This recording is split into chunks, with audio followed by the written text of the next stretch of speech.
Let's see if I can get stuff working. It's Labor Day. Today, I don't think we have any guests today, so it's you and I together in a unique holiday setting. Give me 1 second, and we will go live. 3, 2, 1, go. Hey, there we are. So, sorry if I'm a little shorter than usual. I'm sitting on my little pop-up stool, which I'll just stand in. What's all right? I got to do work today. Anyways, hi, chat room. Real quick before I bring you guys in, I'm going to do something. Hold on. I think it's... Where's my guy? I'm going to need... Which background did I want? For this guy, I need the see-through one. Yeah, this guy. Okay. I need this guy. And then I need to... I'm just going to do some work for you right in front of your very eyes, ladies and gentlemen. It's just how stuff's going to work. Okay, so let's see. Filters, edit filters, add a filter, chroma key, and I'm just, because it's Labor Day, I figured, hey, well, we'll just work together. Okay, add, excellent. Oh, look, now I'm in the window. That's hilarious. Help! I'm suffocating. Let me in your tiny ship. No. This should go behind me. Close. So we'll take this guy and we'll move it and grab this guy and put it there. Yeah. Excellent. Now I need a, I'll turn off that one. Ooh, and I still have, that might be why it takes a lot of energy. I'll take out that guy. And then I need my space loop, which is just space. There it is. Space. This is space. This will work. Take this over here. Pop. There's space. Excellent. And then we go in and we reorganize the order of space. And I'll take this way down here and put it behind that guy. And now we're back in space. Rebuilding my space set since it didn't work on the other software because I've got to strip out my entire OBS and start from scratch here on this wonderful Labor Day, ladies and gentlemen. On your way to a family cookout. Oh, thanks for taking us with you, Regina. Magoo. Now I've got to fix I'll just fix you guys first. So let's jump into the chat room. Hi, chat room. There you are in your normal, lovely setting. And then what was I using for the space? Oh, I had a new one. Space, that's the comms. And then I had a guest one. Is it all in that place or did I move some? Might be that I need to actually even recreate it. But let's see. What we got? I guess I'll use, for the time being, because you guys are wonderful, I'll use this guy. So we'll pop this in here. Like that.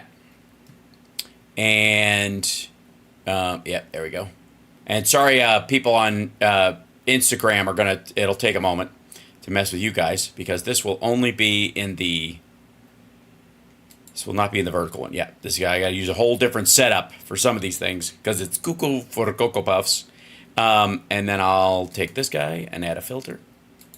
And someday in the future of AI, I will, let's see, it will just know that if I'm putting in a piece with a big green thing like that, it will automatically choose to, hey, there you go. Now I've got to change the shape of the size of the chat so that I can see you guys, but I'll put this behind me. Yeah, I'll just put it there. That's good. And then I'll take the chat window, which is this guy. Oh, it's not in there. Okay, it's this one. Yeah. And I'll shrink it down a touch to that. And I'll shrink this down a touch to that. I'm going to have to make a rectangular window setup for you guys, aren't I? So that it doesn't, I don't lose you guys in there. But for the time being, lovely. And then I'm just laboring. It's Labor Day. You guys are seeing me do a little bit of labor on camera. I'm just doing a little bit of cleanup, as you do. And then we'll get to talking. By the way, last night, Summer and I went and saw Shania Twain, which no relation to Mark, but still lovely time. Very, very professional, brightly lit show with a lot going on. Um, and she was terrific. It was well coordinated show. I'm so used to like messy, cool rock shows that this fired on all cylinders. It was very much like a, kind of a Vegas-y Celine meets magic show kind of a thing. It's so, yeah, hold on. So do we have a troll in here trying, hey, vote for an independent, don't vote for the Democratic Party, the Democrats and the Republicans. They're both, cheeks of the same arse. They work for the ruling elite. Not for you. Okay, Hadrian, if you say arse, we know you're not an American. So go try to manipulate elections in your own country. Voting for an independent would just mean the end of Gaza. And we all know this. You silly person. It's so nice that they're in here. I guess that most other shows have the day off, so I'm going to get some trolls in here. Yeah. And by the way, real quick, if are you independent if you're funded by Russia? Are you independent if you quit and throw your vote behind either party? Are you really an independent? Right? Or are you just, manipulating independence by pretending to be one? Yeah? Yeah, we do love the trolls. Don't get me wrong. I'm glad they're here because without them, we would stay in the sort of same cul-de-sac of the internet that we're always in. So hit that like and subscribe. Hey, it's Labor Day. What else do you got to do besides click that button? It's the one. It's not even labor. It's just think of it as a hobby today. It's labor for me. I'm a working stiff. So let's see. And then how am I gonna? Let's see. What do we want for the chat on this guy? What do we have for space chat before in my verticals? I think I think it was pretty standard for the space vert. Yeah, so I gotta turn this off. Yeah,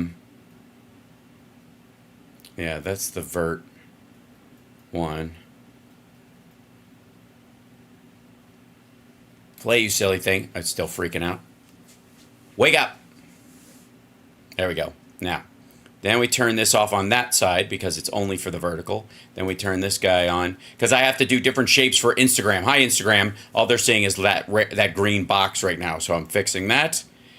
Sometimes I fix these things and they don't work while I'm streaming. So it's better to fix them while I'm streaming so that I know they work for sure.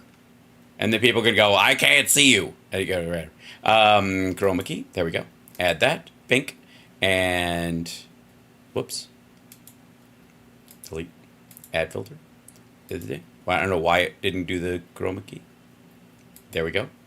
Add. Hey, there we go. Close. And then we take this guy and we put it right there. And then, oh, maybe not. Yeah. Okay. Well then, and in that case, we'll take the chat wall like this, and oh, I know what it is. Okay, gotcha. It's behind the blue thing, which shouldn't exist anymore. And the vertical is there. I think. Turn that off, and now. There we go. Now I can take the chat that's in there and stretch it out. Boy, their delay on attaching these things. There we go. So, excellent. Moving this over, and now people on Instagram should be seeing the chat right behind me, running at all times, and that's good. Okay, I'm piecing it together. Now I gotta show you what it takes for me to do the what is effectively the comm screen, which is what I call it, because I'm commenting as you do. That's the window where I talk to the clips. Let's see, and there's a reason why. Is the Discord just being a jerk? What's happening? Come on, there you go. Discord was just being a jerk this morning. It's just a lovely, lovely thing. Hey, how are you? Nee. All right, no guess. Excellent. Thank you. At least I'm not stepping on anybody. Okay, so I'll just grab Jesus Christ. Let's do something relatively innocuous. Well, where's that? Is it the golf thing? Yeah, Jesus Christ. This was just, I gotta tell you. Hold on, let me move this over here. So Trump was on one of these like golf shows. I'll put this over here. So I make these screens and I go to the comm screen, boink, which is this guy. And I'll move this. This is on another monitor by itself. And so I move these around so that way I can shuffle some stuff around. You guys are right there coming through, and then me. And then, why is that a hot? What is this hot light situation over here? Why do I get a burn on that guy? It makes no sense. There is no light on. What is happening? Is it reflecting off of something? I don't know. It does that sometimes, and I'm not quite sure why. I get a little burn in the screen there. See that? See that? It's because the fan's moving, and it just the light like bounces off the fan. That can't be it. It's going to aggravate me. It's Labor Day. It's what I'm working on. Hi, chat room. Okay, real quick. And also, let me try this. I'm going to... Yeah, so this is this dude wearing... I don't know why it says Trump upside down on his hat. I guess he's trying to appear nonpartisan for about 18 seconds. So, turn the audio on here. Then we go to this in our general idea. Now, I'm going to grab the space scene where I cover these things, and I'll grab, yeah.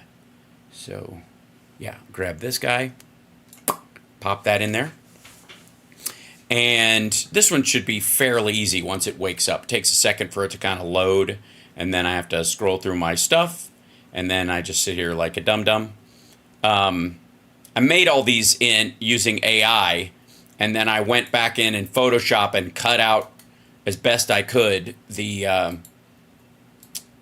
the areas that I wanted as pass-throughs, because AI did not understand that I wanted these screens as green so that they could work them in, right? I tried wording it many different ways, and none of it worked, needless to say.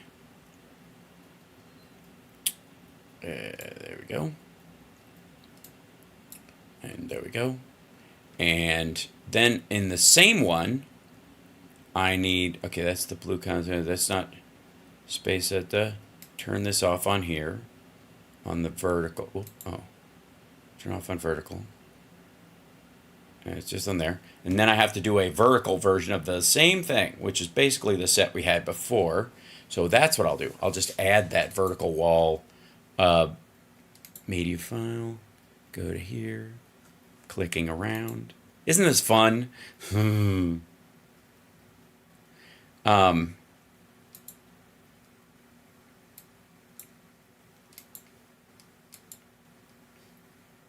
Let's see. Should be space vert.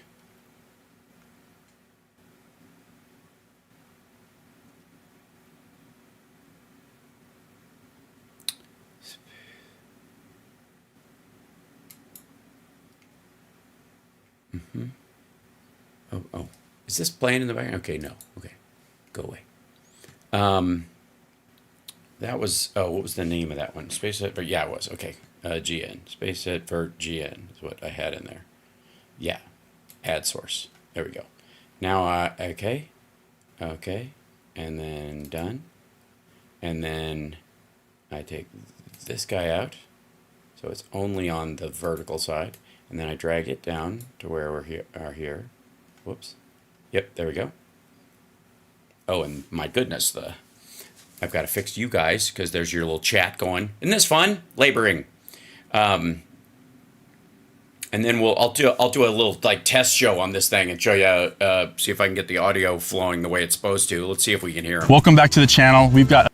Yeah, we do. By the way, can I just say that this dude is a speed golfer or something on this? This is the PGA's own channel, which I gotta say has to be a contribution in kind that the PGA is making to Donald Trump.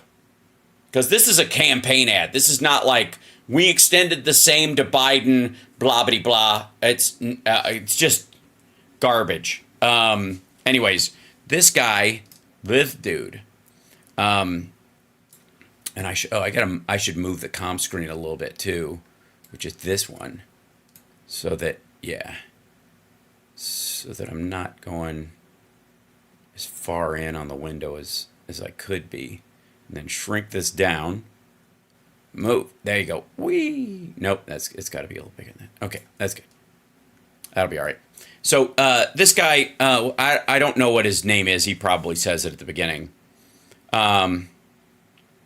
His name is Travis. No matter your politics, you got to be impressed that Travis got this interview. Why? Donald Trump will show up at the opening of an envelope. He is a media whore right now, and he cannot actually get the attention he needs on regular networks because they do not trust him to not say something shitty about the election or call for violence. So most of the regular networks are like blowing him off. All right, so here we go. Let's test this out. This is Trump, I guess, allegedly playing 8 or 18 holes or 9 holes or 4 holes. I don't know what the fuck. It's just playing this guy's holes. We'll see.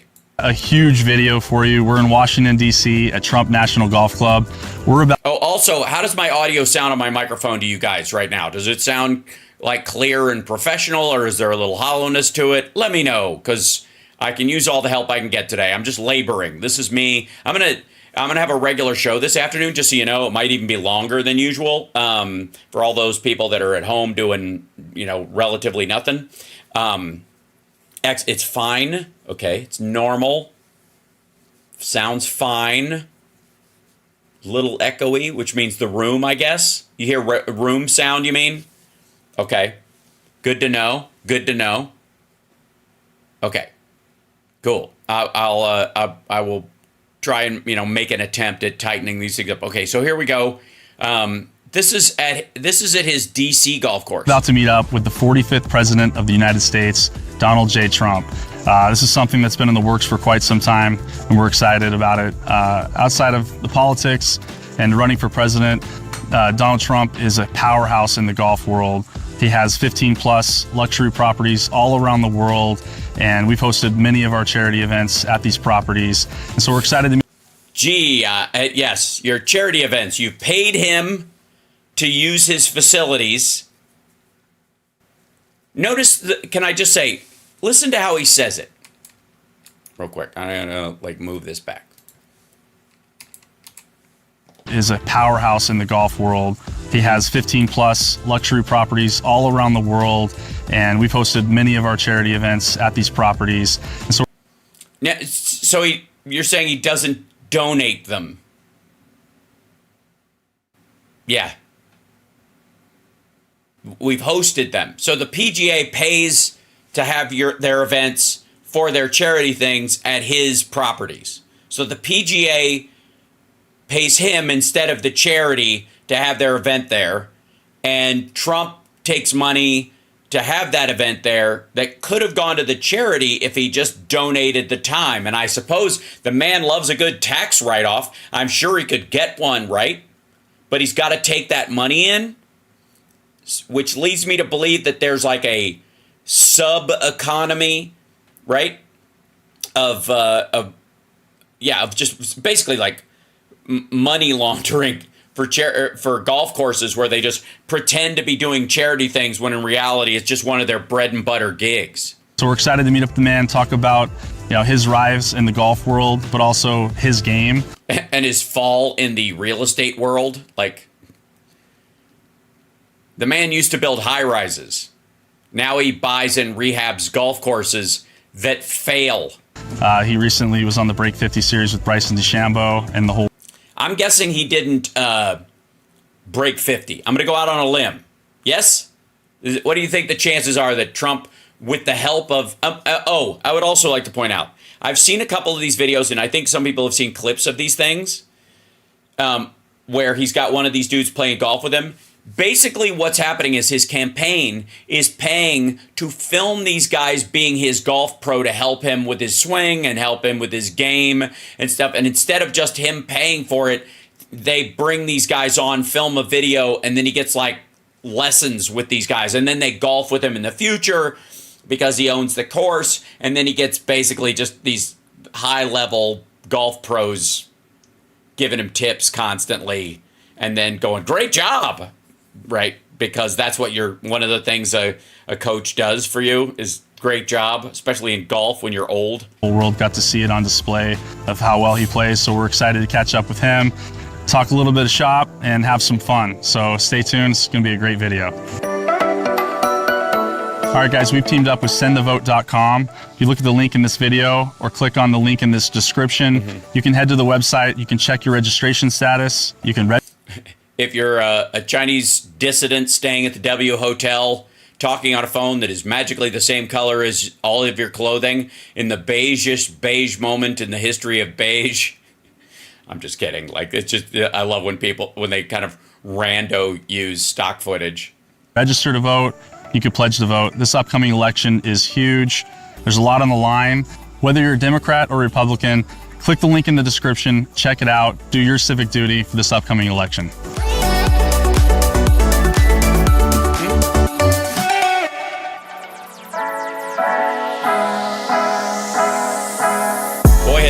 Boy, has drone footage really made everything look like a professional shoot so easy these days. You just have a drone. I forget what show we were watching. It's only 8 episodes. Oh, it was the Presumed Innocent, the remake of Presumed Innocent that Gyllenhaal just did. The twist is it's a slightly different twist, but so no spoiler alerts, needed. But there's so much drone work in it, at different speeds for mood and around the city. Like, I've never seen so much drone footage of Chicago in my life, and it's just going to get more and more, available these days. They just go, yeah, we brought our drone. We're going to pick up some stuff. Like, they're going to be like properties like this. Like, we have drone footage if you need it. You can just throw it in there, and we know which files have been used by which shows, so there's no overlap. If you want to use some of our drone files, we have a drone shooting every day, so you can just grab a live feed of it.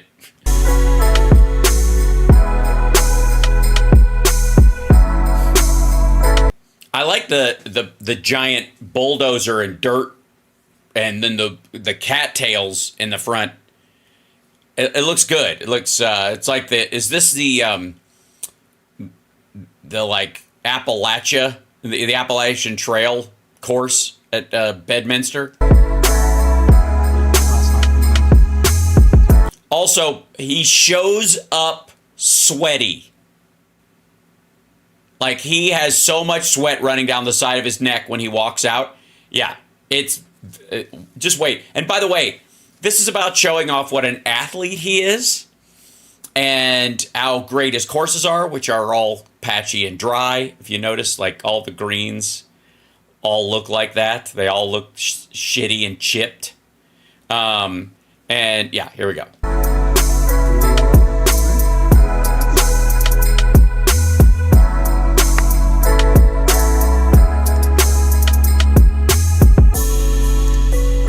Yeah, I wouldn't, if you slow down, you can see his diaper. I wouldn't do that. Look at that. Who would believe that? You think Joe Biden can do that?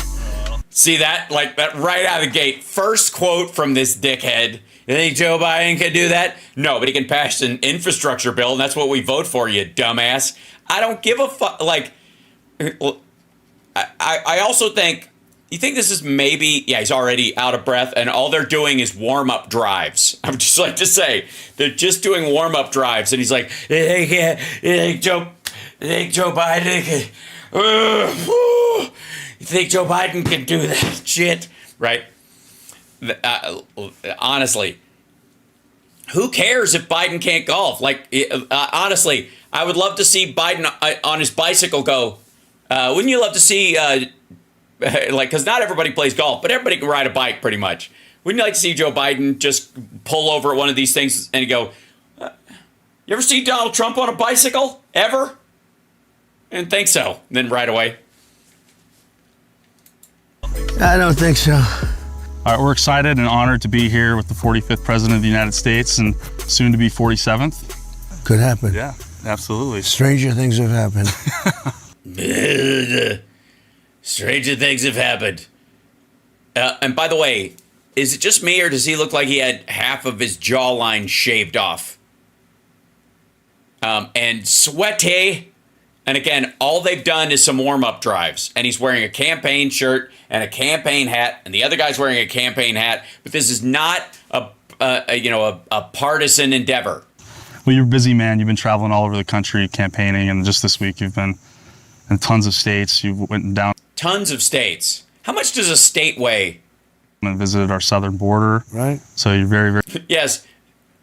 Ouch. Ouch. Really? Really?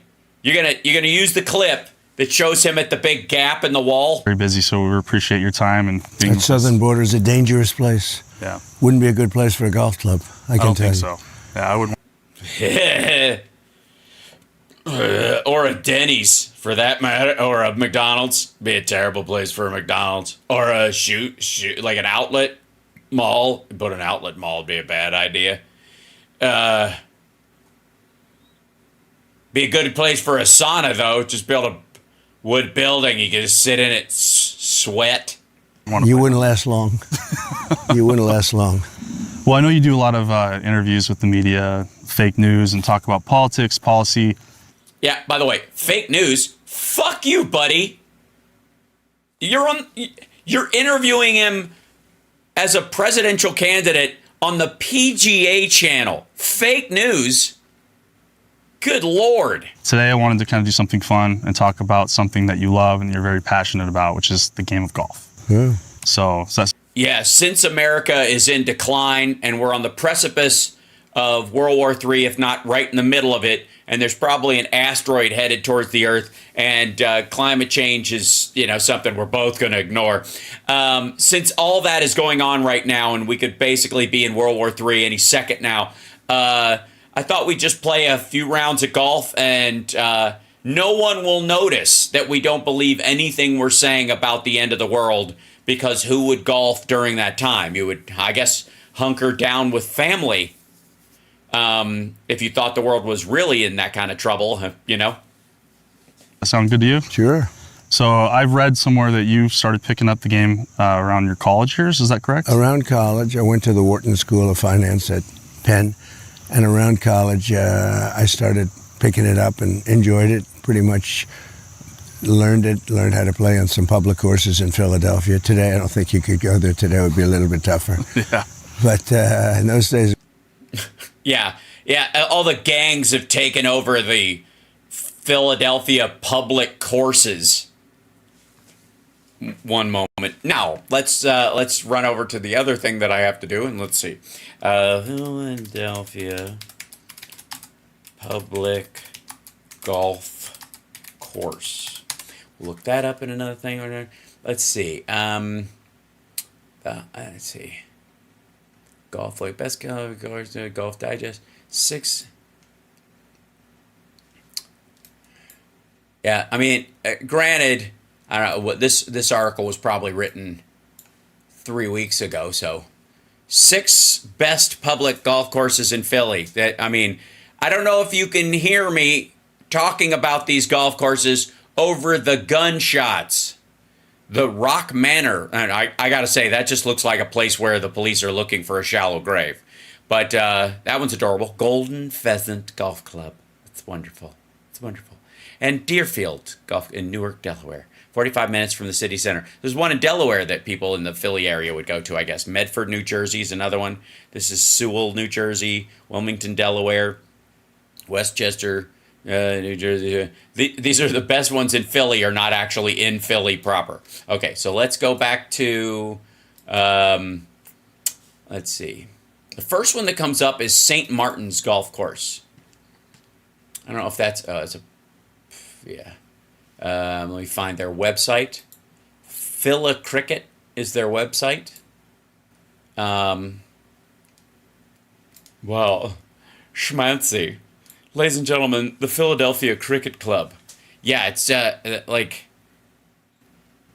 Yeah, they're playing pickleball, I guess. And they got a pool. It's no big deal. They got that area to sit in and eat that nobody sits in and eats. They've got racquetball courts. Eradicator!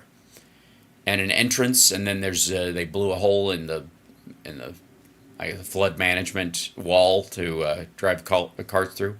Fabulous. Recreation, golf, U.S. Amateur 4-ball championship recap, squash and padel, rackets, membership, inquire, its history, weddings and events. It's lovely, and it's not even a Trump property. It's St. Martin's. Isn't that wonderful? Let's see if I can go to close this down, a public golf course. Let's see. I guess the public can, you can join or whatever. Yeah, 6 best. Anyways, you get the point. Yeah, best Philadelphia pub. Here we go. Here. The Juniata. This is the first one that comes up. I'll bring this up. Let's go to their website. This is the other one that comes up. This is the best public golf course in Philadelphia right now. This is Juniata. It's in Cuyahoga Street. It looks like banquets and outings. Yeah, this looks like a public space. You can look at the rooms, the photo gallery. Yeah, this looks like a public golf course. These are the kind of weddings. This is the difference between a public golf course and a private one. Yeah, this is, you get like roller rink level quality food and bev at this place. And then a little parquet dance floor. Look at that. So you can cut a rug. Don't be afraid. And then there's the foundation room, which is just lovely. And, Juniata. And there's the course. The course is just, it's green largely. And there's where your little card, it's like bowling, but with a tinier ball. There you go, and you're playing through here, and there's a little bridge to walk, and it's just wonderful. Isn't that lovely? Look at that little driving range, and you can sit out there. Spalding! Yep, there you go. So, yeah. So what? So let's dance. Boy, I'm hot today. Mr. Havisham, Mr. Havisham, your ball's over here. So... yeah, it's tougher. It's terrible, and Philadelphia's a war zone, and nobody goes golfing anymore because it's dangerous. It was so safe. It was so perfect. It was like life is supposed to be, right? Yeah, absolutely. Yes, the 70s in Philadelphia. What could be safer? Can I also say he does this about New York? Go watch, what's the documentary on New York? Is it Hell City? One moment, if I may. Chat room, I'll go back to you and join you for 1 second.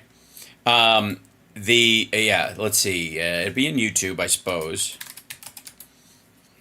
Let's see. I'll go to search New York 70s. Takes a moment for it to wake up. New York 70s Fear City. There we go. So there was...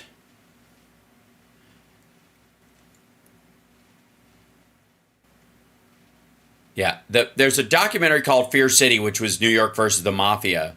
But, yeah. Here you go. We looked at this once before, and I gotta say, I love bringing this up whenever he brings up, like, things used to be safer. Destroyed. Hold on. They jump ahead. They didn't stop Robert Roman. He turned from gang leader to construction worker at a low-income apartment project sponsored in part by the government. But now he's afraid President Reagan's economic plan will put an end to such projects.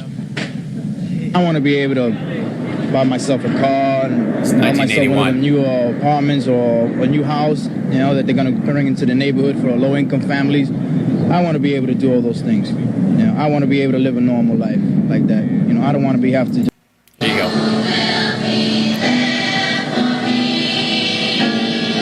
There it is.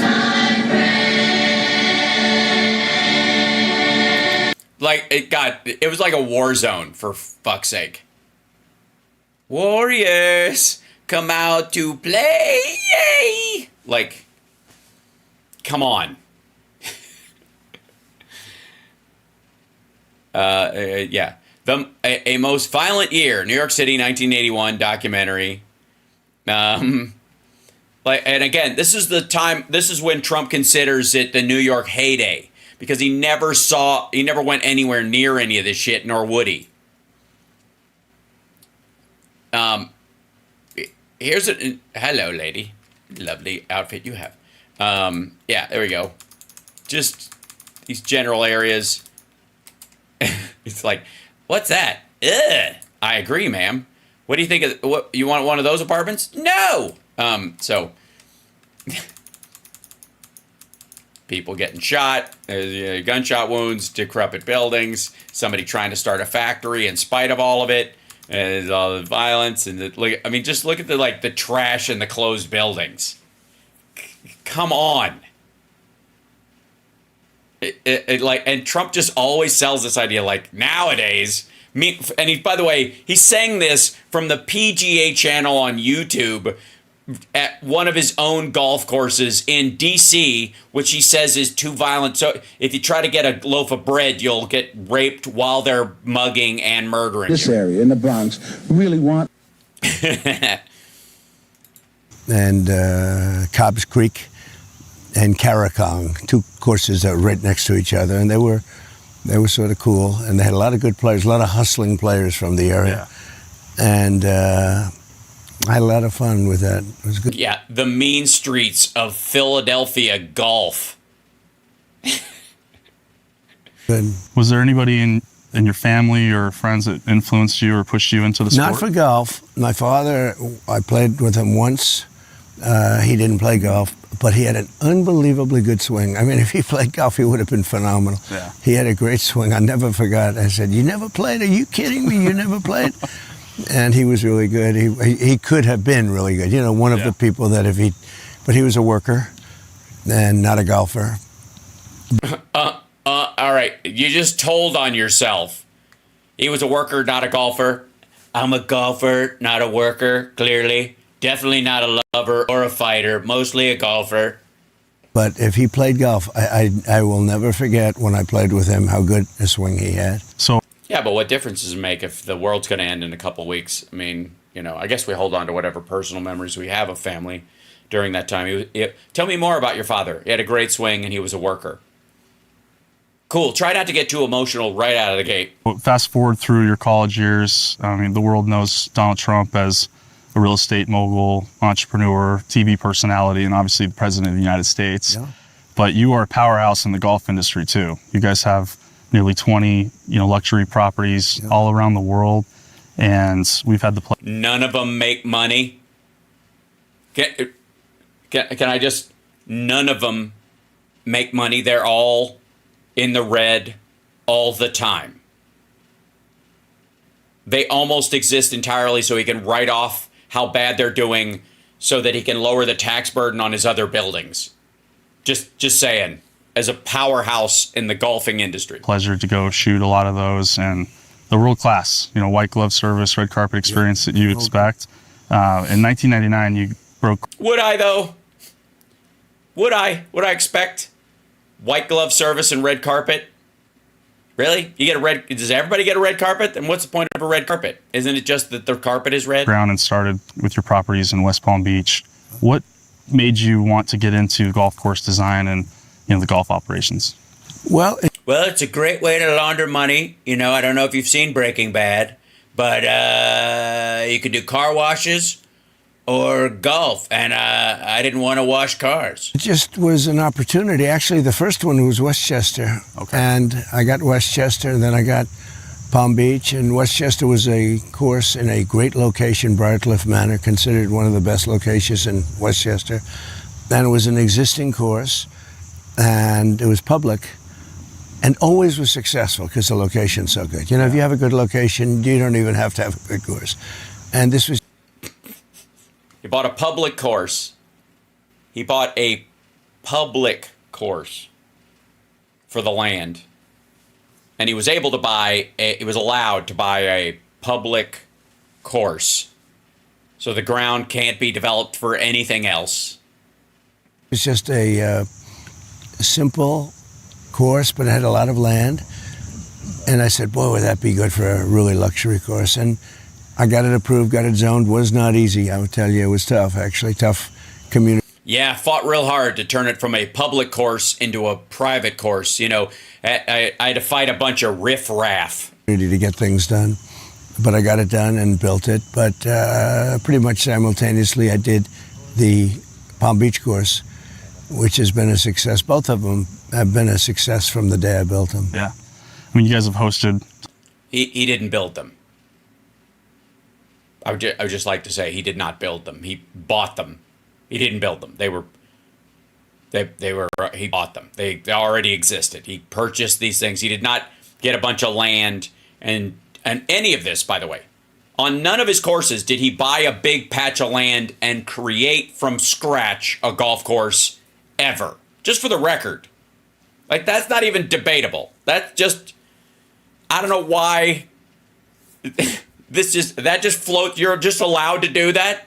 So let's say I buy 666 Fifth Avenue, thanks to you guys and your super chats and building this up. It'll take us a few years, but by God, we're going to do it. And I buy that building and I tell everybody I built it. That's cool. I can just do that. I'm just allowed to do that. I just pretend, I'll just say I built it. All right. Well, thank you for watching, by the way, the greatest live stream in the history of live streams. This is Hal Sparks Mornings Mega Worldwide. Technically, it's Hal Sparks Mondays Mega Worldwide. I don't have guests today, so I'm working on my live stream and messing around with it just because we're hanging out and whatnot and testing my kind of system. But I would like to say for the record that Trump's never built anything. And also, I understand we have some Trump bots in there, but you can't just spam with that stuff. You have to argue for your guy, you silly troll. You have to argue for him. You can't just spam it. It won't work. I mean, I appreciate it because if you spam my chat with shit like that, like Trump 2024 or that kind of stuff, the algorithm doesn't care. The algorithm doesn't care what you write. It cares that you write. And if you write in my chat and if you write on my live stream or in the comments or whatever, all the algorithm says is, oh my God, people are so engaged, they're typing, which boosts me to the top. So I don't mind. I'm just letting you know it won't help and you're not convincing anyone. But because Trump's issue is not brand awareness. I think that's one of the biggest failings of of how Trump has built everything, was that he's not wrong about how you build name recognition, whether you deserve it or not. Okay, which is why I joke constantly about Hal Sparksing as only Hal Sparks can Hal Sparks, and now Hal Sparks, my name is in your head and it won't leave because you're like Hal Sparks. What was that guy's name again? That's Hal Sparks. Oh, it's Hal Sparks. Hal Sparks. That's Hal Sparks, right? That's how you do it. There's nothing wrong with that, but there's an ROI on it where you start to be an asshole because everybody obviously knows. It's like if Brad Pitt talks about himself in the third person, you're like, what a dick. We all know you're Brad Pitt. Shut the fuck up. Trump has entered that zone a long time ago, but everybody around him continuing to do it makes it even more embarrassing because it sells this idea that if only people knew who he was and knew his name, that's all they need to check the box next to it, his name on in an election. They know who he is. That's the problem. He's an unlikable old fart now. Yeah, just saying. Nobody's confused about what his name is. Who's this guy? Nobody's doing that. Everybody knows who he is. So once you get past the sales part, you got to actually have a product, and he doesn't. And if you don't believe me, look no further than his healthcare plan. Go read it. Oh, wait. Tons of tournaments, major championships at a variety of courses. I mean, it's fun to hear the stories from all the GMs and the superintendents about your involvement and your eye for detail. You truly are a visionary. And how is he a visionary? He buys public courses and turns them private. his all the fixtures at the places are the same nouveau riche bullshit that was there. You know, as Ivanka walk around and pick new curtains. The omelet bar at Mar-a-Lago looks like shit. Flat out. I'm just going to say, I have seen Ramada Inns on the low end. Ramada Inns, while I've been on tour, that have a better breakfast bar than the one at Mar-a-Lago. How is that possible? How is that possible? How is it? Hold on. So let me show you, if I may.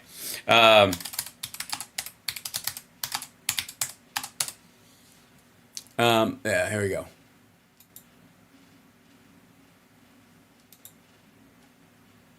There it is. That's the 2 things of ketchup. Him just sitting there, like the guy's making him an omelet. Giant fucking mirror. There's a picture of himself on the wall. There's this. I don't know what the fuck. I think that's an open garbage can. It's one of those. It looks like one of those. It looks like a hamper, but it looks like one of those garbage cans you open by waving your hand over it, and nobody's changed the battery, so they just leave it open. Hi, good morning, Nathan. How are you? This is that's the view. And the glass is stacked over here. This weird little level that so they can set something on top of it. He's got 2 bottles of ketchup. They're upside down because they're running out and they're not bothering to change them. There's an old bottle of Tabasco. There's a fake plant. There it is. It's a garbage can and the lid is just open. It's supposed to be a lifting one. They just got it open. It's just garbage. I don't know. That's so you can catch the smell of the old eggs at this point. So the lobby looks like that.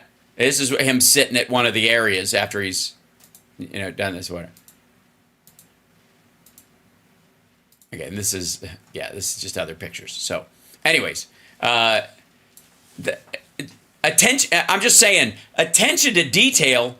What the fuck are you talking about, Travis? What makes you feel? What has helped you get to that point where when you see a course, the creativity that you have to put these designs together? Why are you even talking to him there? Why aren't you going into the office at the actual space and having him show you what the course used to look like and what it looks like now? I've always had that, and I have that with buildings, and I've had that with other things. I am, I like to think of myself as a very creative person. A lot of people wouldn't understand that. They would say, really? I didn't know that. Right, because there's never been any evidence of that ever. Ever. How difficult would it be for this asshole? Do you think, first of all, have you ever seen like when architects or landscapers lay out a 3-dimensional model of the whole thing to sell a big project like that? Do you think if Donald Trump hand designed a single golf course of any of his golf courses, he wouldn't have one of those he could point to and go, this is what it looked like, this is what it is. This is what it looked like, this is what it is, right? This is what I got, this is what I made. You think he would hesitate? He didn't do anything. He said, mow the grass over there. This looks great. The only thing that, I have a vision. I have a vision for this golf course. What's that? Get rid of all the poor people. That's my vision. Stop letting the public use this place and just let my friends, look how nice it looks now that people can't come in here. The fucking dregs. The local, like high school kids, the next Tiger Woods, whoever it is. I would have never let Tiger Woods on one of my courses until he'd already won a championship. Are you out of your fucking mind? My vision is a public course without the public. Good Lord.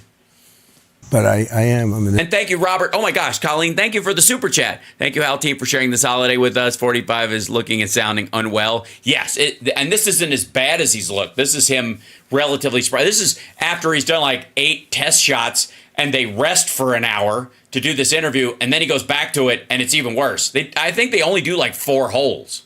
This range was almost non-existent and sounds simple. This range was almost non-existent. This range, so what he's talking about here, ladies and gentlemen, is a driving range. What's a driving range? It's a flat patch of ground. This is all where you line up. These are the little, like, things you stand between, so you're not getting in anybody's business. And then it's got markers so you can see how far you're hitting. It's got areas where you can try and aim for greens. You make these little, like, lighter patches. So you can go, okay, what if I'm shooting this direction, or what if the wind's coming this way, or you can practice your drive in the wind and all this stuff, and how short and how far you want to go. Basically, it's a top golf without any of the fun. And he's like, this was almost non-existent. What do you mean it was almost non-existent? He means they mowed the lawn. That's what he means. And it looks like shit. I gotta tell you, it looks like shit.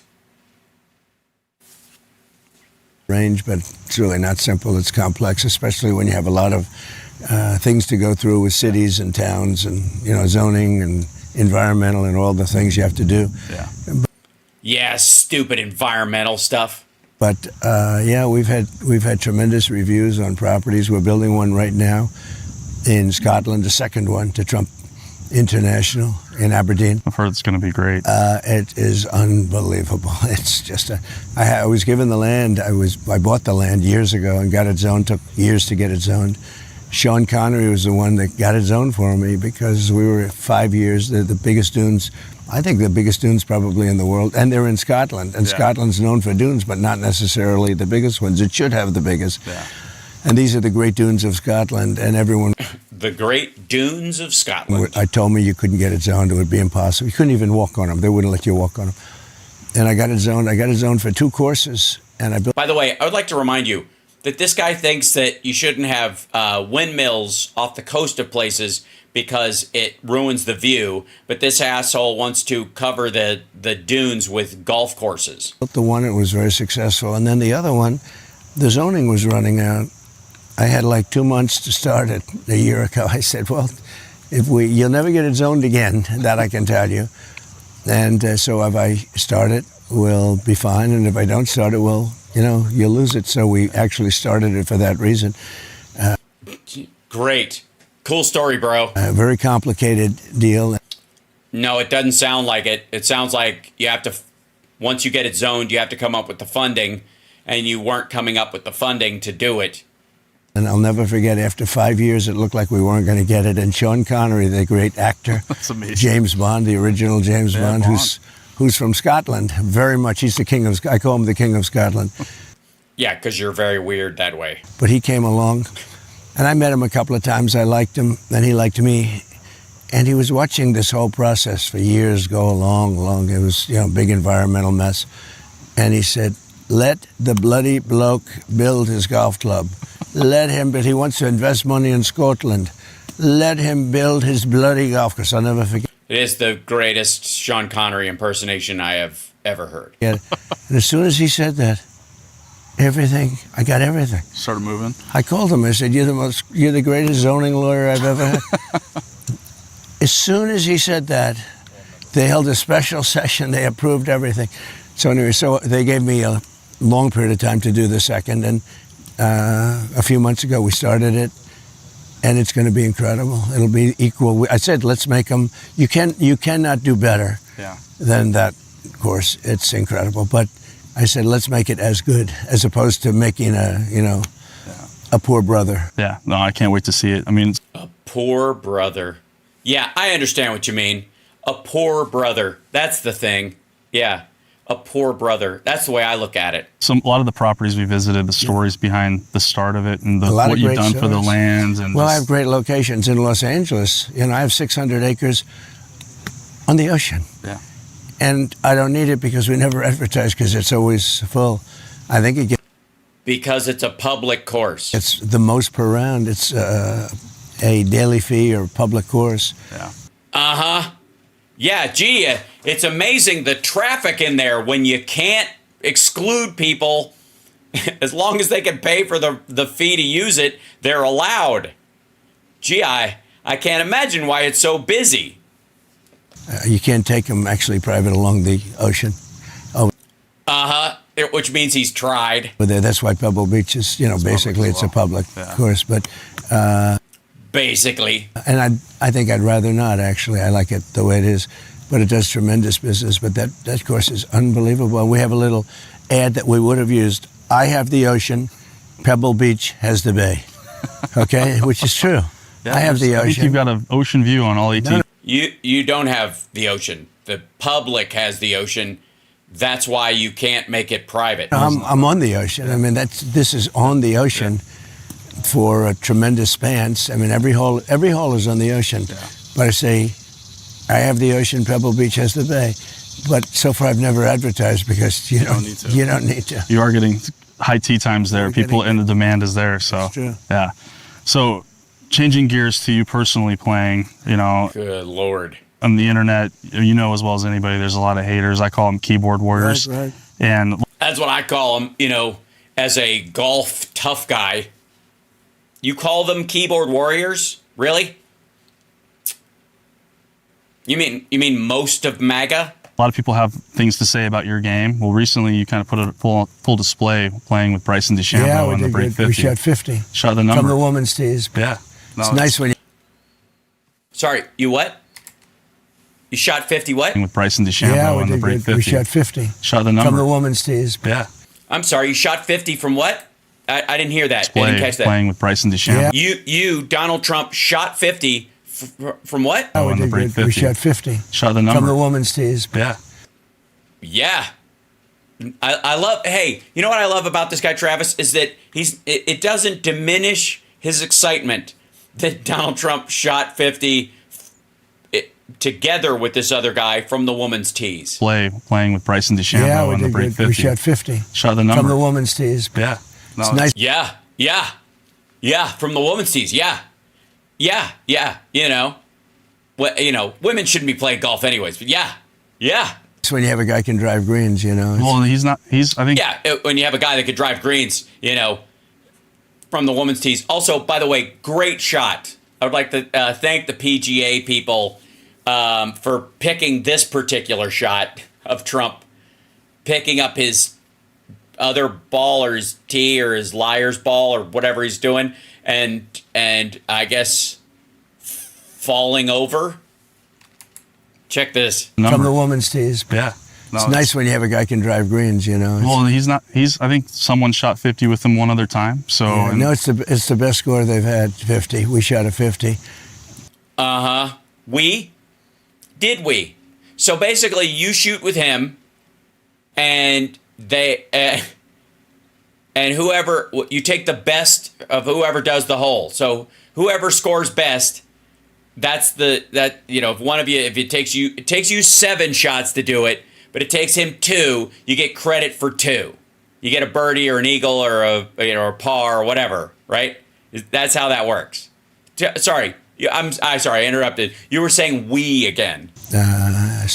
Sergio shot 56. I think Sergio's such a good guy. He is. He shot 56. I said, Sergio, come on, give me a break, right?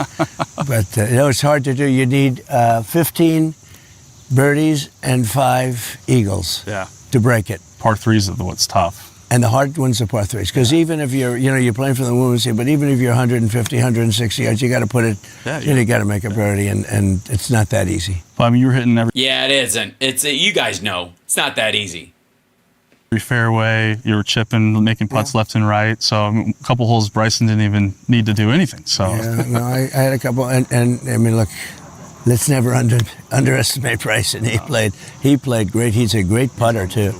People don't know about Bryson. He's number one. He's a fantastic guy, but he can really putt. Yeah. And a lot of people talk about his distance, and he's. By the way, there's that shot of Trump missing multiple putts comes from that 50 video that they're talking about. The longest on the tour. Yeah. I know them all. I know the guys. He's actually the longest, and he's very straight, hits it great, but he is a fantastic putter. Yeah. He's a great player. If it weren't for the live golf stuff with the world ranking points, he'd be right there near the top. Oh, he should be there. Yeah, he'd be great if he'd be so good with the Saudis. But he made the right deal. They're all happy. Wait, isn't this the PGA channel? The fuck are you talking about, Live? Be on Live. Very interesting. Well, They've got unlimited funding. They do. That I can tell you. Even the guys that want to play with the tour, they come to Saudi for the money. They do. They've definitely shaken stuff up for sure. And they've done some really great things, like music. You never had music. Today, like 70% of the people, they're playing music on the course. Yeah. And once you get used So what? So let's dance. to that, it's hard to play without it. Yeah. It gives a little life and excitement. They've done a lot of good things, and they're fantastic people. Yep. And they're very happy. The live golfers are very, very happy. Yeah.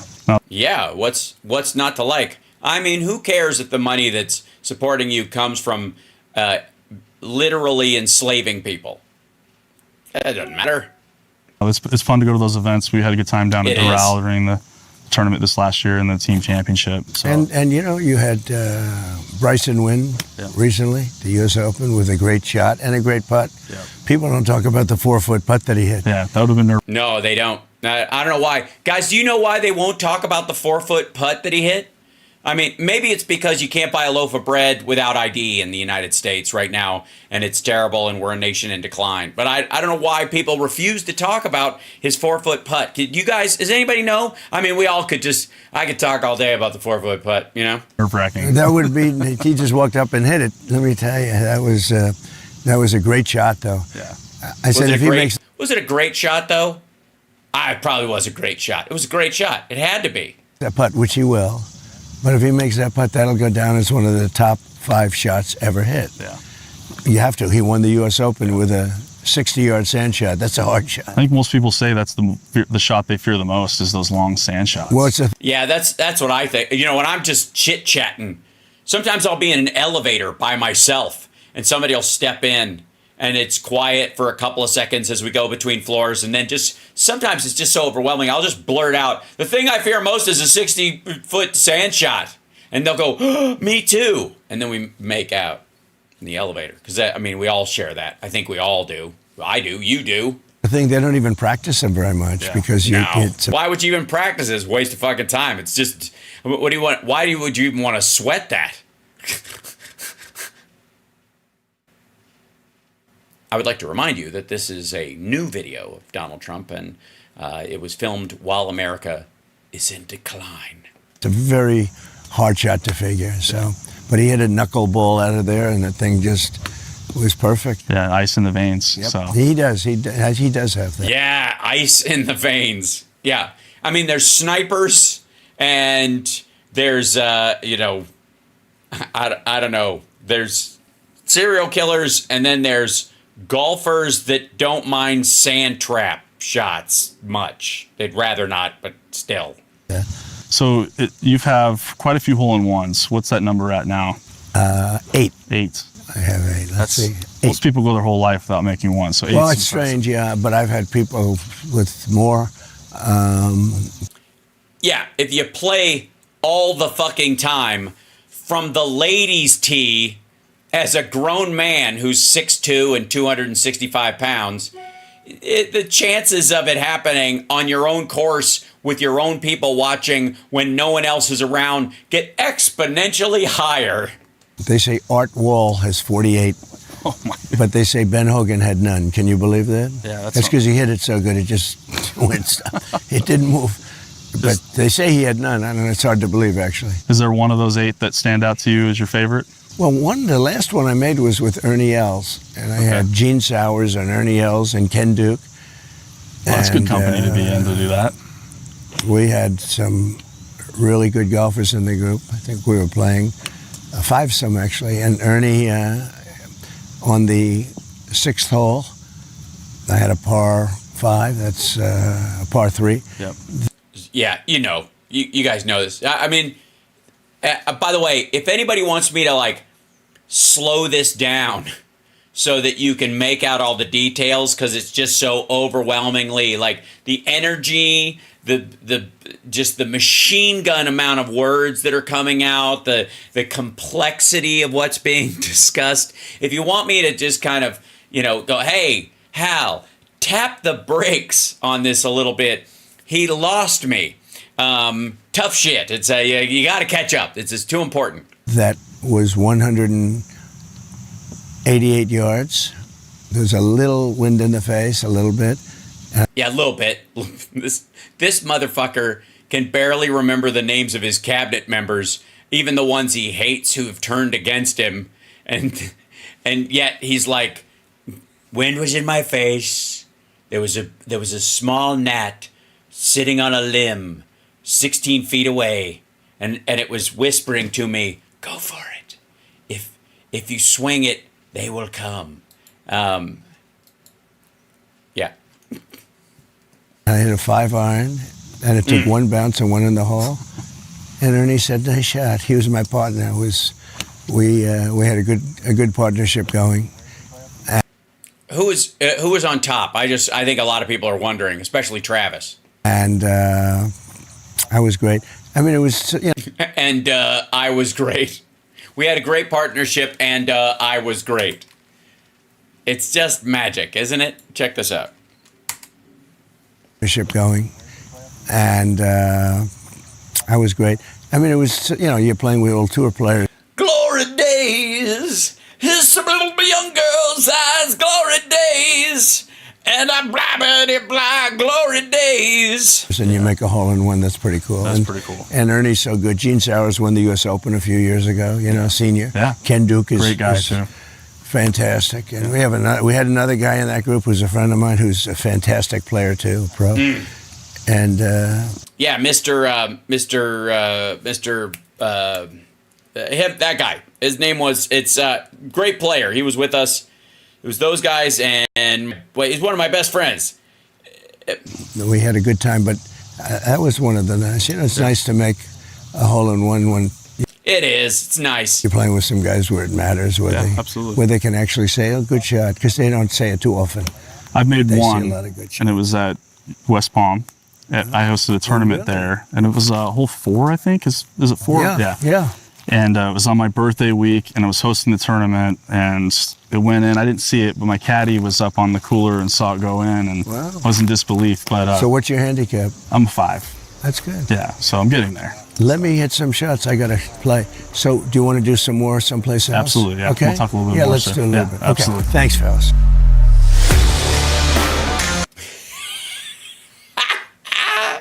I love when golfers and bass fishers play heavy music when they're doing this stuff. Also, and the nice thing is it really does show the sore on his arm really well.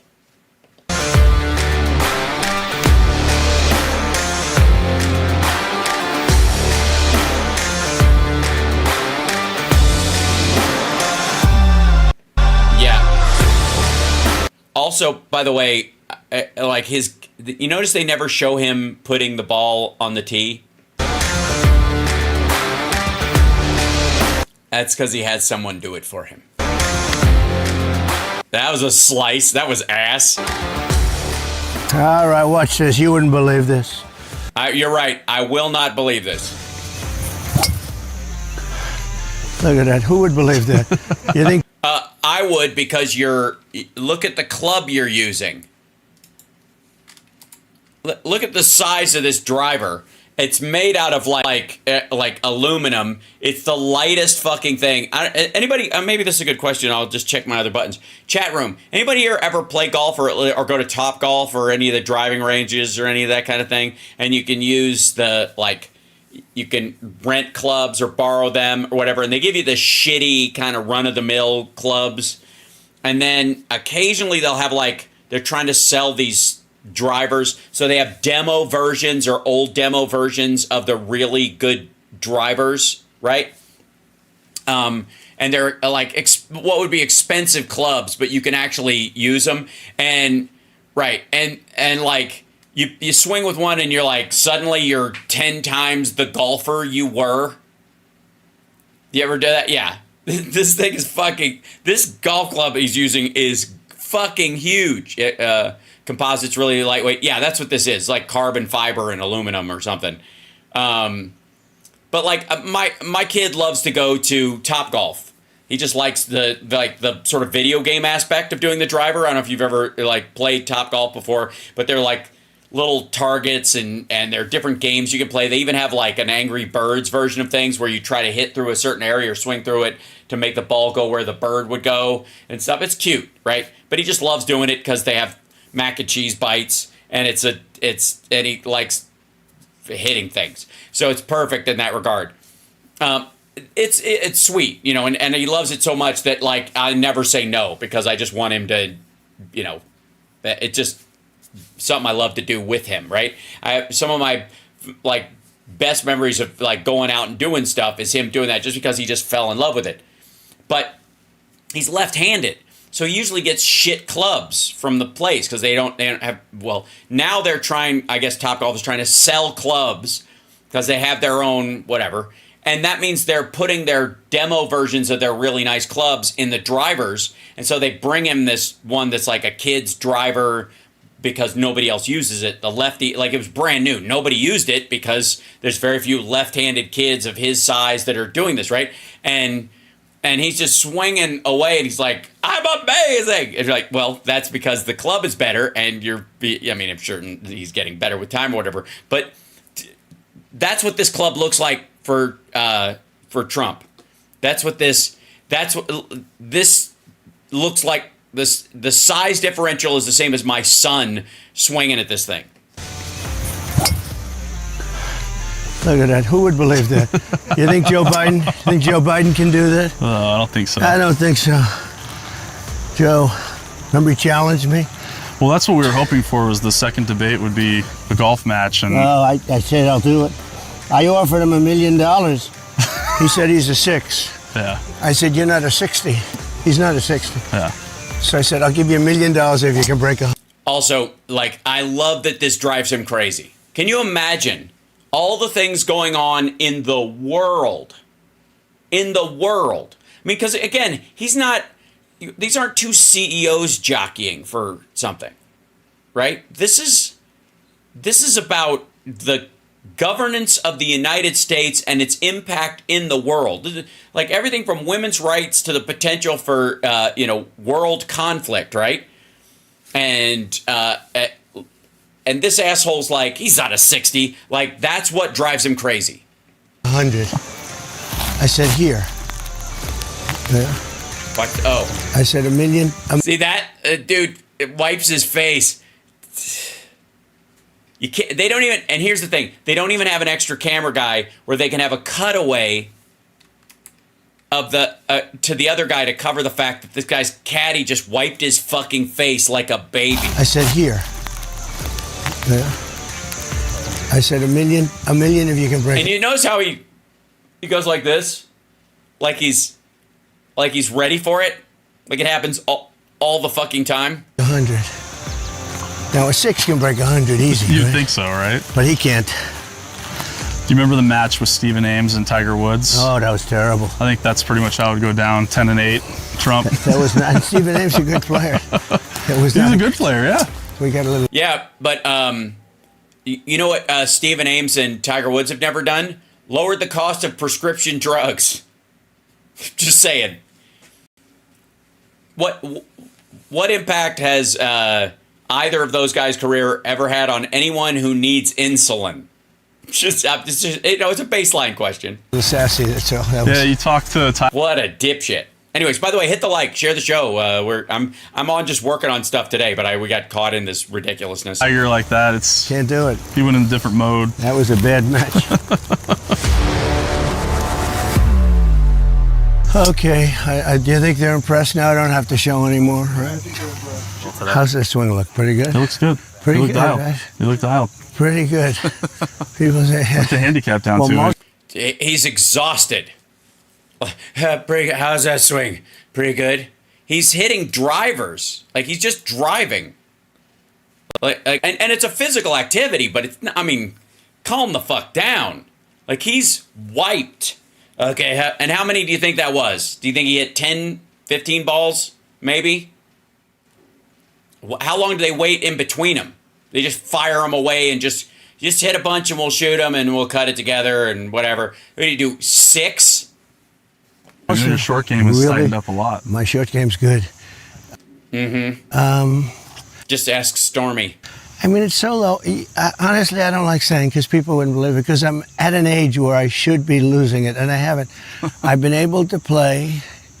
I believe I'm a better player now than I was 25 years ago. Yeah. Isn't it crazy? You've heard crazy. that. And It's an old man's sport.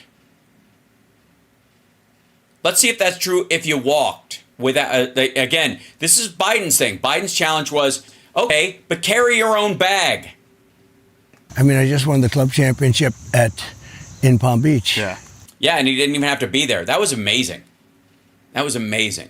Yeah, he won I don't know if you know this, he won the Palm Beach championship, and he was in Philadelphia while it was happening. Where we have 21 scratch players. A bunch of great I won the seniors, and I played so well in the seniors, I said, might as well play in the regular. And I beat kids that are, you know. No, he didn't. He took his score from the seniors and he applied it to the kids one, and won because he looked at the kids one and said, "Oh, okay, what was the highest? Okay, tell him I got this one." It's just bullshit. They're very good players. Yeah. We have 21 scratch players, scratch or better. And I won, so you can't do that easily. Yeah. And a lot of people can't play in club championships. I know guys By the way, all those guys have to walk. in club championships, they can't play. You play with them, they're scratch players. I say, are you going to play in the club championships? No, I'll be away. What do you mean you'll be away? I'll be away, sir. I'm making a trip. I can't change it because they can't play. Yeah. Do you understand that? Pressure. Yeah. The club championship is our major, Yeah. and they can't handle the pressure. He said, I stand over a 3-foot putt. I can't even see the hole, the Yeah. guy, about himself. And I said, Because of your belly, or that's too bad. But they're like scratch players, pretty close to scratch players. I have one guy, he's better than a scratch player, but he can never even qualify. Yeah. We got Jack Nicklaus with the 18 majors. You're at 30 plus club championships Right, there, yeah. so you're right there on that level. Jack is great. He's amazing. Jack is great. Gary Player, Lee Trevino, those old guys. You know, the pictures of the older. by the way, I don't. Anybody ever seen just an old guy start talking? And I'm sure I'll do it one day about singers or guitar players or something like that, where you just kind of go, it was great. Was Willie Harrison, man, that guy was the shit. And then there was Tom Jenkins and Flash McGillicuddy, incredible. Other guys from my clubhouses, they like it the best. Ben Hogan, they love Ben Hogan. They love Sam Snead, the great Sam Snead. Yeah. No, Jack is fantastic. He was such a killer. Yeah. I mean, he was just brutal. Oh, he's unbelievable. He would win. And when the pressure goes, you see people choking coming down the line. He got better. He's one of the few. You get better. Some of them get. Gary Player. Yeah. He won 168 tournaments. God damn, this is boring. Fucking hell. And the weird part is that this dude, Travis, this guy, is just, I think he's just kind of mesmerized by the idea that he's talking to Trump. So anything he says, like he can't process it as anything other than boring or anything other than amazing. It never occurred to him that this is one of the most boring wastes of time he's ever done in an interview. And that's saying a lot around the world of golf. He won, I guess, 18, something like 9 and That 9, guy's right? got unlimited energy still at his age That's today. It's unbelievable. So I've been playing with him since he's 70, and now he's like 88. Yeah. I don't think I've ever seen him miss a shot. No, he's Gary's unbelievable. Those guys are just great, and they're a lot of fun to be with. So with all the trophies you've accumulated over the years, is there like a man cave at Mar-a-Lago where they're all on display? Well, my wife hates it when I come home because I come home with so many trophies, and she says, "Not another one." So you. Yeah, that's how it goes. Yeah. Not another one. You mean you put them in the bedroom? Usually I'm forced to take some out, and I put them around the clubhouses. But we have a lot of trophies, a lot of club championships, and member guests. You play, but that's not pressure. Yeah. A member guest isn't pressure. What do you, I'm sorry. What do you leave them on the nightstand as sex toys? What are you talking about? You play with 4 or 5 people and a pro. Yeah. And there's no pressure there. You're all hitting a best ball. That's not what I mean. The club championships are pressure. Yeah. It's a whole. I'm not talking about with strokes either.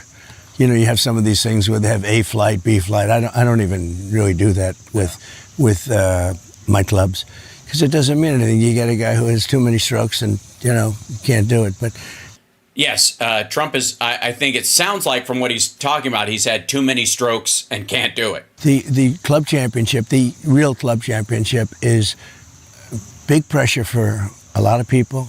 Really good golfers don't play in them because they don't want to. Sorry. Listen to that again. So, what the fuck difference does it mean if you win a club championship if really good golfers don't play in them? A lot of people, really good golfers, don't play in them because they don't want to be embarrassed. Your name is up, and they don't want to, ride along that you shot 91. They've got what I call a vanity handicap. Well, sometimes they're the right. I mean, I've played with many guys that are scratch, but they'll never win a club championship. Yeah. It's just funny. It's just because they play at your club and you automatically win. It's like it's our major, and they can't play under that. And then you have some that can. I have guys that aren't that good that do well in club championships. It's a mentality. It's right there. It's a big part of golf, right? Yeah, between the years. So thank you very much. Good luck with your projects. Yeah, we teamed up with sendthevote.com to get awareness leading up to the big day. So I know the Nelk boys are doing the same thing too. They're great. I know you love those boys. Oh, they're great. Those guys are great. Well, good luck. Yeah, just trying to get people to register. Trump is bored with his own chatter. You look like you're better than a 5. I need to get there. So thank you. Good luck. It was great today, sir. Great honor, fellas. Yeah, it was huge. It was a great honor to sit here and babble about me winning club championships. Just what a dick. All right, back to work. Hi, chat room. God, what a bunch of insipid, lame, boring horseshit. And to take time to do that. Again, I don't have a problem with Biden going to the beach and the like, because he gets his updates every day. They have their briefings. They go through the meetings. Unlike, George W. Bush, he's not, blowing off his presidential daily briefings, or Trump, right? He's having them. They're having their meetings, and then he goes to the beach for a little bit, just like they eat a meal and stuff. If anything's happening, they go to him. And again, good management means that you don't really have, unless something really extraordinary happens, you should be able to take the afternoon off occasionally or do a charity event or something like that. If you're white knuckling every aspect of the government, it's bullshit, right? That means you're doing a terrible job. And Trump would always pat himself on the back for what a great job he was doing. And he golfed more than any president in history at his own properties, charging the American public for the cost of sending the president to these facilities, and they're his. So basically, he's just running ads for this kind of stuff. What time is it? It's 10:30. Look at that. The time is rolling by. Okay, so I set up the comms one. That looks okay. And then with the trends in the news, let's see. We go here. Yeah, okay. So this would be, that's the long form news window, which should be, it should be this one, I think. Oh, I think I already have that. So that's GCN. Okay, so I'll add a window there. Adding a source. Space that one. Add a source. There we go. Cool. Takes a minute. Turn it off on there. So I build this stuff and then put it here. Excellent. And then I guess I can take this and stretch it out a little bit. Oh, okay, I see that it's already there. It's the other window has to be doink, doink. Yeah. Okay. And then the same thing, same thing with the vertical. I have to use this guy, add source. Yeah. Okay. Let's turn it off on here, and then move this back to here.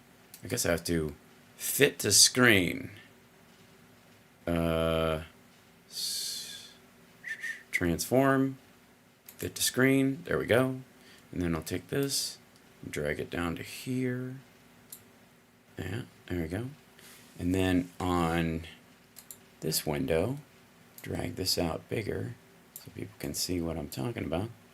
And that should do it, I think. Because then when I use an article or something, like this business, if I want to show an article on something, it takes up that whole window so I can scroll through and you guys can see it.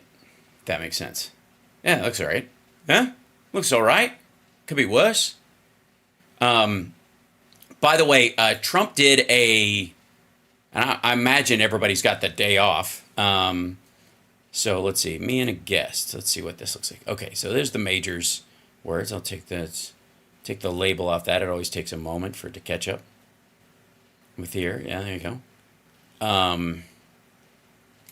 Turn that off. And then I'll go over here and grab my guest shot, which should be the same one as the screen, I would think. Yeah, that'll work. Take this and go. I'll just add the same source. Audio's out of sync? Oh no. Check, check, check. Oh yeah, it is, isn't it? Oh, it's because I'm opening up windows and stuff. Hold on one second. I'll do that in a second. That happens again. That's why I test these things while I'm doing it. Set space through window. Space background this. Background 2, GCN. Yeah, so take this one. Okay. And cool. And then I take this guy and scroll it down to there.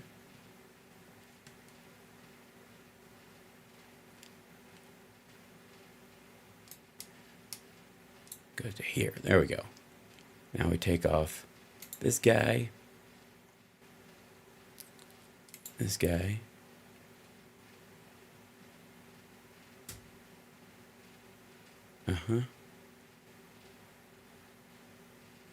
and in this case there'll be a guest behind us. So hold on a second, and then and I've got to add the media file for the vertical guest and put that in there as well, because I got to do two sets, one for what is effectively Instagram and one that is for this. You having fun, guys? Isn't this fun? Is this as boring as Trump golf, or just slightly shy of that? That's my, yeah, so we'll turn this off and we'll go to this guy and we'll go, in this case, over here, we'll go to this. And we'll go to transform, fit to screen. There we go. And then we'll slide this down.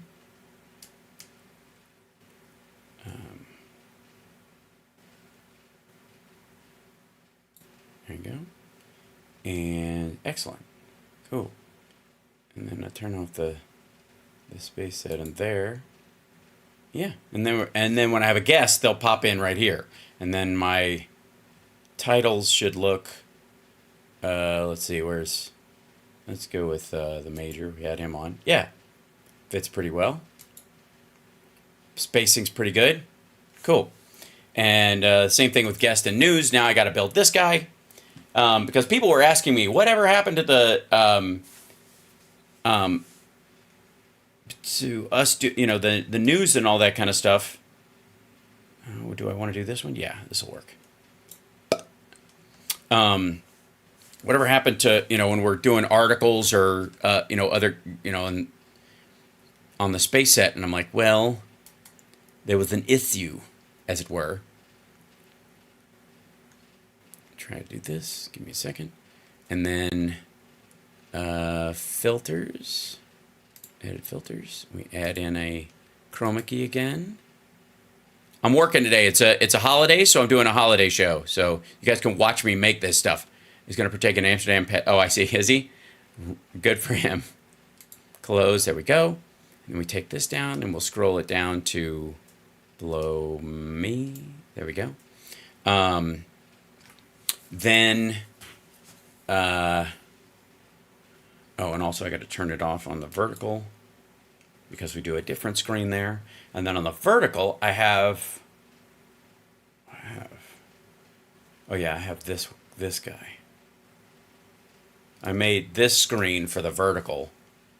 And so on that one, scroll up here. I made these in, again, using AI and then modifying them. Wake up. The software, by the way, is so friggin' slow. It's the draggiest software ever. I don't know why, but whatever. Okay, we turn this off on there because we don't need it. And on the other one, we turn on, give it a chroma key. And let's see, filters, same thing. Add filter, add a chroma key. Go through there. Pow. Add. Excellent. Then do this.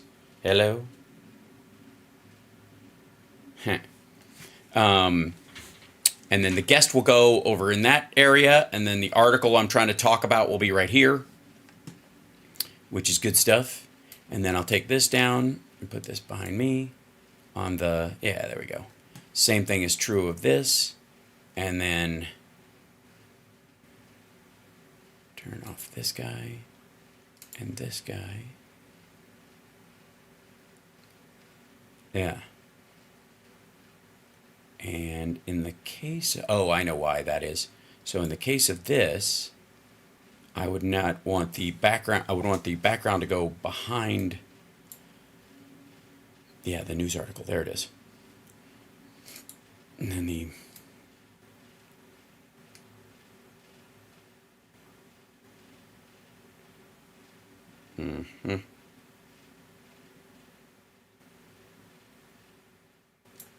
oh, I know what's up. Okay. I've already got to turn this off on here. And then this guy, do we have a vert? You can guess that news.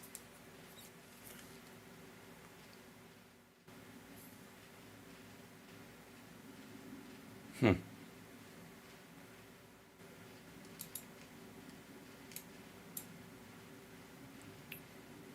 am I doing? I don't know. I'm seeing something of her. So I see. Turn that on.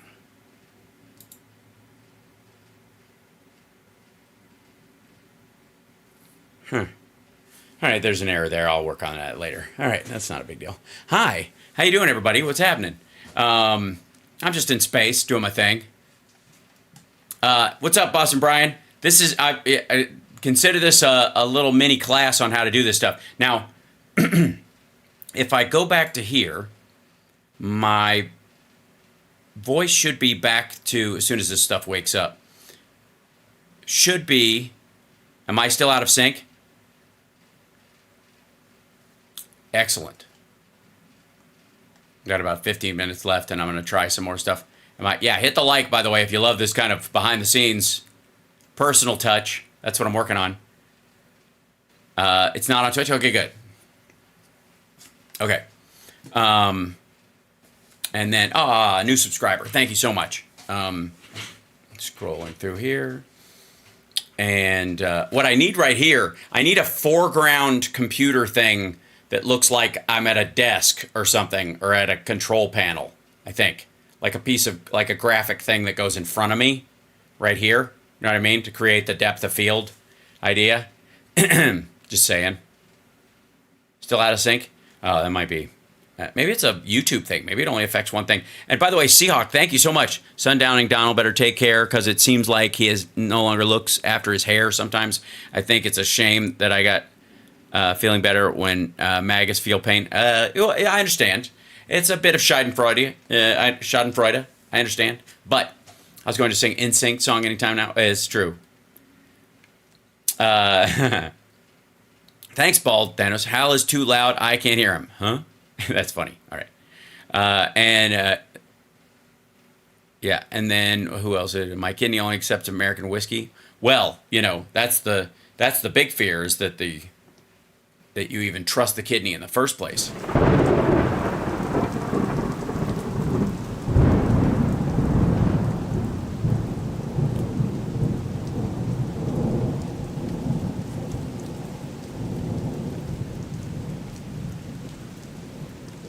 The kidney has a very special place in the heart.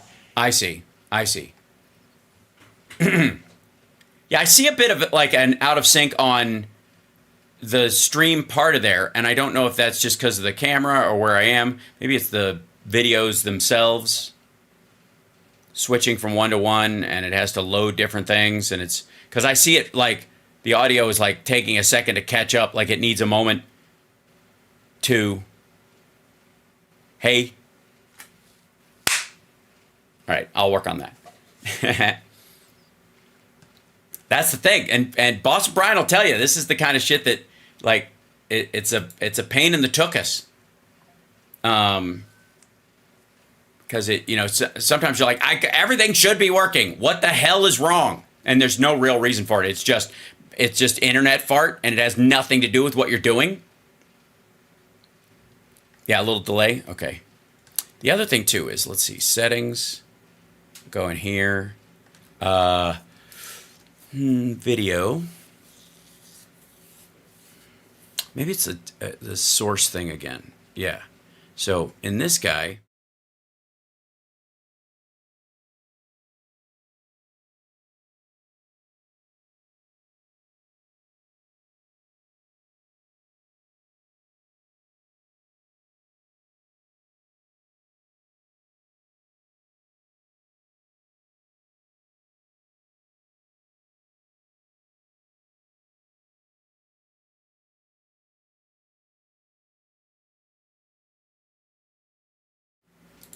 Sometimes that's what brings it back.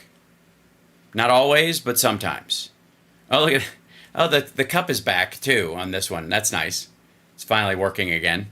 When you super chat or give likes or a thumbs up or any of that kind of stuff, it goes into the tip jar. You can fill the tip jar up, but it empties itself at the end of every show. So, just saying. This afternoon, Trump did that Mark Levin interview, and we've got all the pieces of it, I think. Yeah. All like kind of sliced up.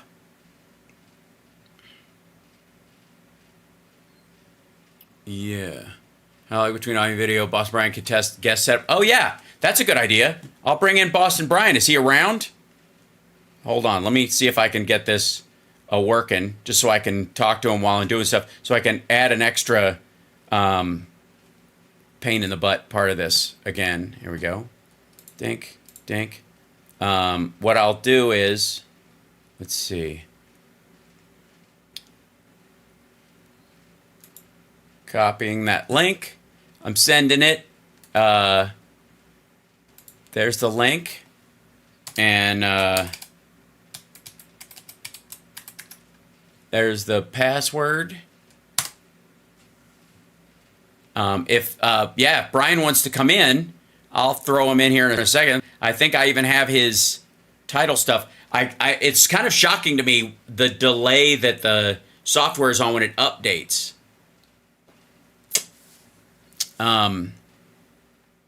He might have been guest number 2 on stuff, so I don't have to go in here and find because I have a label for him. I made one. I can't remember if it was an image file. Yeah, I think it probably was. Add a source. Most of these.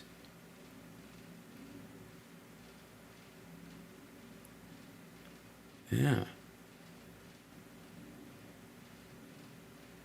I'm looking for it right now. I should have a Boston Brian one in here. If he wants to hop on, I'd love it. And we'll give it a shot so he can hear me and I can hear him and all that kind of stuff. And I know I have one. Where would they be? They would be in my lower thirds folder. And there he is. Yeah. Goes right here. There you go. And then take this guy. Reshape it. I need a new video card. This is hilarious. Like the wait between, like when I click on something and select it versus when it comes, like when I can move it or modify it or shrink it or any kind of stuff is like, it's hanging out like 90s amount of time. That's a lot of fun. Okay, I take this, shrink this down, and bring it over. Got it, sent, excellent. Cool.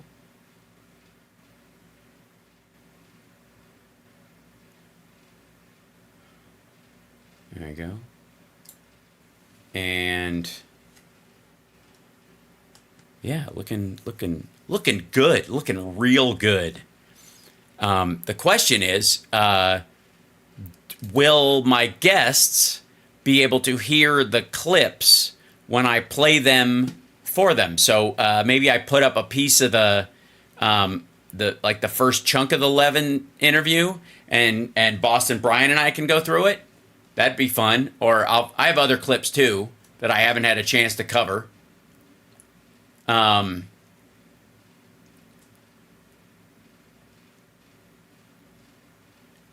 Yeah, there's tons of stuff. God damn. John Tobacco, the calendar. Yikes. Look at this shit. Oy. I don't even know what. Hold on.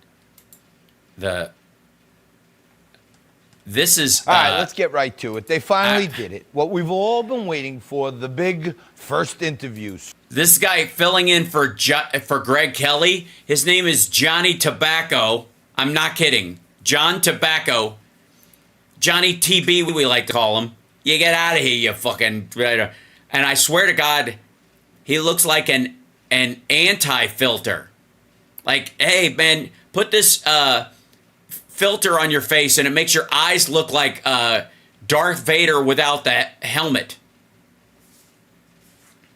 Yikes. So many questions, but they sat down for 1 hour. And it was a disaster. That was a disaster. And, you know, and just because John Kelly can't be here, I was like, way to go, Monero! Clear more now than ever when they tried to hide her for so long. Who the fuck is it? Johnny Tobacco? You gotta, I mean, this is kidding. This gotta be a parody account. Please, this has got, am I accidentally watching a character I once did? I mean, I could pull off Johnny Tobacco. I just need a check suit, whatever the shit that is. You motherfucker. I'm Johnny Tobacco, and Kamala Harris is a fucking rat, all right? That's literally what it says. John Tobacco exposes Kamala Harris for the rat that she really is. She's a fucking rat, you piece of iota, you... First problem is this. They only came up with... First problem is this. I can't say the word problem. 26 minutes that they could use. Now, being in the TV news, I can tell you this. A 1 hour show usually contains 42 minutes of content. Yeah, you're a big time show guy. We all know him, right? We all know. We know who the fuck this guy is, you fucking piece of... You know, I know. Look, I'm in television, okay? You got one, you need rabbit ears? My cousin Ernie, he'll handle it for you. 30-minute show like my show here on Newsmax, Wise Guys, is 22 minutes. So after Wise Guys? Nearly a month of not giving a single interview between the two of them. You fucking, doing this thing? Best CNN could do was give us 26 minutes of drivel, evasion, and lies. Now, Kamala, she spoke for less than 18 of those minutes, and her, shall we say, chaperone, Tim Walz, barely 3 minutes. If he's her chaperone, why wouldn't he speak equal or more? I have to say, like, you knew this was coming because for some reason the rules don't apply to Democrats the way they do to Republicans in this regard. But is it surprising at all, at fucking all, that they playing this idea like she can't do it on her own. She can't do one alone without somebody helping her, without training wheels or whatever. But then they would speak evenly, or even he would speak more. But the fact that he spoke less than anyone, including Dana Bash, who was just asking questions. You know what I'm saying? Just fucking asking questions. How is he the training wheels? Are you basically saying that, like, in that 3 minutes, there were only 3 minutes where he could interject and say what I think she meant to say was? Now listen, you're running for president and vice president of the free world, and you couldn't fill a half hour of television? They can. They don't have time for it. They're literally campaigning. Oh, I see Boston Brian coming by, and we're going to have a battle of the network accents if we're not careful. I see him popping in here. I'm going to put him in the hot seat. You bet. I don't see him yet, but I see there's some movement. There's something going on. There's some guy in there. What's happening? I'm copying the link. I'm getting ready. If he's in there, if he's around. I don't see you or hear you, but I think he hears me. We're just testing today, so it's no big deal. It's a holiday. Holiday. It would be so nice. All right, I'm going to put him in here. Maybe it pops up in this. Close. Excellent. Maybe his camera isn't up yet. Maybe he just sat down. He doesn't have his pants on. He just fired up his system, opened up the browser, and ew. I'm waiting patiently for our dear friend. While I'm at it, I will let's see, turn off the major thing, and then I'll shift him over as well.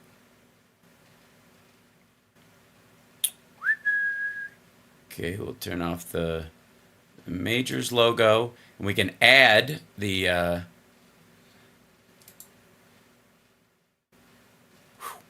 yeah, it's dragging ass today. I think my computer needs a holiday. Jesus. Oh, he went away. He was there, and then I lost him. There he is. And there's that. Put that in there. And close the window. There we go. And then, yeah. Take this down. And while he's hopping back on with us, I'll be just setting the stage for him. Yeah, you know, because sometimes you got to do the work. Here's that. Take this guy. Shrink this down. Move this over here. Whoops. Grab the right thing, you bastard. Yeah. All right. I mean, is he trying to get in? Because it looked like he was getting in there, and then something else happened. He's hopping on. We'll see if he can get in there. It looks like I'm creating a baseball card. Yeah, pretty much. That's what I do. You know, for friends, you bastard. And by the way, who needed all these Dana Bash inserts explaining what they said or what they will say coming up? Jesus Christ. Have you watched any of the Trump interviews? Good Lord, man. At least hers, the answers were unedited. They were just direct. She talked about the segment, where they were going. It was, you know, they just cut out the production aspect of it. But once the answers started coming, they didn't edit any of them. Trump cuts his shit together like crazy, and they have to explain the edits. You ask? The answer is absolutely no one. But let's take a look at what they did say. Let's take a look at some of the deep policy initiatives this diabolical duo revealed. Buried in all the BS and double talk. Well, I see him. There he is. I see him, ladies and gentlemen. That's it. Look at this guy, this fella. How you doing? Can you hear me? I hear you. I do. Hold on one second. I'm gonna move you over to this. Let me since I got you here, and I'm shaping up windows anyways. I'm gonna drag you down there. How you doing, brother? It would only make sense that I'm frustrated with technology as you're working out the kinks in your technology. Sure. I don't mind that. That's okay. And I think it wasn't letting me use my webcam for some reason. I apologize. Because it was punishing you. because you deserve it. Quite frankly, young man. There you go. Now you've got it's a background for you. I gotta increase your I don't know. I gotta increase your like contrast a little bit. Yeah, right. Yes. Well, that too, certainly. By the way, let's just start out with hi. How are you? I'm not bad myself. How are you, sir? I'm good. I just thought I knew you were testing your software. I saw you Yeah. were bringing up the guest panel, and I just figured I'd let you know That's I was a around brilliant if you needed idea. to test a guest. Yeah, I insist. And I have a. Okay, And I'm already frustrated at this guy's accent, just to let you know. Oh my God! Just like it's like they auditioned for like the most douchiest extra from Casino they could find, where like De Niro and Pesci and all these guys are sitting in the audition process going, I don't know, it's a little over the fucking top. I don't buy it. It's like too much. You know what I mean? It sounds like a fucking cartoon. It sounds like a fucking cartoon. But I am slightly, as an avid golfer myself, I'm slightly disappointed I missed the Trump golf video because I would have loved to have critiqued his swing and lack of putting skills and knowledge of golf, considering how long the man's been playing, his lack of knowledge of golf courses and how to build and design them. The man doesn't design the courses himself. He pays a guy that comes in and will redesign an existing course to make it look like something that you can charge an exorbitant amount for so that people can play around and you can turn it into a private course. So you can change the look of a public course and make, change a few things, add a few bridges and water, a windmill, sand, artificial sand traps that don't really come into play at all, but they look really nice. And that way you can actually change the appearance of what is already an existing golf course, basically give it a facelift for a fraction of the price that it would cost to basically redo and actually redesign a real golf course where this, where the properties are. So, sorry, I had to get that off my chest. No, I'm with you. I find it's like, again, I don't really golf.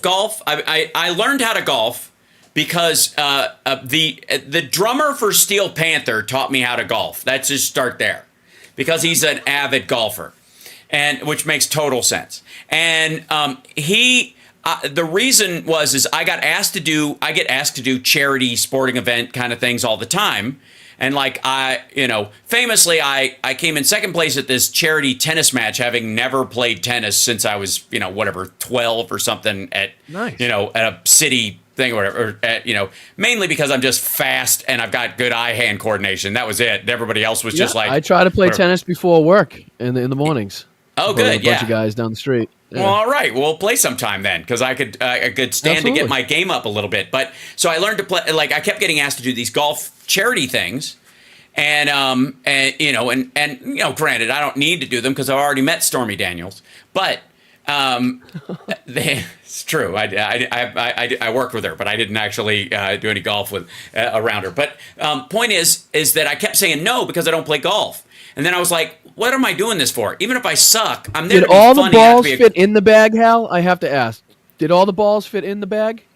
In that tournament with no, I had two guys walking around with giant lumpy pockets, carrying them for me. Yeah, and they were all of them were. I had dirty balls, so they were like, I have my ball. I don't know if it's TMI in golf terms, but I've used balls. Well, so we all love the ball washer. You know the ball washer. We right? do, but I will say it pinches a little bit. It's dangerous, because you get your thumb caught in it. What did you think I meant? Anyways,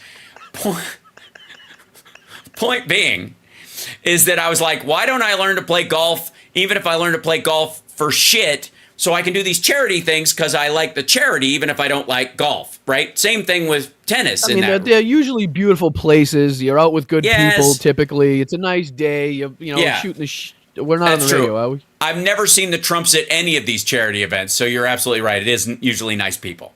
So, so Darren, the sticks it in you, taught me how to play golf on the public course near his house, and we played a few rounds, and he was like, and I was like, I'm pretty good at it right away. I'm like, I'm not, I consider myself a solid golfer after 2.5 games, and then I played at this charity thing, and I was on the winning team, and I was like, this is not a sport. I was like, it definitely takes skill, definitely takes focus, but like it's almost like the Olympics. There's this window of good versus great that is so fucking narrow that it's really a pastime. Which is nothing wrong with that. It should be. There's a big difference between like a scramble, match play, if you're playing stroke play. Because if you're playing stroke play, every shot counts. But if you're playing I've in a always group believed where that. it's a scramble and you're just listen, taking the best shot, you know, in any situation kind of where I'm playing stroke play, every shot counts.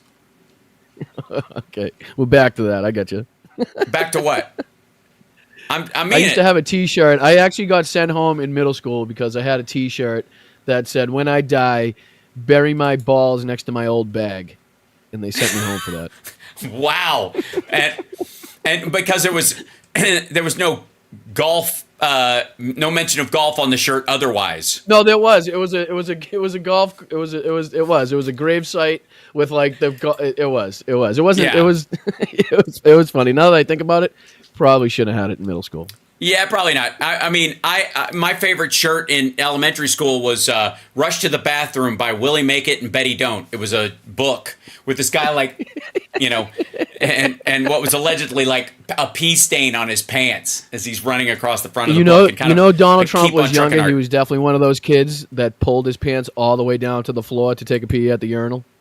Yeah, Donald Trump definitely was one of those kids. Yeah, so everybody could see his lack like when of he's ass. 14. Right. And then sometimes he would like he'd nervous poop because there were other people around, and then it would catch in his pants that he wouldn't notice. Somebody said earlier in the chat, "Crappy Gilmore." I was dying. Well, and Trump did this. Under 50, I think it's called.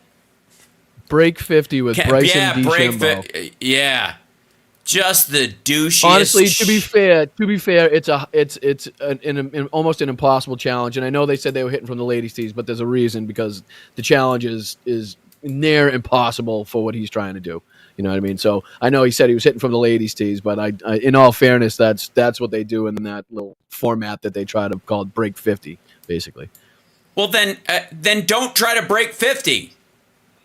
That's like saying we do a special form of break 50 on golf courses where we start at the putting green.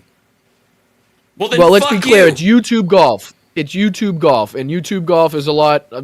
I watch it a lot. It's a lot different than actual golf. Sometimes they'll bring in PGA Tour players, and they'll create different systems and different little competitions on the course to make it more eventful and challenging and fun to watch. So this is just one of those formats that they one of the creators came up with, and now a lot of them are doing it. And I understand what you're saying. It's kind of all right. I'm just saying it sounds a lot like the TikTok 127 gender stuff they're complaining about. Like, look at it, 2 forms of golf.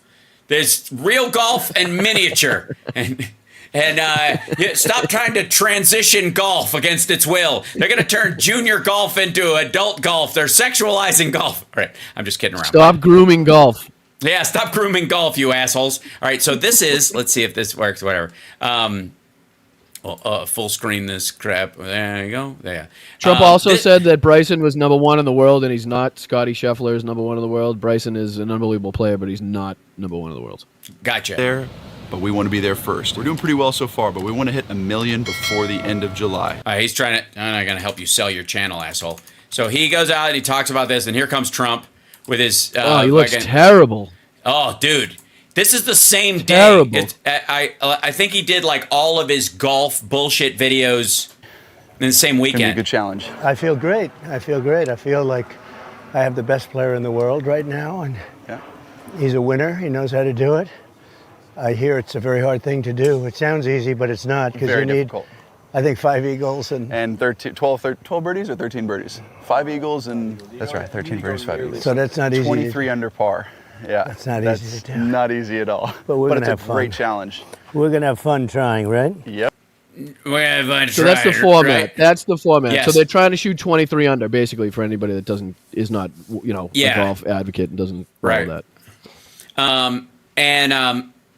By the way, watch for as like robots start taking over a lot of shit. and industrialization doesn't, like, industrial sites don't need windows anymore, that a lot of factories will move underground and a lot of land will be freed up over time.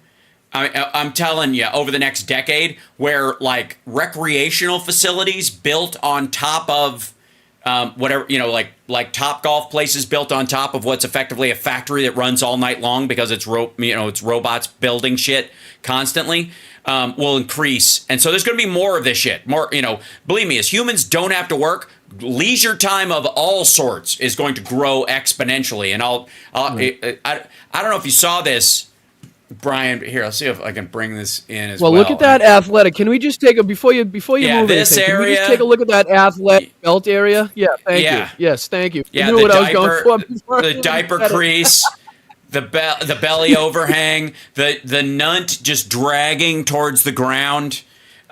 Which, by the way, his swing is one of the most atrocious things I've ever seen. And the only thing worse than his actual swing is the way he putts, like the way he twists his wrist at the end of a putt. Because he heard something. It's the most ridiculous thing. He heard something from somebody, and he's trying to recreate it with his like spastic body.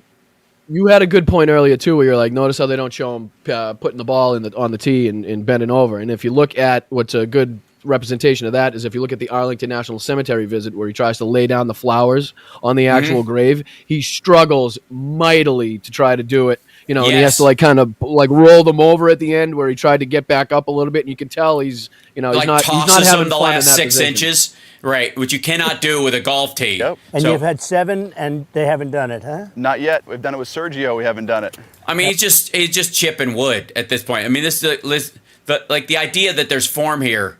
Yes. The worst part of this whole thing is these people that actually know what they're talking about and what they're doing, like Bryson, kissing his ass. the gentleman that was just trying to sit there and act like what this guy is saying, and the balls that he's hitting and the shots that he's taking are great, and it's unbelievable, and the knowledge you have, and it's like you know so much better than to think that what this man is saying and doing is anywhere near athleticism or is in any way coherent whatsoever. I mean, the man spent his whole life around golf and doesn't know shit about it. Yeah. It's what he knows is the people. What he knows is he can talk about because the social aspect of golf is what he's in it for. This is about making business deals and talking. One of the reasons why golf is so popular amongst people making business deals is because you're out. It's really hard to mic you. On a private golf course, it's really hard to get a shotgun mic pointed at you. It's really hard to wear a wire, all that kind of shit, because of the distance you end up walking, and they know Plus where you're that together is. for several hours with the same Yes. group, too. You know what I mean? Exactly. You can't really get away if you're It's in a a group bullshit of 4. fest, and it's really great for run away. coordinated criminal efforts in a non-building setting. It really is. Even if it's not criminal what you're doing, if it's just immoral, it's a good place to carry it out. That was something with Sergio, huh? Yeah, we were close.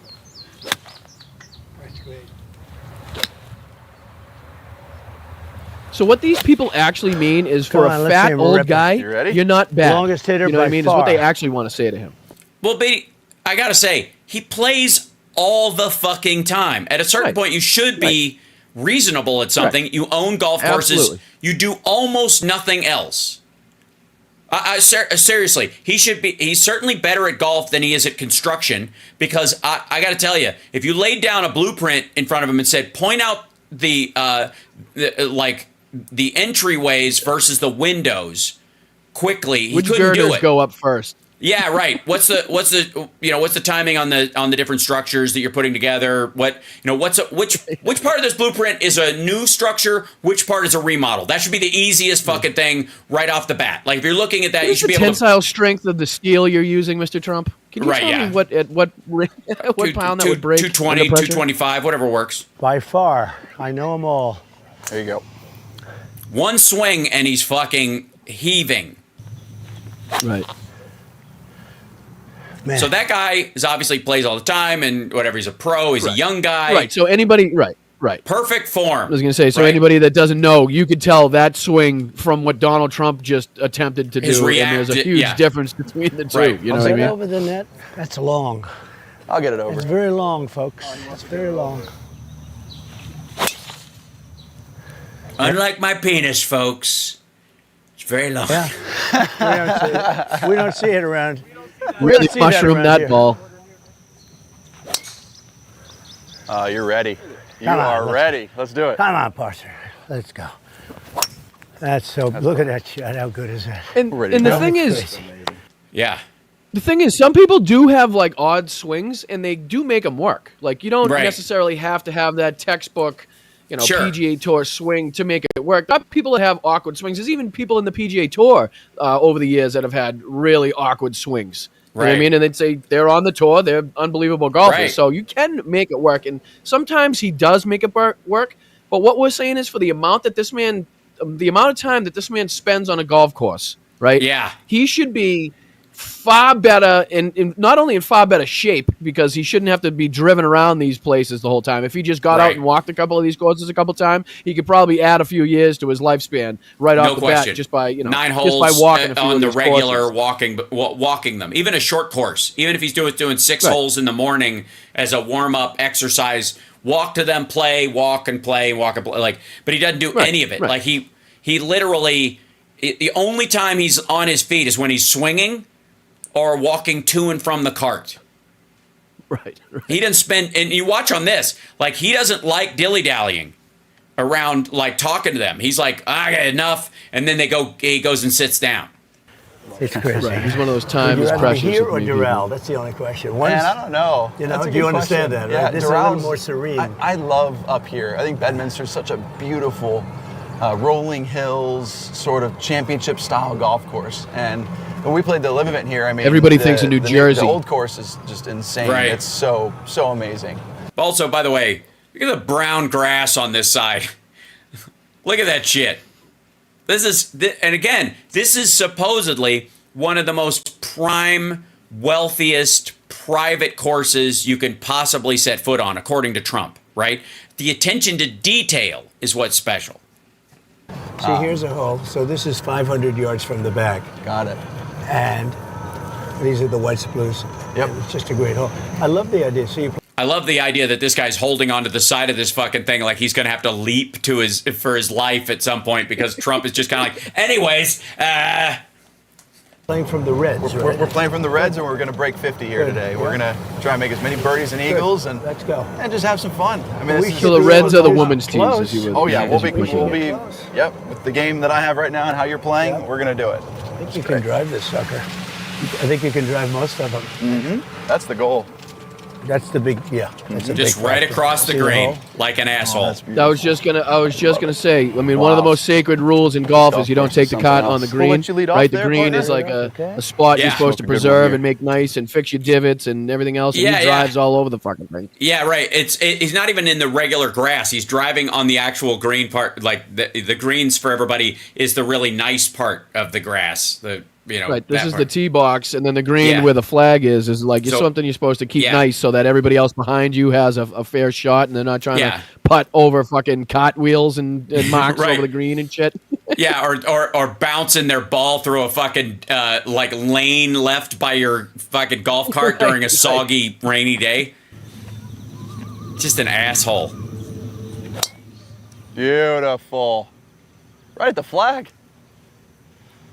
That's I mean, pretty that's good. awesome. Great shot. Partner, that's Not a all you gotta bad do golf all day shot, today. not gonna Yep. lie. Give me Yep. the freedom to go at the greens here. This is a 3-wood, 299 yards to the hole.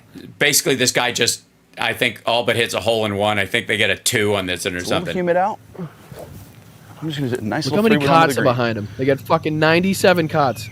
Well, there's going to be also like Secret Service and camera crew and whatever. Oh, this is like Probably- this every time he goes golfing. It's like that. There's fucking 30, 40 cots. Nobody else can use the course. You know, Right. it shuts the whole fucking system down. It's like, Right. Oh, be good. Oh, it's perfect. Be the right club, please. That's Get us started perfect. off hot. Oh, yeah. Go in the hole. That was pretty good there. Nobody's going to believe it. Nobody's going to believe it. Believe me, it happened. And that's how you That start is a break great. 50. And that's a 3-wood, isn't it? Yep. 3-wood? I got you. Oh, that's so great. So it's Serious. $299, 3-wood. That's pretty good, huh? Look at that. I didn't even know there was, I'm actually happy I didn't know that was up there. Oh, it's very tough. It's a tough starting. Now he's driving because he's like, hey, how about I drive? Yeah, You just hang out. Yeah. You're going to love it. Fantastic design. You're going to love this course. Trump's just exhausted from steering. Okay, I got to ask, what's your favorite golf course of all your properties? Well, Aberdeen is so incredible. He said the same thing in the other video. Turner is rated #1 in the world. There's a part in this video, Right Hal, by the that hole, goes right? to your where you're talking about the driving, where I forget where it is in the video, which I knew, but they almost tipped the cart over. Like Trump's driving, and you can see in Trump's face where he goes, like he thinks he's gonna like fall off the hill because the cart's like tipping this way. And he like turns the cart to try to go. It's so funny the face he makes. Right? He's like, "Arr." That was close. We could use an eagle here, right? Yes, we could. That'd be starting off hot. What are we, 4 into You 50 got to was get our those best 5 start? eagles. That's the hard part, Yeah, getting the eagles. yeah, right? it's the most difficult part. But the par 5s, Isn't an eagle like a 2, like land and hit, right? 1 putt. An eagle is 2 under the par of the hole. So if it's a par 5 and you get it in 3 shots, it's an eagle. If you get it So in it's a 1 par less 4, than the yeah. par, Par 4 you got par to hit in 4 2. is if Land and 4 hit 1 shots putt. is a par, 3 shots is a birdie, 2 is an eagle, 1 is an albatross.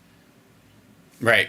So And none is a Trump so basically, Club they have to make championship. 13. I think they said they have to make 13 birdies, And 5 2 eagles. and they're allowed so many pars or something like that in order to complete the challenge that they're trying to do, If which we can is reach in 2, unbelievably tough. and it acts Yeah, like a yeah, par 4 for us. Yeah, that's right. And if we drive a couple greens and make an eagle, we have a good chance. Mine was in normal good shape. His is crazy. His right? is fine. Might be a little bit straight. So it goes both ways. Should go. See what I mean? It's gross the way they talk about golf. Just the, And we don't like anything that goes both ways, do we? Oh, just No. a fraction left? Oh, it goes back in the hole. Got it. I love it. It's very quick. Straight's good. Yep. Downhill. See, I'll always go first, and you'll see the line. What do you like there, Neville? Definitely, if you went started right here. Yeah, I think so. Porterhouse, look at the shine on these shoes. That's chop. That's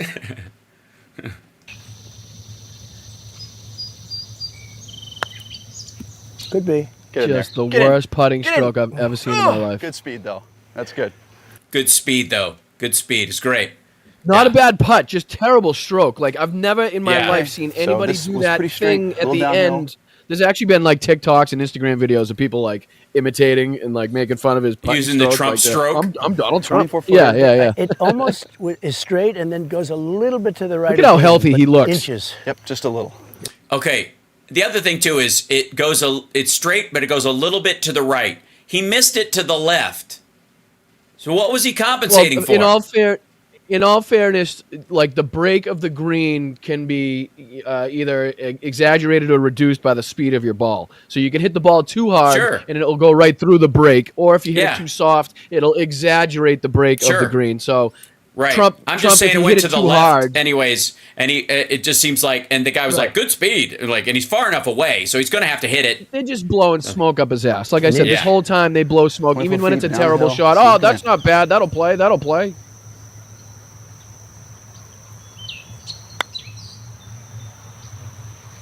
Oh, Go. no way. Go. Go. I left it short. had the hard oh, part. my gosh. Right in the heart. Ah.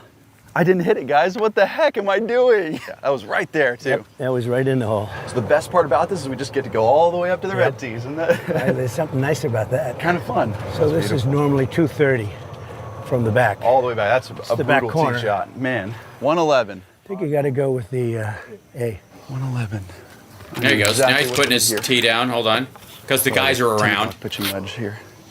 This is a beautiful par 3. That's unbelievable. Well, it's Scenic. it's very ironic to me and very He's telling telling that he me wouldn't that- allow black people to live in his buildings, but he will allow one to caddy for him at his golf courses, to carry his bag and stuff around the golf courses. Well, I mean, there's a huge difference, I would argue, between having black servants and black tenants.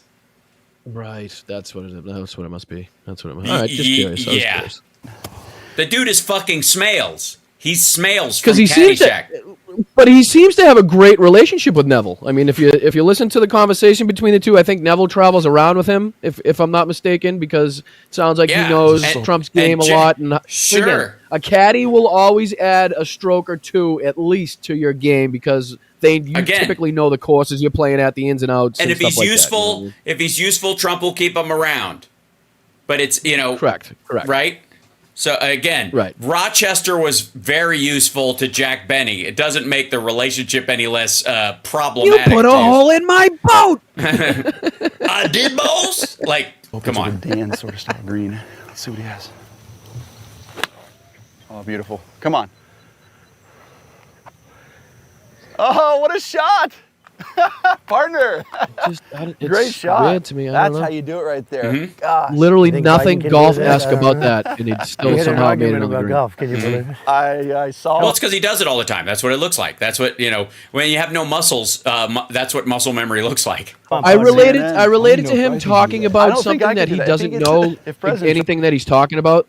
Like, do you know what I mean? You know how like when he's talking about like I don't know, our nuclear proliferation in our nuclear triad, and he's trying to walk around it. Somehow he makes it past the conversation with the reporters. Like he'll somehow bullshit his way through it, and then but he actually said nothing. It's like the same thing with here. Like somehow he bullshits his way through the swing, but somehow he manages to make it like where he wanted to go. You know what I mean? Like I don't know. The man just he can step in shit and come out clean on the other side. I feel like so 111. Gonna play this 110. Well, I have a feeling because this video is 56 minutes long. This isn't the whole day. They're going to speed up at some point, and so they'll cut out the ones that he didn't do that great. And we don't know what if these holes are genuinely in order from what they really played. Either they are. They do show. I think they show every shot. But the thing is, Bryson's so good that sometimes Donald doesn't have to shoot. Could be. You know what I mean? Right. So they're not always all taking shots on every hole. So it doesn't take as long as a normal match would, basically. I think you might have the better angle to the pin, though. A good hit. I think we're going to use your shot there, President. I think so. It's a good hit. Mine's right uphill. That's like President Trump's inside of you. Flat. Ew. I'm sorry, what? So it's a good hit. Mine's right uphill. Like President Trump's inside of you. Flat or downhill? I love. Yeah. Uh-oh, we lost Brian on that one. It looks like President Trump's inside of you. Said no one ever. Of uphill when they're fast greens and pure greens. If it's downhill, the ball seems to fall down the fall line a little bit. So sometimes it's easier downhill for me. I think it's easier to make it downhill. To make it, yeah, but you may leave your. I swear to God, this is largely what golf is all about. Is that there's just so much room to bullshit between holes. It's like fishing stories. You hit a shot and then you tell a fishing story, and then you hit another shot and you tell a fishing story. Like, oh man, if that was just 3 inches to the right or 7 inches longer, or if my driver was even better, that type of stuff. It's Tinder stories for old dudes. But if you listen, everything that Trump talks about is like the old. Like he talks about Lee Trevino and people back in the 80s. Right. Like he doesn't know anybody current. Who really was a big swinger? Waylon Flowers and Madam. He would use her head as a club. And I once played with Ben Hogan. Yeah, right. Shields and Yarnell. You wouldn't believe it, but boy. Yourself a 3-4 footer past the hole sometimes. So you got a closer good shot. That's awesome. Probably it's an easier putt too. What do you see there, Neville? I think left center's perfect. Now watch the club at the end of this stroke. Yep. Break. Oh, it didn't break. That's all right. Pretty straight, Yeah, just straight in Bryson's line too. And if people don't know, there's specific golf etiquette playing golf. Where you put the flag, where you stand while people are shooting. Don't talk while people are, approaching their shot. Don't walk in somebody's line on the green because it's going to affect the way the Trump ball is standing right there. When to take out the flag, when not to take out the flag. Like there's proper etiquette. Like when I was a caddy back in the day, I had to go to a whole school to learn, the proper etiquette of golf so that I could golf at a private golf course for these people and not screw things up and screw up the rounds because these people are paying $100,000 a year to be a member at this private golf course. Right. So it's like they want obviously to get the most out of their money. Service. And then what was nice is as a caddy, I got to play I think 2 days a week on the course. Like employees, there was a certain time frame that employees of the course could play. When it wasn't busy, you could go out and play a few holes. And then I ended up being seen by one of the members. They asked me to play on the junior tour team there. It was pretty cool, but I don't get to play a lot now nowadays. Understood. Well, I am not against the idea of. Whoops, hold on. I don't want to do this. I forgot that I was still working for a second on doing this. I have to transform one of the visual things fit to screen. There we go, so that I can show on the. If you need to give me the boot, just let me know. I just wanted. No, to we're see good. if you We're hanging needed out. It's good. A guest test, basically. No, it's awesome. Thank you.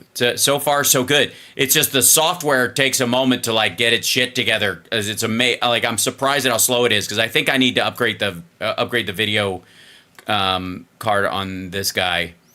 Yeah, I couldn't get Twitch working yesterday for my stream. Huh. Well, sometimes it's them. You know what I mean? You'll find these situations where you're like, I gotta make what's wrong with me, and you're like, it's just them. It's just the feed just kept saying there was an error, and I could either edit or remove or try again, and it just kept doing the same error. I don't know where to go from there. So I understand. So hold on one second. Let me try to squeeze this down. We're good. Okay, there we go. Knock it right in. Just the constant ass kissing in this video is just killing me. It's kind of amazing. Oh, wow. Never a doubt.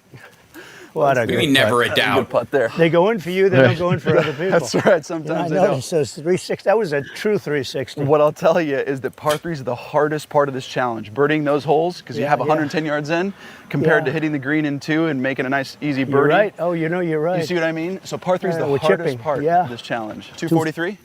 243. Uphill. Pretty substantially. The cart is uphill. on the fucking tee box. Everywhere. Yeah, everywhere they go. It could not get any closer to where he has to take the shot. Yeah, he literally, like, it's almost like he'll, in a couple of, like in a year, he's going to lean out of the fucking thing. From the cot. Right, never get up. With one hand. They're just going to give him a fucking rascal scooter with a windmill with a club on the side of it. He's just going to roll up and just hit a button and whap. He's going to fucking speed up to the ball and just hold the driver outside the cot and hope it makes contact. Yeah. Never stop. What an absolute dipshit. Okay, so You don't want to be left of the pin because it breaks down the hill here. Okay. Right side. right, so nope. Terrible shot. Get left. Get left, he says. Yeah, you're fine. That's okay. I'll put this one on the green here. That's what they say every time. It's okay. It's okay. Mr. President. No trouble. Par 4, 243, no trouble. This is going to be a 5-iron. No trouble. It's not your fault that you hit the ball nowhere near anything into, by the way, it's almost like, you know how they always tell you, like, if you listen to the old Tony Robbins tapes, there's that effect where the brain where, like, if you're looking at a car and you're thinking about buying the car, suddenly you'll see it everywhere. And you never saw it before, but now it's all over the street or whatever. Whatever you focus on, your reticulating, activating system automatically goes to it. You know, if I say, close your eyes and, don't think of the color red, you open your eyes, everything you see that's red will just pop, right? You could tell that they're filming and there are these big, dry, unkempt patches of the ground, right? That look like shit. I think that's the type of grass. I believe me, as much as I want to shit on Donald Trump and his courses and stuff, I do believe that's. But it's not the kind you play out of. It's the next. It's like a sand trap, but either way, it looks like shit comparatively, and you can grow long grass that can be green. So I don't know what the fuck, but either way, he hit right at it. He went right for the brown. He's down with the brown. Is the point I'm trying to make. Here. Like he can't. He's supposed to hit the green on the green, the greenest green right in front of him, straight ahead. And what does he do? He aims right at this tan patch that just looks like shit.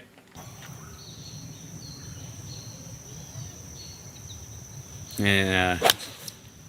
Wing. Get left. Get left. Go left. Okay, they're shooting over the top of that thing, so he just hit right into it. Well, that one was Donald Trump doesn't have the reach, but that one may have made it over. Songs of all time. Yeah. Yeah. Do you have that? Oh, because they're trying to hit. It's one of those. It's like I have a great playlist. You can hit this way and then turn. Yeah. So this is stuff. So they're just trying to save themselves a shot by going from the ladies' tee and go over that chunk. Too old for you. They were cut in the corner. What's your favorite Frank Sinatra, right? Well, I have a lot of Frank Sinatra. Yeah. We'll play this when we're finished breaking this record, if that ever happens. Yeah, let's play some copyright music for your YouTube video. I love it. Nice and soothing, right? It is calming as ever. Good shot. That's some 5-iron. That is some 5-iron. I'll take it. There aren't many people in the world can hit a 5-iron. That's right. All right. What is that? I thought it was like My Heart Will Go On for a second. I'm like, you really playing Titanic theme music while you're... Well, a good shot. 25 feet. What do you see there, Neville? So I think I like it right here. I love that line. Right? Perfect line. Go. Going. Go. Right in the hole. Dang it. Oh my gosh. It No, shows and a it little would have more kept break than you going. thought, right? It definitely Yeah. does. That was a great It's putt. such a That was mini Thank putt you. stroke. Yeah. And he just goes and pushes 25 it feet in. down the hill. Like he does one of those scoop pushes where he just rolls it in instead of putting. Yeah. Whatever. The shoe wedge. Good happen. Go. Break. That's great. Oh my gosh. That's was a great close. putt. I'll take that. That's Bryson, fine. you hit down on a putt, don't you, huh? I try to be as level as possible. You mean sweep it? Just sweep. You Yeah, sweep like it. a sweep. But you hit down on it? Everybody does. Nobody hits It down depends. on a Like putt. if I'm on the cuff right That here, makes no sense. I have to hit Well, down. then you So- have to, So yeah. watch this. So this is really cool, actually. So if I'm here, some people will use the toe and Yeah, whatnot. oh, that's terrible. But watch this. I'll just shift my weight to the left, so I hit down and on top of Yeah, it. and you're still And I'll get sweeping the it. ball to roll Yeah. pretty effortlessly. But on a normal putt, you're hitting it even. Very Pretty much. Yeah. What? The question is ridiculous. It makes no sense. You're hitting it even. No, Right. I'm fucking hitting the ball. What do you mean I'm hitting it even? No, I'm trying to hit it uneven. What he means is you're not using that down chipping motion on it on a regular putt. Well, of course fucking not. flat. Right? Very Right, flat. right, Donald. I'm not using my driver on the green. Correct. Right. Yeah, that's right. That's right. I'm not using a sand wedge to putt with. Yeah. Birdies all around. Let's see if we can get our first eagle. We're for getting a lot of birdies. 20,000. So we're at 30,000 now, guys. So that's what you do. You hit your eagles. That's right. Then if you get a little lucky with a couple of holes. You got it. Now you see it. That's what you need. Yep, that works. You're right. The par threes are the rough ones. They're the difficult ones. Even if you're fairly close. Yep. It's a great challenge to see what you can do. Look at fucking Trump white knuckling the shit out of this Yeah, right now. yeah, Also, yeah. I think look this at might the be where it comes up band-aids. where they almost flip it. 1, 2, 3. Correct. Right. And Well, that's then, what happens when you play fucking 9,700 rounds of golf every week. Right. Yeah. You know what I mean? Why don't you wear 2 gloves then? If you're playing that much. I have to. Yeah. A golf course, and that's why I love it. Me too. I like my hands to be all soft. You know what I mean? For my lady. It's not because I play it like came because up with it because my I shot hand. So I sweat like a banshee. 58, and I did it with Grant. Excuse me, I did it with Garrett Clark, Right. GM Golfs. We shot 56, and we're like, whoa, Wow. can we? What kind of grass is this, Boston Brian? What kind of I grass? think he's going through the cornfield here. He just Yeah, I stumbled think so, into too. Omaha, maybe. Yeah. This is where they grow okra. We shoot 50. Can we break 50? And that was Wait, no, how isn't that the where his series wife is started, buried? Was we just asked a question? Could we break 50? Oh no! He wants people to see how little respect he has for her. The grass is His cut wife is under there somewhere. relatively low. It's over in this shit.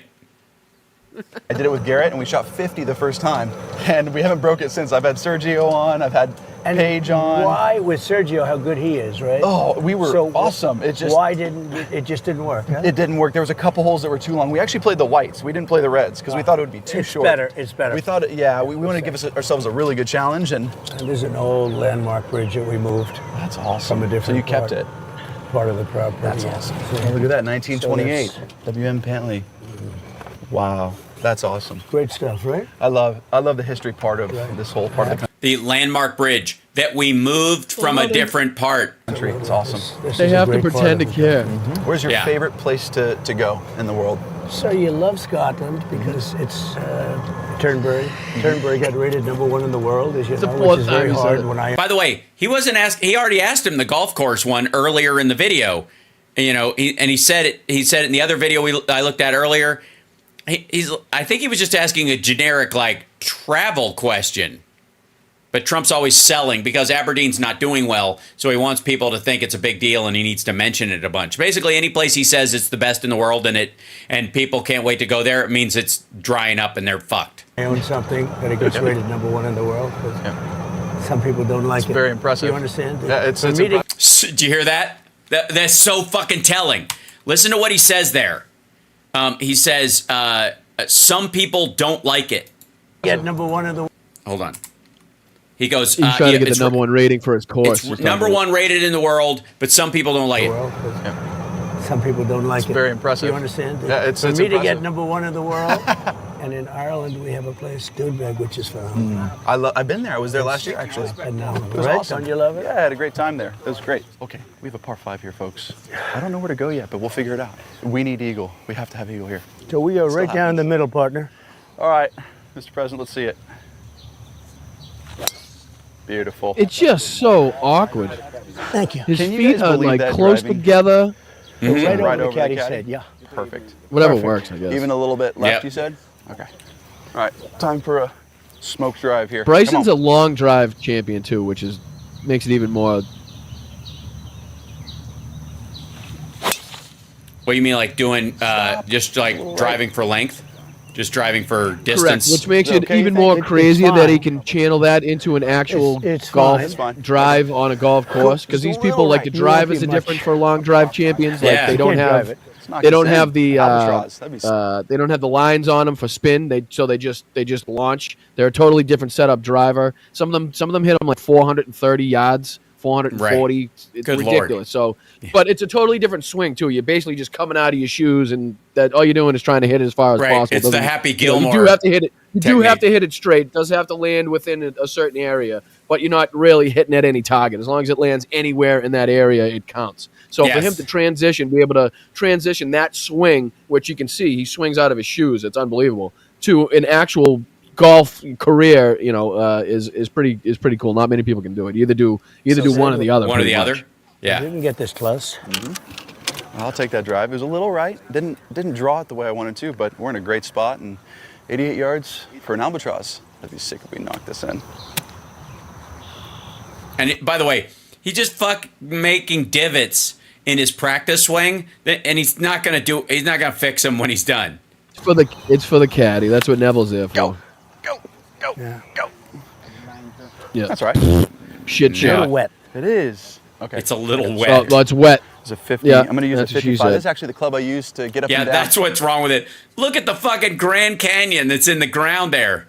That's like That's typical for a wedge. Typical for Yeah. a wedge, it is. Right, but that's like 3 inches deep, that hole. I'm just gonna guess that. I mean, again, I don't play golf, so I don't care. But good Down to Lord, what a Open, mess! 55 You don't hurt it degree. because it's a museum piece. 88 and play this thing 85. Just under 10 o'clock. You'll notice, yeah. Get up.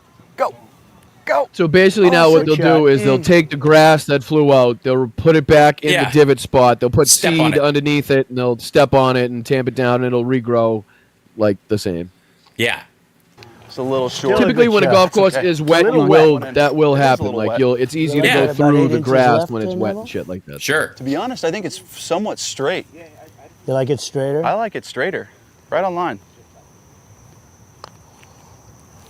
Worse. Go, I just go, never go seen that left. wrist Oh. angle in my life. And he always breaks left. It seems like 18 feet, all right? every time Cut with your because he always says he's correcting right. Shoulders? Yes, it's all in like the chest for me. Well, because they're Okay. afraid to give Yeah, I him really try to directions and like improvements because they don't want him to say Right. that he's doing anything wrong, so you can't Right. correct the mistakes that he's making to improve his game. This because is there actually are a none, if you ask him. great insight into how somebody would be a leader or make decisions. It's why coaches sometimes like Coach Walls, why they start looking at the kind of decisions you make in a pressure situation. How many angles can you see? Are the ones you're seeing legit? Or are they made up in your head? Are you reacting to reality or your preconceived notions of something? Do your instructions mean shit, right? And so in the case of Trump, like what's really abundantly clear here is that he's only good at shit he's done out of habit. And if anybody tries to actually help him step up in any area, he's offended. So everybody kind of keeps their mouth shut. Control it through the chest. It's a good illustration how yes men work around Donald Trump too. Yes, These videos. Absolutely. I agree, Boston Brian. Absolutely. I could do it, partner. Come on, come on. Oh, beauty. Let's go. That's Let's go. that's a Thank beauty. you. Let's go. That's a beauty. That's huge. So you putt with your chest, essentially. Yeah. Yeah, that's what he does. He putts with his chest.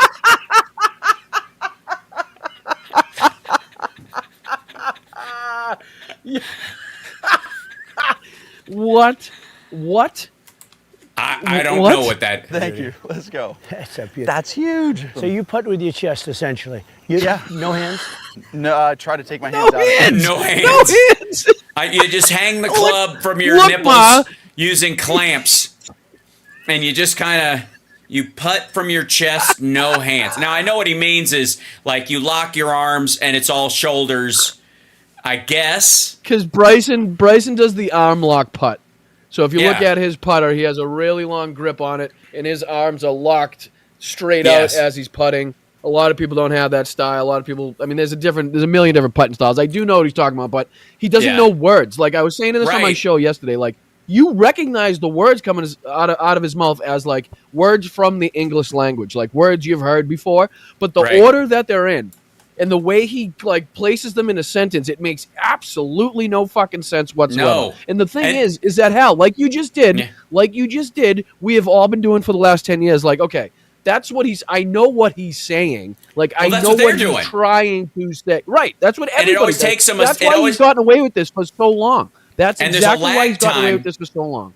There's a lag time on all this shit every time. Like you could see that they kind of go, what the fuck are you talking about? Oh, I know what he's talking about. Like you have to translate it from Trumpese every time he talks. That's what reporters do. That's what his MAGA supporters are forced to do. Like, okay, I know what he said, but he really meant this. Or like his campaign people when they come out, like, okay, he said this, but what he really meant was this. And it's like, I've been doing it in my speeches. We've been watching him so long in his speeches and his rallies that it's like, even when he does with this mumbo jumbo, we know what the hell he's trying to say. Yeah, like, you and I both are like, he's trying to get to, but it's like, what the fuck, dude? Right. And at a certain point, you're like, you want to show that you know what he's trying to say and how badly he's failing at saying it. So you explain it, but a part of me wants to not explain it and go, I know what he's trying to say, but I'm not going to help him say it. Fuck him. Exactly. Right? It's the weirdest conundrum to be in. As a reporter, you can't, right? Because they have to go, all right, I have to make sense of this.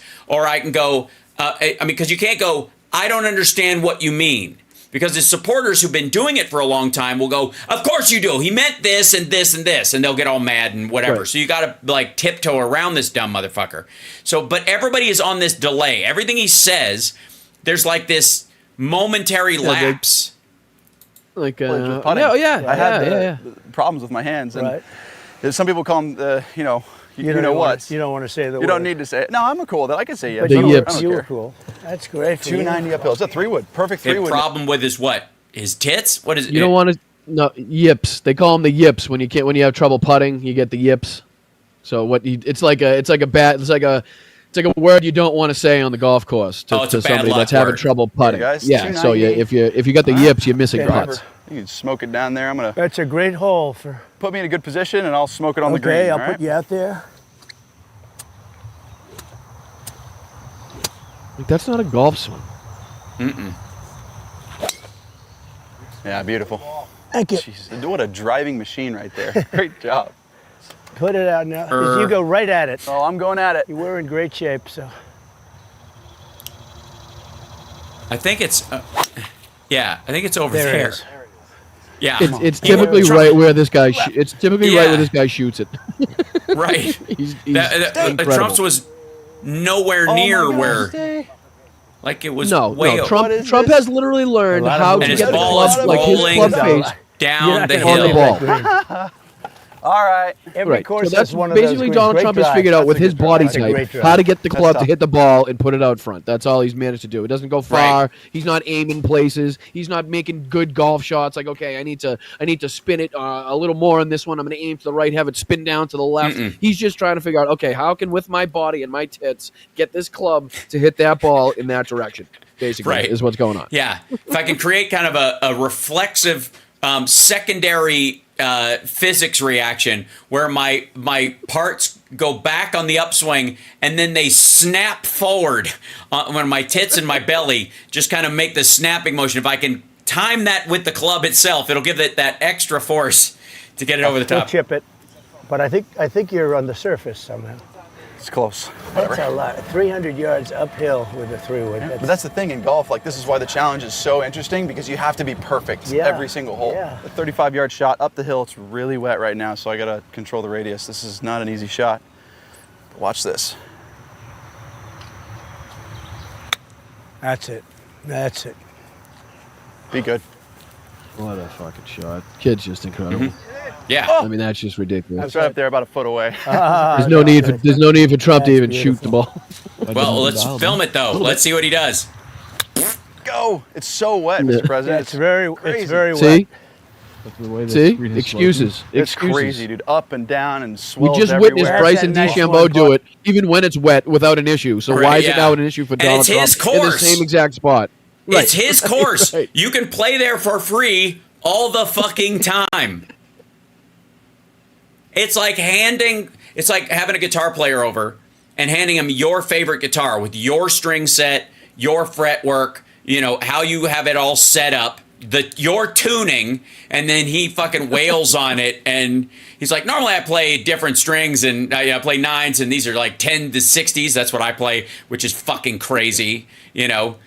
Johnny Million plays these like noodly ones. All the real shredders play that. And if you hand one of my guitars, they're like, Jesus Christ, what's this clunky madness?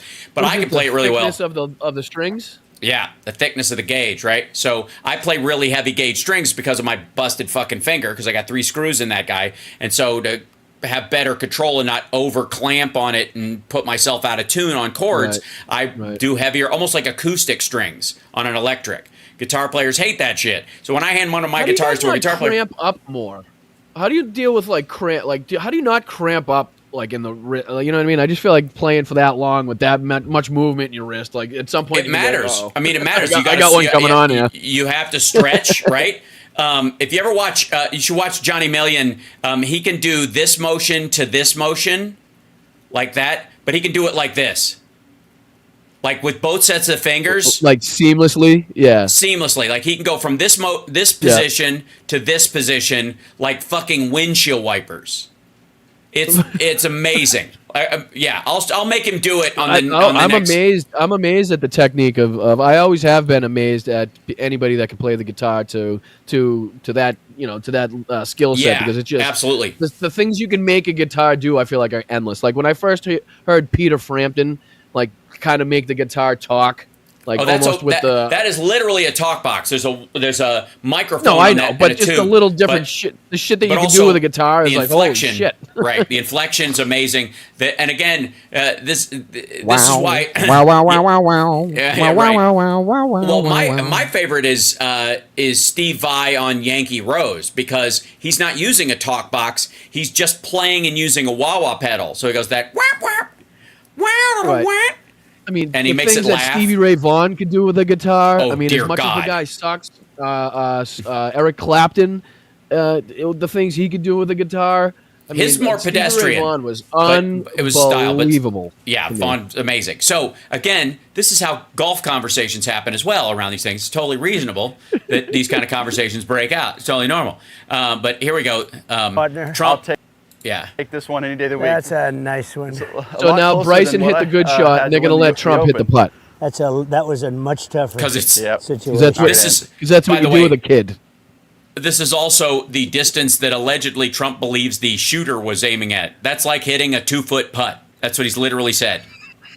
Right? About the shooter, right? He's literally that's said what his that. sons told him. Yep. Because they're experts. There you go. Yeah, it's very nice. By the way, if he does hit it and he misses, the other guy can still do it, and he gets credit. So tougher situation. I think it almost fell over there. For you folks, can you believe that? So how nervous were you with the 4-footer you had? It's like 4.5. It was a tough putt. And how did you feel about that? Oh, I was super nervous. I mean, anytime you're trying to make a 4.5 footer and the greens are a little bumpy, it was a little bit of a maybe kind of like dead. And so I was already sure until finally. I don't care. I don't care. I don't care. You hit I don't that care. ball. I don't care. I don't care. 150 pounds overweight. He would have said, I got up and I don't down. care. You got up and just had a good solid. I don't care. I pretty much knew it was going to go in. I don't care. Gary Player told me this, and he won 100. By the way, Trump brings. Who the fuck Look is at Gary how Player? slumped he looked. I know. He's an old golfer. He's an old pro golfer. Right. But yeah, Zach Wilde for the win. I agree. That's where I got the heavy strings from, him and John Sykes. Anyways, he looks like melted ice cream, but terrible, dude. Terrible right now. Yeah, not good. But he brings up the Gary Player more than almost anybody else. It's almost like Gary Player beat him in a club championship or something. Well, that's what I mean. Like he goes right to the same era. Like his brain is stuck. Yes. You know what I mean? Like his brain never like evolved from that era. Right. In majors 9 and 9. Mm-hmm. He said, President, it's very intense. What are you doing? Because I always teed it level with the ground. Yeah. He said, the reason for a tee on a par 3 is you have to lift it up. Yeah. A little bit off the ground. Yeah. And I never heard that. I always thought bad players did that. You know, when I see guys lifting it up. Yeah. Can you imagine all the years I played golf? There's a lot of professionals that tee it up. He said, tee it up. He said the reason for a tee is because the reason for a tee is to get it up off the ground. And the reason for a door is to get to the other side of the fucking That's right, wall. yeah. And the reason for a doorknob is so you don't have to kick every door in. The reason for shoes is so your bare feet don't touch the ground. Where does this end? The reason for a hat is to keep the sun off the top of your head and everybody from seeing your bald spot. Useless collection of words, though. Do you know what I mean? I know. Like, I understand, again, what he's trying to say. Like, he's trying to say that the guy who taught him just told him to tee it up a little higher. That's all he's trying to say. That's all he's trying to say. Just tee the ball up a little higher, and that's all you got to do. It might help you. That's all he has to say. But somehow it came out as this collection of bullshit that Bryson DeChambeau is now like. The way you can tell the way he's talking about it, that he like shoves the tee all the way into the ground so that just the top, like it's a fucking nail that you're going to drive the last hit with, right? And that you put it on. You put the ball on top of it. Like, what? Always had it like the only guy that tees it up below the grass. That's right. All right, partner. Let's see a good one here.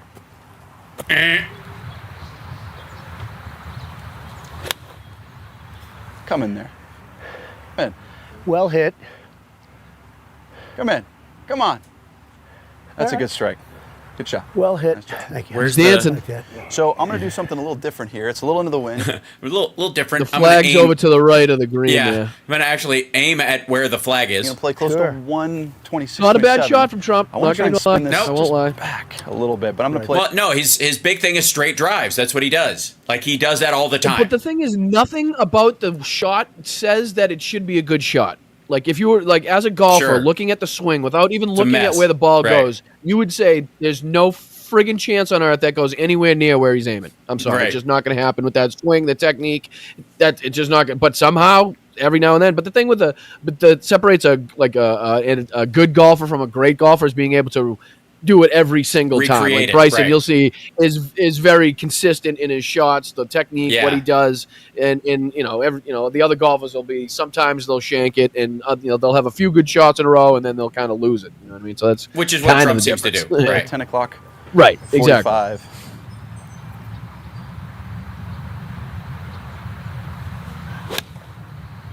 That'll be good. Oh, that's good. Little left. Of course it's good. He's a professional golfer. It should be. Yeah, right. Right there. Right there. Congratulations. You're inside Donald Trump now. You're inside the president. All right. How does it feel? The par 3 is the most difficult part of this challenge. I was just saying, it's brutal. I wouldn't have thought that. I thought you had almost a better shot than that, partner. What do you like there? I think it's going left to right, Almost a better shot. Just outside Nothing the edge. he says makes sense. Literally right here. Well, and then he's always asking his kid, what was that? See that? What was that? Can you play that one more time? Yeah. Can we play? Look at the end of his putting stroke. Yeah, yes. I don't know. Look at the end of the putting stroke. Nobody's ever done this. Yeah. What the fuck is that? What the fuck? Is he Never playing seen that in hacky my sack? life. Also, this And is it's after he hits the ball, so it has no effect on the shot. Do you know what I mean? Like, it's not like he's doing it as he's hitting it. In all fairness, as a golf professional myself, I do notice that it helps to squat down and stare at the ball. That will it'll increase the chances of it going in the hole. Come on. It's not that they're bad. Did you see that? He just stopped it. It's not that they're bad. They're just not going in. And watch how Bryson just stops the ball because it's gonna roll off down the fucking hill. Watch. Back to the tee box. It's not that they're bad. He just kicks it back to him. He did. He stopped it, yeah. You don't do that. You let it roll down the fucking hill because that's where it would have gone. Gonna brake to the right, 15 feet.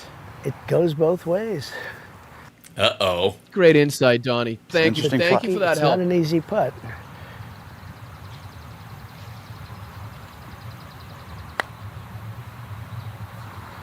Oh, did you that see goes that? left, but what are we at? We're at 1, 2, 3. Yeah, how many holes have we played? I think played 6. 6 holes. And you get to at least 10 under through 9. 10 under through 9, and we'll be on track, okay?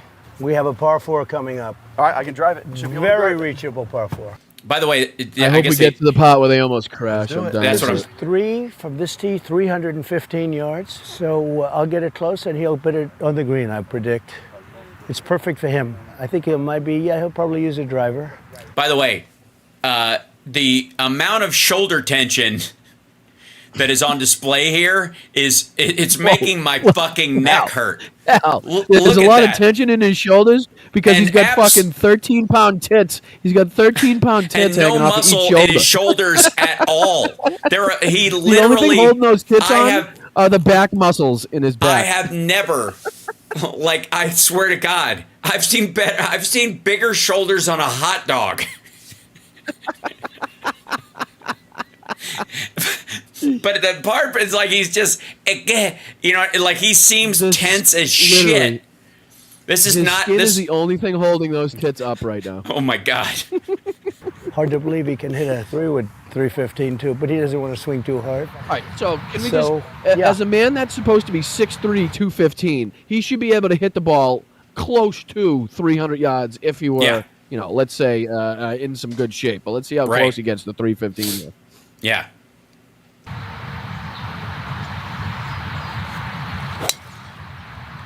Yep.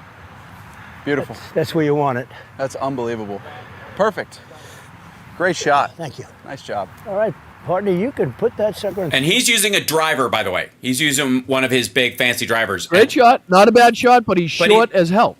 You know what I mean? Here's the thing. From the ladies' tee, from the red tees, using a full driver. This guy's using a 3-wood from the... Yeah, he can't use driver. He'd hit it way over. Yeah. 315, right? 315. This might be a little too much. Oh, it's He might even downwind use a now. 5-wood. I'm gonna Might be smoke too 3-wood. much. Yeah, 5-wood, yeah. 3-wood. It's pretty nice. No, he's using a No, he's 3-wood. He went... When you he's say changing back to a 315, 3-wood. driver's too much. That's a good problem, is right. 315. It Right away. rolls, it kicks right, partner. So Okay. go left of the pin a little bit.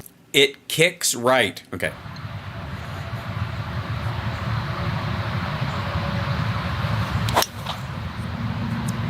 Oh, Just be good. absolutely That's another smoked great it. shot. Come on. Sit. Yeah. Oh, it's too. So you'll Long with notice a 3-wood, no that way. Bryson just Three-hole. outdrove Donald Trump by about 75 yards with a 3-wood, as opposed to Donald Trump using a driver, which should go longer than your 3-wood. Just Easier. saying. Yes. Just wanted to Yeah, the point that guy out. literally, it's like he had to put a kettlebell on his arms to slow the swing a little bit, like in theory. Right? But in all fairness, he is one of the longest hitters in the PGA Tour. So sure. we got to add that into it. Amazing, beautiful hole. I'm just glad I got it in a perfect area where we can make eagle here. Yep, we can. This is huge if we can make eagle. That's a 3-wood, Mickey. All right, this is a tough putt here. It's a good putt. I thought I hit a nice drive, but it was meaningless. They're meaningless. Personally, I like starting it up over here. Yeah, pretty much, huh? Yep.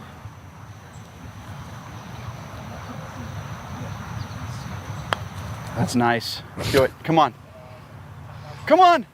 Oh my gosh, what a great putt. I don't know if he ever makes That one. almost went in. That was, yeah, I that don't was know. all the way up there, 5 feet. So, guys, I've got to hit this thing now. Like, that's good. Well, we can put a mark there. You mind putting a mark there, guys? Yeah. It's strange that all these live golf guys out there like about Trump. 6, You 7 know what I feet mean? out. Like the people Right. that don't care about Swinging playing for crazy. Saudi It's a blood big money one, are the it's a ones big that one. don't really care about his Right. Really difficult hole, to be adjudicated honest. rape Yes, status. Yeah. It's much bigger a break than you think. Yeah. Well, what are they worried about? None of their wives or daughters are around.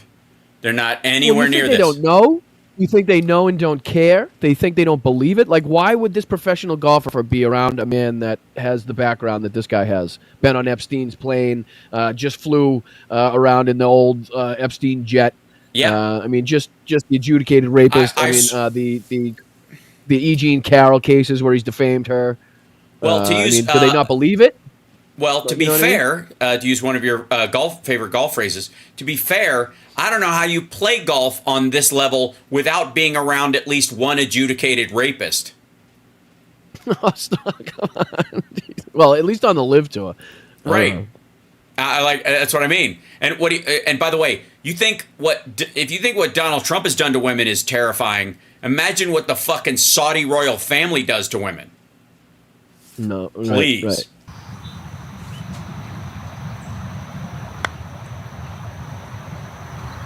Maybe. Oh man. I gotta tell you, that was good there. That's beautiful. That was awesome right there. Let's go. Huge. That was awesome. You were 7 feet left. Yeah, dude. Did you see that? It No, broke it so just, much. It broke. I couldn't believe that. That was a great putt. That was nice. So that Is this the one where they almost die? The last one. Oh yeah. That's one you could hit it all day. That's one of them hits it. One of them hits it to the left. Sometimes on the straightest hole, putts and then are they the have to go hardest try ones. to find the ball. They're on like an uneven angle. Yeah. And then Trump thinks they're gonna tip over, and you can see his face like. Right. Probably, I like to make, when I do two courses, I like to make them equal. So we opened the other one 10 years before. Yeah. And it was a great success from day one. Yeah. And then I said, let's make this one a links because, to have two parklands, like at Bolter's Road, it's two parklands, right? Yep. You might as well, you can do what you want, so we make it a links. And there's something nice about it. Look at that stuff. See that just grows? See the trees in there? They grow naturally. They grow naturally. Look at him you drink can take them, like put them out here. You have the nicest trees in the. Just a grown man with a fucking Coke. Like and I think it's even the Coke from Caddyshack. This motherfucker could not be more smells than you ain't getting no Coke. Country. He's talking about how the trees grow naturally. It grows. You know why? It's very vibrant. It just grows. All you need is water and sunlight. It's crazy. Let me tell you. Yeah, right. It's just they do that. I try to stop it, but I can't. In the ball, but I may be more impressed with his putting. Diabolical hole, but we're looking to get after it here. Come on, let's see a striped drive. And yeah, beautiful. That's good. Right in that area is good. Solid. Short of the bunker there. Yep, just short. You're good. If you go just a little left of the caddy, yep, you are perfect because it sort of kicks left. Ah, I see. And you can. It sort of kicks left. Rip. Yeah, Donald, I'm sure he needs your input too. Yeah. Can't believe I'm watching golf with Boston Brian on Labor Day. It's a good That's time. really good. Happy Labor Day, by the way. Like, subscribe, give a thumbs up for the show. We're much better than that, Bryce. That's just a little short of that. Just a month past that, way over everything. right, just not even close. Jesus. And then, and the funniest part is, they hit that. A good drive. I'll take that. And then the next shot, get in the fucking cart, baby. I think that's as good as you can just about. It was solid. Because I'm trying to control you play it. a little hook then, right? I try to draw it as much as possible on the golf course. So you don't like the stuff with the cutting, huh? It's too tough for me to control. I just spin it way too much. For me, Isn't I've that always funny? spun the golf ball, and I try to reduce spin as much as possible. Because on the tour, 75% now are cutting it. 100%. But it's all equipment driven. I'll tell you that. That's a pretty bold statement I'm making, but a lot of it is equipment driven. And if you build the equipment the right way, you can start. Your hands on the wheel, you lunatic. The little hook is prettier. I don't care what, right? I agree. And I do a little cut, but the little hook is still prettier. Yep. You're right up here. Oh, A little hook is so prettier. looky. It's a good little shot. Oh, that's The hook is right to left. The draw is just out to the just right a little slightly bit? right to left. Yeah. What he just did was a foot and fade a half out. left to right. Yeah. Yeah, I just think he's talking Pretty out good. of his ass. But Oops, That's Texas solid, wedge. Actually. That's really nice. That's The a old good putt, Texas though. wedge. Nice putt. notice how they cut away from it before it stopped Yeah, rolling? before it stops. Yes, correct. Correct. It was at least 30 feet by, probably. a very good step. Pretty damn good, I'll take partner. that. That's solid. It's a good big putt here. He never thought about a putter. All right, knock this putt in there, Okay. partner. It's How's just that like going now? center to right center. Yeah. I think he makes his one. What do you see that right? Right center, inside. Off.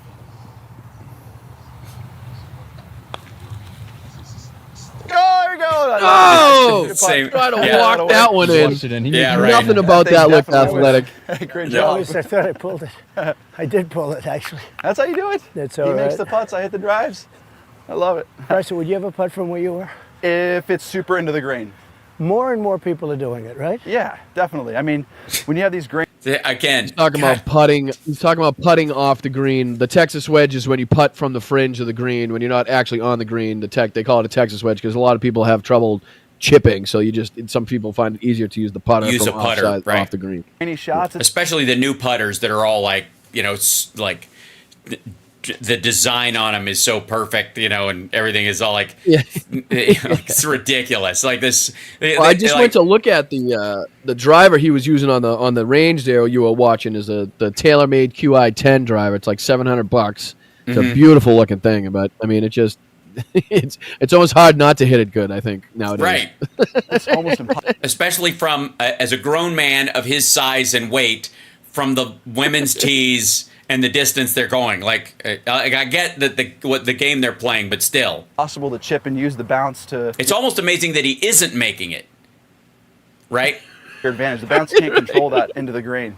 So putting it's a lot easier. It's amazing you're so fat you can only hit it that far. Known as Right. British Open, which a lot of people don't understand, right? Putting is I don't understand the British Open at all. like routine from there, right? 100%. Yeah, you're putting. You will mostly most putt. of the time. Yeah. Most of the time. Why is that? The grass is different? It's the grass, and also it can get really firm and tight. Why are you asking him?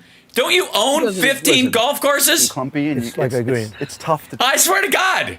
What? Oh, that's so great. I've been golfing for 50 years. I've designed 14 of them, but I have absolutely no idea what I'm talking about. Why? So what is it? The grass or something about the thing? Do the clubs make a difference? What does the color of the ball affect its flight? What about the humidity on an orange ball? What do you think about that theory? Because I've heard that on Roseanne was mentioning that to me the other day. The chip off of almost. Sometimes, Well, the ball travel's a All lot right, what do we- different. Wow! Hey, oh man, right. It's a nice hard hole for you, partner. 308, another 3-wood. All right. Oh, that's what? Wait, what? Hold on. That was a what? 308, another 3-wood. All right. Hold on, back one up, I think. It can get really firm and tight and clumpy, and It's like a green. It's tough to chip off of almost sometimes. Yeah. All right. What do we Here's have a here? nice hard hole for you, partner.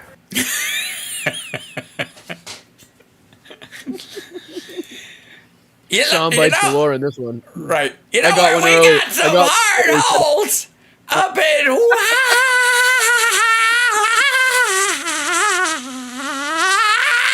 Wyoming. Hardest holes you'll ever see.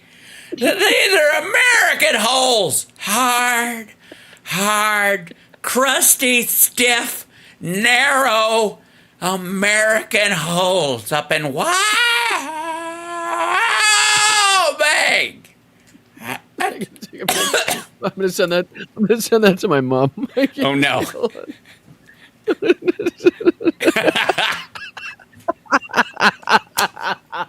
Another 3-wood. All right. No, there's water and There's a hard hole for The you. water is on the right side of the green. It's if he'll show you, yeah. I should see where You have Eddie to is at. stay. What do you have? Wait a minute. He's not Look at a sure where fucking map. anything is. Yeah. Like Neville, his caddy, knows this golf course like the back of his fucking hand. I guarantee Yep. you, he could tell you how far from where you're standing to a certain bush, how Yeah. far it is from that tree to the front of the green, where Absolutely. the pin is from the right of the center, how fast the greens are playing today, how wet the fairways are, where the holes go, and he doesn't have to probably Wind. do anything. Yeah. This guy's at is that water? Where's Yeah, the right. grass? Yeah, the water's on the right. No, on the right. No, it's on the left. It's to the left of From the. the stand- It's right side. From the Yeah. standpoint of water, that is the wettest water in any course that I know in terms of wetness. Right. Meanwhile, like there's like most of these places either have a map or they have a layout. But this asshole gets a scout. Like they send a caddy ahead to go this way. Right. Oh, okay. Yeah. That's the The line. water's with on flag? the side. Perfect. That was an important hole, that last one, partner. big. Huh? Oh, it's just some days. Got another one here.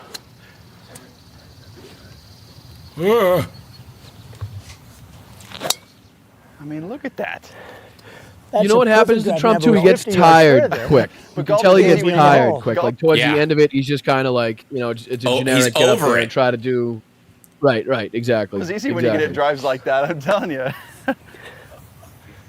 It's also like, I gotta say, on a logical and reasonable level, it's hot. This is August in DC. It's definitely hot and muggy, right?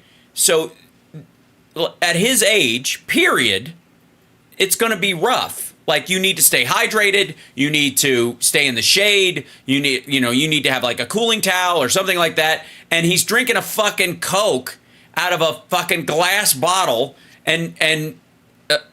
like he's having Burger King delivered to him from Uber Eats on the fucking 17th hole. He's gonna have some fucking French fries to get his electrolytes. Jesus. Boy, that's really hit. Those are Patriot fries, by the way. Tank, like, hits the guy in the golf cart and it's happened. Is that all right, though? That's okay. You know, when you play golf, you're supposed to say 4. I never got a hole in one, but I did hit a guy. Did you ever hear the Mitch Hedberg bit about? I never got a hole in one, but I did hit a guy, and I think that should count. You're supposed to say 4, but I was too busy saying there's no way it's going to hit that guy. That's fine. You hit that great, right? Yeah, I just pulled it. Well, you stayed away from the water. But you know what's cool, Hal? As you'll notice, this is the only area within the county they're in that is not on fire, that is not currently burning down. There aren't. So they have to be on this golf course because there's people fighting at the grocery stores they're competing for toilet paper. The roads are being dug up and the concrete is being used to build barricades around people's homes because it's just the world is ending. But you can't. It's hard to tell from this scenery here. It's hard to tell, but everywhere around that golf course, if you look is shit. behind him, if you look way back in the back, you can see like human heads and body parts being thrown up as MS-13 machetes their way through a Walmart. So I turned off the audio on this so I could just like, we're going that way if we live, but I'll try to go this way, and I'll go. I don't know. A lot of times we're over. No, is it this way? Up the hill to the left. Okay, where are we going? I know the water's on the right. Well, really? I like your shot better. Listen to this shit. Hold on. This is like they're trying to find their balls. Yeah. Is he okay? You want to? Yeah, they're trying to figure out the left whose ball hill. to Use use. your drive for this shot. What do you think? What do you think? I like your shot better. You do? Okay, then let's use this. What do you got here? So we're going to use the President's Drive. 108 is a nice little 10 o'clock, 50 degree for me. 308 yards, hole 9. Beautiful. Sit down. So it took him to the 9th hole to use one of Trump's tee shots. Beautiful shot. Nice. By the way, partner. All right. It's a good call. All right, I'm going to start it just in I wouldn't between the complain President's about ball that and the shot. hole. Nope. I'm going to try and spin it a little bit left coming in there. 108, you play 110. Nice little 10 o'clock shot here. Okay. By the way, you and I have to shoot the next. Like, I got to come out to Boston, or you got to come next time you're out here, and we're going to go to a golf course and film our version of this. Yes. Please. Oh, be good. Chat. You're inside the president again. How does it feel? Very good. Unbelievable. Yeah. I think, is that Too up much there? spin. I don't know. That was close. We got to make a long putt. Listen how he's huffing and It's puffing. so funny. I've been watching so much of this on YouTube lately, like Grant Horvat and all these like Yeah? YouTube golf things, and to be watching it Down now here. on the show, they're like, randomly is so funny. I think this one is straight uphill, Yep. whereas this one is like the You think? other one that you sank before, Wait, the other one is sort of downhill? right? Yeah. It's amazing how little he knows. Right. Big breaking putt So here. this is a little closer. I'll let you call it, but But I know. Mrs. Habersham, over here, Mr. Habersham. Yeah, just there's the ball. Just swing away. That's a peach, hon. Boy, I'm hot today. Oh God. know that's going to break. Like, I can control that. I know how to hit that what do you putt. like better? I like your Let's shot. go. Let's You do just it. sank this one. Yep. I So always think wanted this to have a could be solo radio in birdie my if you bag make ever since I watched Caddyshack. Oh yeah. This right here. I want So to. what? So let's dance. Any way you want it, that's the way. Here, knock Nice one in birdie. here. This would be a very nice birdie. Yes, it would be. All right, let's see a good putt here. Through it. Go in. Go in. There you go. That's his weird little twisty thing. Let's go. He made a solo birdie. You got one. That away. Good job. Are you kidding me? Listen to him. Well, I hit 3 good ones. I did 0. Honestly, that was I didn't do anything that hole. What is that about? But He's it's like putting. playing with his kid. Al, this is what you would do if you took your son out golfing, right? Yes. Your son hit a nice putt, or your son hit a nice shot. You would not comfort him or console. It's not the word, but you would show excitement like this. Like you would kind of overdo it a little bit to make him feel pumped up, to get him to get him to realize that he made a good shot. Like you have to keep his spirits up almost. You don't want him to get down on himself if he's especially if he's shots. flagging like, and huffing treat him like and a puffing. child. Well, and Right. again, This is how you treat a child. he sounds like shit right now. Take off the backpack. He's carrying you. You didn't do anything there. Do you notice Nope. that Change. while, like, besides one time at a recent speech where he tried getting fired up or saying you're fired a bunch of times, like that's the only time I've seen him in recent weeks, at least since Joe Biden has dropped out of the race, where he even remotely had any inflection in his voice. Like at the sit-down meetings he's had, at the National Association of Black Journalists meeting, the rallies that he's had since then, he's just very mundane. The he's very monotone. Yeah. Right, the podcast that he did with Dr. Phil and the other Sean Ryan there, he was very monotone. I can't tell if it's physical exhaustion, which it very well may be, or he's just given up. And a lot of the Republicans, apparently, the squawk around him is that he doesn't care. That's why his team was worried he's just golfing and blowing off shit. He's doing golf videos like this instead of campaign shit. Like this, this is retired president shit. All jokes aside, how stupid do you look saying that the world's on fucking fire? Meanwhile, you're filming break 50s with a pro golfer, and then the next day you're doing another golf. Like it doesn't make sense to your with the words that are coming out of your mouth to your actions that you're actually doing. Like if the world is honestly on fire, and you thought like World War III is right around the corner, would you be breaking 50 with Bryson DeChambeau at fucking Bedminster? Right. I'm sorry, you know what I mean? Yeah, on any of this shit. Right. Like I would stay away from my golf courses entirely if things were even remotely close to how bad they look, because it would be such a bad look. You know what I mean? Especially but it does if you're running seem like as that he has, man like, of the you're people. right on the whole giving up thing. Yeah. Yeah. Like, man of the people getting your face wiped off by your caddy. Right. Your ball was right in here. It was over there. Probably, I mean, yeah, he's just, I'm exhausted. Just he's huffing and puffing from like 2 putts ago. Real life, you would have played that. 100%. It would have been totally fine. Yeah. But you made a solo You were birdie. very nice. He said, it's about time we use one of his drives, that's all. I think I liked his better. Okay, what is this, Nev? Perfect. It's 103, boss. I mean, Yeah, he seriously. doesn't care. He just wants to get it over. Perfect, whatever. Yeah, I think Give me the that's club. Fine, the A. You like the A? Yeah, sure, whatever. I think you hit it. And then you teed it Yep. up. So, partner, we're on course so We're far. at 11 under.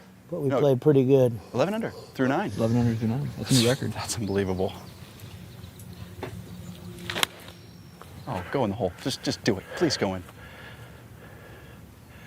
What a Listen to his breath. You hear him breathing? Dude. Right, yep. Oh, go in the hole. Just do it. Please go in. What a shot. Christ, it's like he just ran up the hill and he was just driving, sitting, talking in one swing. Nice drive. Thank you. I just put that within 5 feet. Gary said when you're walking after it. Yeah, right. Good. Yeah. Good old Gary. That's a piece of work, I'll tell you. No, and let me tell you, no one else around him is, I mean, a couple of them are mic'd or whatever. Out of but breath. at all. And it's not like they're walking the course. They just hopped out of the No, golf cart they're and literally riding. strolled over to the fucking fairway. Strolled over to the So he tee box. walked like 6 feet and swung once. I would argue it's the heat. Whoa. Come on. Come back.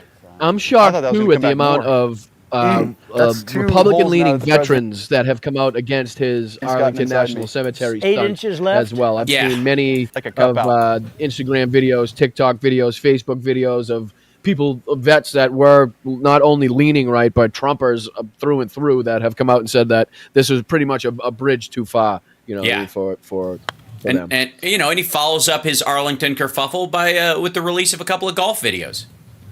And blaming the family. Did you see that one? The NBC interview where he blamed the families? Oh, he did it on Truth Social, too. He posted on Truth Social that, you invited me. Thank you for telling everyone that you invited me, and I was there. But like, okay, the invitation wasn't the problem. It was I said that yesterday. Exactly what I said yesterday. It's your campaign taking the fucking pictures. Right. That was so a gross. good roll. thought Good we try. had that. I'll knock this in. All right. I thought we had that. I got to knock this in. I need to start doing something in this series. That was pretty straight, I thought. I thought it was in halfway there. Yep. Listen to him. Fuck, man. He's just walking around.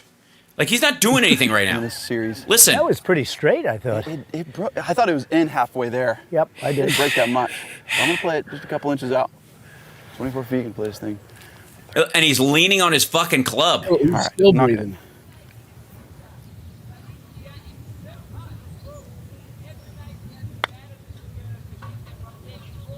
Whoa. Here we go. Let's go. What a perfect stroke. Woo. Adam, what a perfect stroke. I feel like I'm about to have a perfect stroke.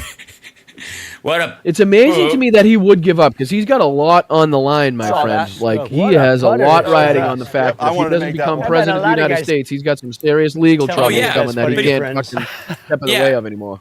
He's also just, at a certain point, I've said this before, but like once he's in prison or he's found guilty of something, I give a shit because that'll be the best day of his life when he's fucked and all the pressure goes away.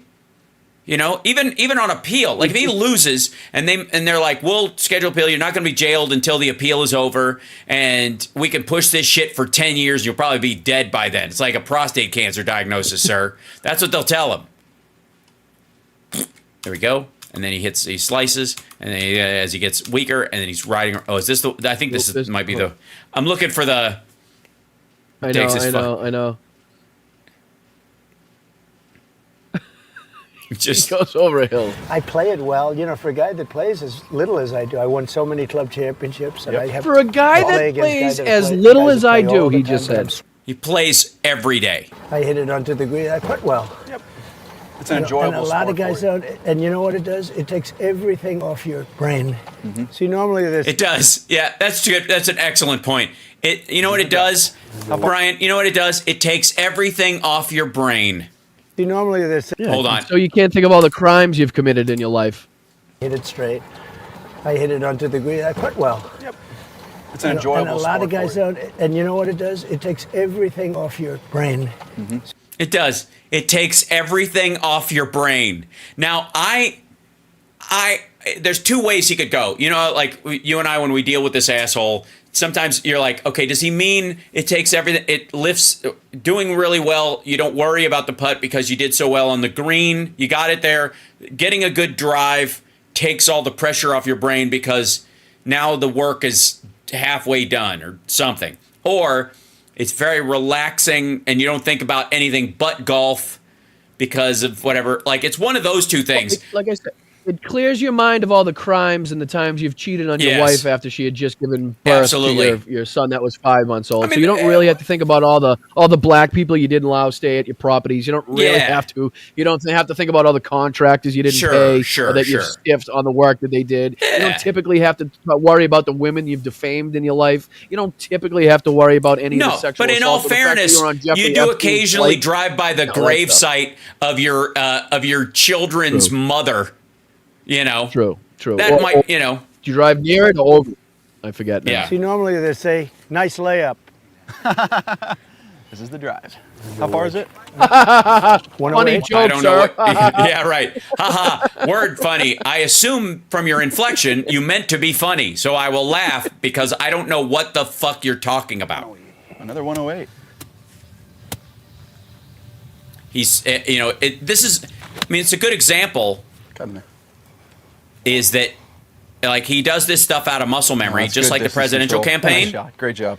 I can throw it just a fraction. And yet he gives up after a while. He just stops giving a shit, and he's worn out. I do think he's exhausted. I mean, there's only so much. I mean, for after 10 years of Dang, I was trying to play it out to the right there. trying to defend yourself, Spin it back, and I just flying felt the place to place, fraction even over. with his Right? plane, and Just even a little- in comfort. You know what I mean? Yeah. Just having to mentally deal with like the anguish of if the cases do catch up with them. I mean, Right. at some point, it has to take your toll, especially if you're not living a healthy lifestyle. Yeah. You know what I mean? Like, it's one thing if you're living healthy and doing what you're supposed to be doing. It has less of an effect. But at this age, what he's trying to do with the problems that he's facing, with the legalities that he's fucking possibly facing or definitely facing, at some point, it's got to catch up to him. And I think that's what we're seeing here. I think he's kind of sick of it. He's a little over it. But you hit a great drive there. 215. I played it like 220. Yeah. That was kind of my thing. 210 to play 220. Do a nice drive around the 220, green. Should be 221, good. whatever Had a works. Nice 7-iron up there. You've hit it inside me a couple times today, actually. Sorry. I beg your pardon? Be good, and then I had a nice 7-iron up there. You've hit it inside me a couple times today, actually. This could be, impressive. but I don't know. Cause Yeah, we'll see. Oh, look at that. I think you might. Those are two good ones. It was more at the pin. I'd be careful with that hand gesture if I were you, sir. I think you might be closer. Can you believe that? Who's closer? Oh my goodness. What a shot. Nice. Drives right up onto the green. Well, just right to it. Eagle opportunity. Look at this motherfucker. Let's get it back. Look at this motherfucker. Just His right car's up to on the green. Right up to the fucking hole. Who's inside who? I think the press. I think that's the new special edition of Golf Digest. Hit it inside me. The president hit it inside me. So says. Is one of the greatest shots I've seen in a long time. Drove it to 4 feet. That's unbelievable. Just ridiculous. He's seen holes in ones. Yes. There you go. Nice. Like the fake excitement because he hit a putt. You know what I mean? Right. In terms of a certain age, but I knew them all, and Sinatra. The only one I didn't know was Elvis. I never met Elvis. Elvis was one of the greats, right? Mm-hmm. But right? Wasn't he? Right? They say he's one of the greats, right? Michael Jackson very well. Lived in one of my buildings. Had his honeymoon at Mar-a-Lago. After he turned white, of course. Oh, so all relationships there are fake. All very different people. Yeah. That was a big one we had there, huh? Really? Really? You think Elvis and Michael Jackson are different people? Are you sure? Because I believe the conspiracy theory that they're actually the same person and they're all Jim Morrison. And they're all Andy Kaufman characters. Hey, where's my driver? They all like peanut butter and jelly, far is so it? I don't know. Right. Hey man, I like peanut butter banana. Come on. 70. Ooh. Sorry. Uh-huh. Yeah, that's unbelievable. Great drive.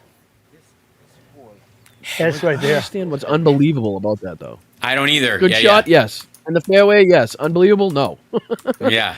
What they mean is it's unbelievable for a man that I'm looking at in your condition to be able to do that. That's Right, exactly yeah. what he means. I'm surprised You you're know what not I'm saying? dead. Like, he's saying, holy shit, that fucking ass somehow managed with that ridiculous-looking golf swing to put that golf ball in the middle of the fairway. That's what he's saying is amazing. That, like, Right. just so everybody knows. If anybody's still watching. So they shortcut this. I think this might be the hillside. That's a hard hole, actually. I'll take that. Sorry, this is gonna kill me. This is a a hard sound hole, I clip, gotta like, tell you. fucking fast. Oh right my here. God. I got one earlier where he said, I beat kids. This is a par 5. This is our eagle. Oh, right. Par 5 coming up. This is our eagle right here. You have a hole-in-one story? A good hole-in-one story? No, but I've made 8. You made 8 of them. Yeah. Yeah, no, I don't have a good Fuck hole-in-one you. story. Go Is that 8? fuck yourself if this Right. man thinks he got 8 holes in ones in his lifetime. Like, Right. show me anything that a Right. witness of like video, cell phone footage, anything that confirms Right. even One one of the biggest ones, I was playing in a rainstorm with Carl, the greenskeeper, who I was using to caddy because everybody was around there, and I yelled rat farts up into the sky, and ever since then I've been demonic. What's your favorite hole-in-one?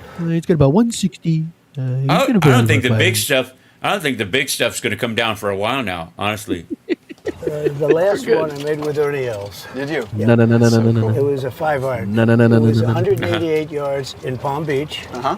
And I hit it, it's sort of into a little wind. I mean, I hit it perfectly. and Ernie was there. And This is the part I think that gets a little nervy.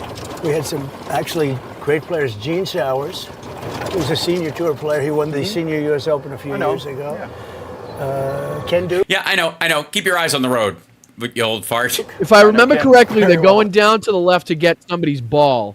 Like somebody's ball went down to the Guinness left. was there. We had, and he's again trying to take the cart right up to it. I got a hole in one, and it was quite good. This might be it. Come on, partner. So where you're aiming, the problem is if you go left, right you Next basically one in the middle. Yep. I feel bad now. I just dragged you all the way through this so we can see one don't facial care. expression on Donald Trump's face. Get up. Right in the sand. I feel like. I tried to swing too easy. Yeah. Good. Oh yeah, right in the I feel sand. like Right in not the much sand. now. How do you? Again, wait a minute. I tried to swing too easy. Yeah. That's what it was. It's too wet. I tried to swing too easy. Yeah. Get up.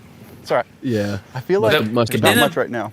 In the flag the other direction. I just say okay. Yes. Yeah, like that direction. great. Yeah. That's, It's where he hits Really it. good. right. That should be good. So you can. That should be good. Short. You really? You're not going to go with the sand trap? You come That'll all be the good. way. That should be perfect. It's It's a really good shot. Pretty good shot. Really? A good chance. You sure? Chance for You eagle don't want here. to flip a See coin what you or? can do. I don't know. It feels like right corner. It is. It's going right to left. What are we playing? Yeah, are we playing pool now? Feels like right corner, no cushion.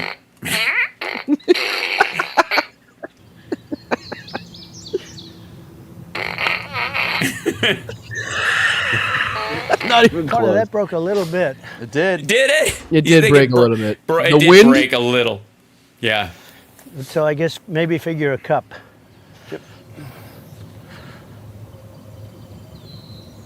Looks like a B cup. Shit. That was a perfect putt. That was No, perfect is in the hole. Stupid. Yeah, right. No, a perfect putt would have actually gone in, I think. I mean, look, we have different standards for what perfection means, obviously, than Donald Trump. All right. That was a good try. Nice little tap in for our birdie. Dang, man.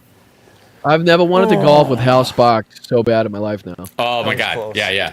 Another $10,000 though. Burning Love by Elvis Presley. Do you mind if I play one? Yes, put whatever you want. Oh, let's see. Just press it. So this might be it. I'm gonna go. I want to go. Because he's fucking Jackson. looking at the radio. I'll share something. There we go. You like beat Let me it? show you something. Look, they're You want leaning. to see some real holes, right? Oh yeah. Want to see some real But holes look at this. while Billie Jean is playing? That's beautiful. That's U.S. Open. That is U.S. Open. It's, Yeah. it's not these shitting things like in Oklahoma where, could you please move off the green, right? Yeah, this thing with like fucking Okay, locals. Gramps. Yeah, fucking Yeah. people. Yeah. This is a beautiful. All those black people on the green. We gotta wave off. Or even, dude, like Oklahoma. He was talking about Oklahoma. Like you go play in Oklahoma and there's these fucking nudnik nobodies. You gotta wait for Dirt them to poor finish. bastards. All like Background. this. It's Got the whole thing. Beautiful. 3 more holes to play, and we need 5 more birdies. We're 18 under. Partner, A little bit left. I got you, partner. What's the distance? Hold Left on. there. Be all right. A little? I got you, partner. A little bit left. Yeah. I got you, partner. What's the distance? A little? Be all right. I got you, partner. A little bit left. I got you, partner. What's the distance? But we need. The right club. He's further away now than when he started. Oh, be good. Yeah. hole. Stop. Just a little bit. Oh, too left. Even that's too far left. Oh, Yeah. just left. That's The green, perfect. the green's distance way over to the get right, down. just so everybody. Yeah. Compete with. Can't get Like the Trump was land. nowhere near it. Distance to pier. This might be where they're going. Oh fuck. Never mind. I didn't know he. Oh, man. This would be a right edge. Let's go. This is awesome. 2 more holes. Eagle, and we can break 50. Yep. These are great holes too. See this Wow. one? Look at that. My goodness. Now this is the real Stop. deal. This is architecture right here. Now this is great. This is the real deal. This is architecture. It's landscaping, you dumb motherfucker. It's the opposite of architecture. It is It's amazing how he that is- attracts not the brightest bulbs. Oh my God. This is architecture. Now this is the real deal. This is architecture right here. Now this is great. Real quick, I don't want to dunk on this guy too hard, but my father is an architect. So How did he design those rocks? No. This is the real deal. Fazio did this. And, I mean, like... Oh, Fabio did this? No, Fazio did this. Tried to leave trees that, in theory, you have to look at these trees. Some of these trees are phenomenal trees.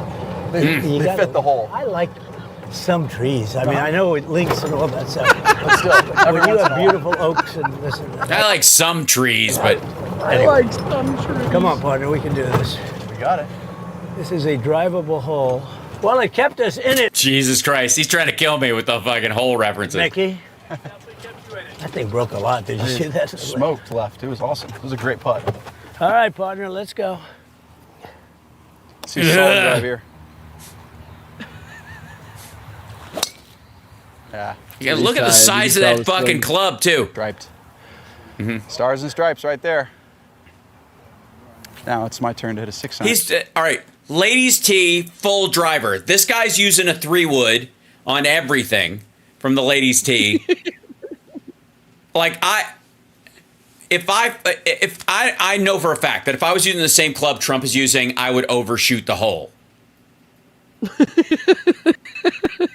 I know it. I mean, it's easy. It's good clubs, but they don't do it for you. You still have to do the work a little bit. 200. Yeah. You know? No, I mean, but I've used those before. I've actually driven with those before. Right. Like the distance they're talking about. 35 yards, something like that. I gotta smoke this one, guys. Straight up the hill. He's using a fucking like a 5-iron, 3-iron. 3-iron. I'm gonna give it all I got. Trump's using a driver. Let me look. Look at this. I know the club doesn't do the work for you, but fuck off. Look at the club this guy's using to hit where he's going, and look, Trump used a fucking driver, like one of these big composite, carbon fiber super, like again a $700 driver, right? And he lands just past the first sand trap. Let's see where this guy hits. 235 yards. Jesus Christ. Just a little hook. Probably got about a 6-iron, honestly. Yeah. Oh, it's up there. Okay. We'll see where that's at. It's okay. On the green. It's fine. Where's that trap? Yeah. It's just like over the trap, where every one of so your I think I'm shots fine. go. Oh, you might Yeah, I be in think good we're shape. Well, this will be your lowest score, I think, right? It'll be close to it. I shot 50, so we may tie. Oh, who did you do 50 with? With Garrett Clark. We shot 50. He's a content creator and very good. He's pretty influential in the space, in the golf space. What does this playing from the red tees give you new perspective on your golf course? Yeah. What do you think about playing from the reds? Well, I'd love it. It's so perfect, right? I love it. Great. I thought I missed the green there, but it luckily caught it. It's just a piece of the green. We have a chance. This is an eagle putt. We go I eagle, guess you have to we go break 2 50. feet, right? Right here. Yeah, they didn't place that one to clean this shit up or anything. I'll only do it if we actually win. That's great. Go. Wait a minute. What? He said it could happen. It could happen.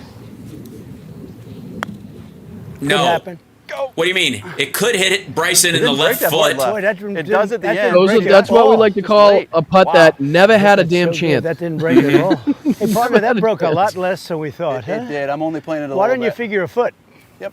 40-footer gonna play us like 50. A little deceiving. Yeah. All right. Yeah, Let me I've knock been it in. deceived by my own course.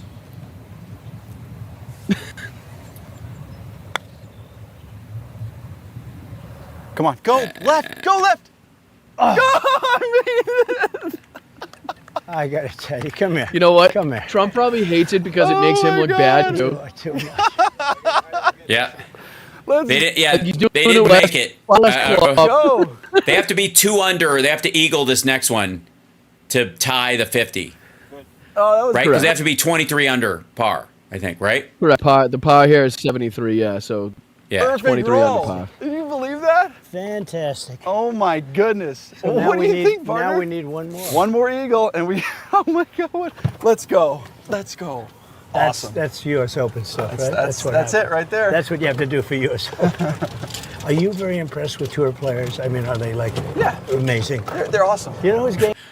Are you very impressed with tour players? Are they amazing? Again, this kind of generic dipshit speak Correct. Exactly. about everything is kind of stunning, right? I like Patrick Reed. And then He we just saw looks that like a goes along with golfing that Newsweek article I brought up on my show, talking about how these, I don't know if they were doctors or specialists, but they were talking about how his like the coordination of his speech, the shortness of his sentences, the vocabulary that he's been using lately is a lot different. Like you can actually notice it now, and I don't know if that goes towards any disease or any underlying dementia, whatever it may be. I'm not a doctor, but they had some ideas that could showing some signs of something else behind the scenes, because it just it's like a 12-year-old speak. You know what I mean? It's like Well, he's always had, like you said, very generic. To his benefit, he's always spoken in a very simplistic way, which is part of his appeal to the MAGA world, because he's big and rich, but he talks like a moron. So it gives them all hope. It's like seeing a lottery winner who looks just like you. It's this idea like, I could fucking win. Wait, you don't even have to speak well to actually win. This is amazing. He talks just like me. Maybe I could be a billionaire. Like, it gives them hope where they had none. Right? Yep. And, Yep. I don't know. To me, he's just solid. He's very repeatable. Solid. He's consistent as can be. And he's tough. Nasty, right? Yep. And he's a nasty golfers. great chipper, I hear. Yep. He's unbelievable. One of the best. One of the best chippers. Yep. He taught me a lot, actually. Say hello to all those guys. I will. Everywhere Absolutely. of them. How far is it, guys? Everywhere of them. Every one of them. 3:30. He said everywhere of them, by the way. Guys, I will. Everywhere Absolutely. of them. How far is it, guys? Everywhere of them. 3:30. Oh my gosh, it's driver. Okay. Just a fucking clubber. Cut in there. All right, so now we're nice and He's safe, like just partner. wills Now you it. can go for You know what I mean? He just wills it into that fairway. Right. Oh, you went. Stop drawing. Stop drawing. Oh, you went. Go! A little That's bunker, I think. All right, we can make that. Is he in the bunker? We can make that. We like that bunker shot. Yeah, that's fine. That's good. Unless you want Oh, yeah, a it's fairway great. That's shot, exactly because where you they want to have a be. good That's why we fairway placed shot. him there. I think Yeah, that's what I was really aiming for. What we did on that other hole. Yeah, But let's see. I don't mind bunker shots. I like bunker shots. I do too. That's why I'm okay with it. So You played the shot that you can get down the best. that's right. Exactly right. So this is pretty easy. Let's go see up there real quick. I want to see what the bunker shot looks Let's like. go. Yeah, let's do that. I see it landed. In There it is. Here Is it that is. what you're See talking- his face? Oh, no, did it go See his through? face? I think Go Yeah. back a that's second. Yeah, Go you're back. like, I think hey. the shot's going to go down the hill. I see it landed. See up there real quick. I want to see what the bunker shot looks Let's like. go. Yeah, let's do that. I see it landed in there. They didn't do him because they cut it right before that. Oh, yeah. You know what I mean? So Which the editor means- cut it right before that face. The bunker shot looks Let's like. go. Yeah, let's do that. I see it landed in there. Oh no, did it go through? Well, you could tell he almost loses it, right? Like, they cut whatever it was right before that. Like, Pretty easy. Let's go see up there real quick. I want to see what the bunker shot. no, wouldn't have been my first choice. Let's like. go. Yeah, let's do that. I see it landed in there. Oh no, did it go? Like he's driving straight off a cliff. Let's do that. I see it landed in there. Oh no, did it go through? I think that's the mark, isn't it? It should be. Look at the lean he's on. You know what I mean? You guys Why see it? drive Yeah. over there? Oh, Why are you oh, driving oh. that car there? Oh, Hold on. Where's your- Might have ran through into the weeds. I think that's your mark right there. I See thought it? it was. Check right behind it. All right. I can't believe we watched. Look, I Let's know go that. back that's- to- I'm pretty sure that's your mark. this asshole is running for president. Now, we sped through a bunch of this shit. This is 56 minutes long. This real video. Like, we jumped through. This asshole is in the middle of a presidential campaign. Take everything we just watched. Take everything into account. This running for president. This motherfucker. This is his fucking day. And by the way, Ukraine, Middle East, Chinese economy, the Chinese demographic, the failure, like like fucking post-Brexit pound versus euro, the interest rates coming down, the change in the stock market very well with the lowering of the interest rate. Getting at least to 43, if not 45, possibly creating this fear of a new bubble right before the fucking election, because it's going to stack up. I got news for you. There's so much growth potential in the tech stocks right now, like in the trillions of dollars, that it makes total sense for us to be at like 52,000 in the stock market over the next little bit. I mean, imagine that. Yeah. What's that? 70% higher than what it was under Trump? Or something? Yeah, absolutely. And it's and he knows it. His people have to know it, right? They got to know the stock market's at fucking 42 or whatever. And this close to the election, all they're doing is praying for a collapse, which isn't gonna fucking happen, right? Which would tank his stock that's tanking anyway. Oh my God, yeah. We'll take a look at that before that's funny too. Funny too. It's like people, the stock market.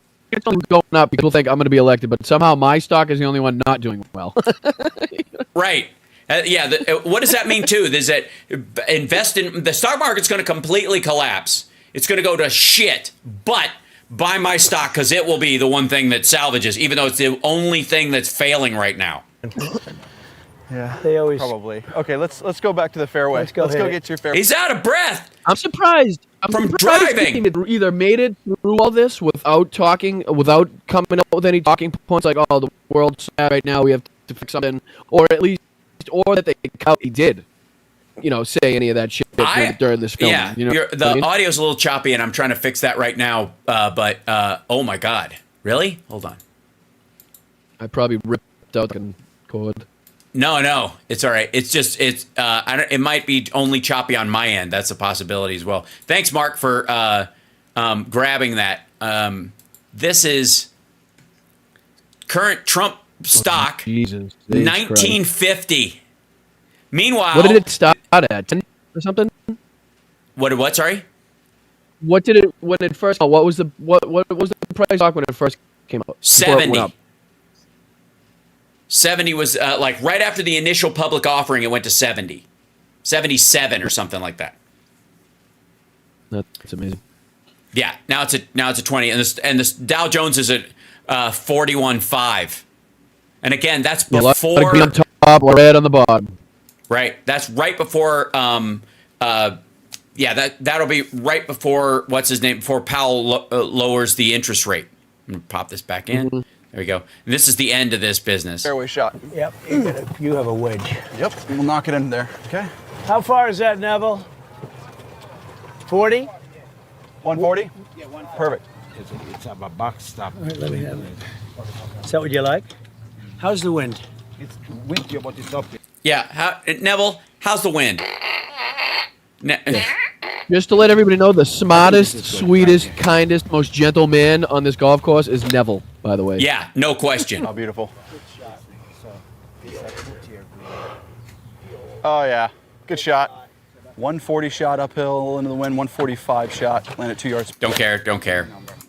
We got a putt to match Garrett. What was it, a wedge? That was a nice little wedge. Moving pretty good. That was so close. Easier? I think I'll just, it's tough. He doesn't even get out of the shot. Get in there. Let's go! That's how we do it. Oh, that's how you finish off the round. Go get your ball. Yeah. 22 under. No, Neville will get it. Oh my gosh. They were just at one, like they needed to tie with the other one, I guess. Guess one. Yeah, there we go. Hey, my buttons still work. That's nice. Well, your setup looks fantastic, brother.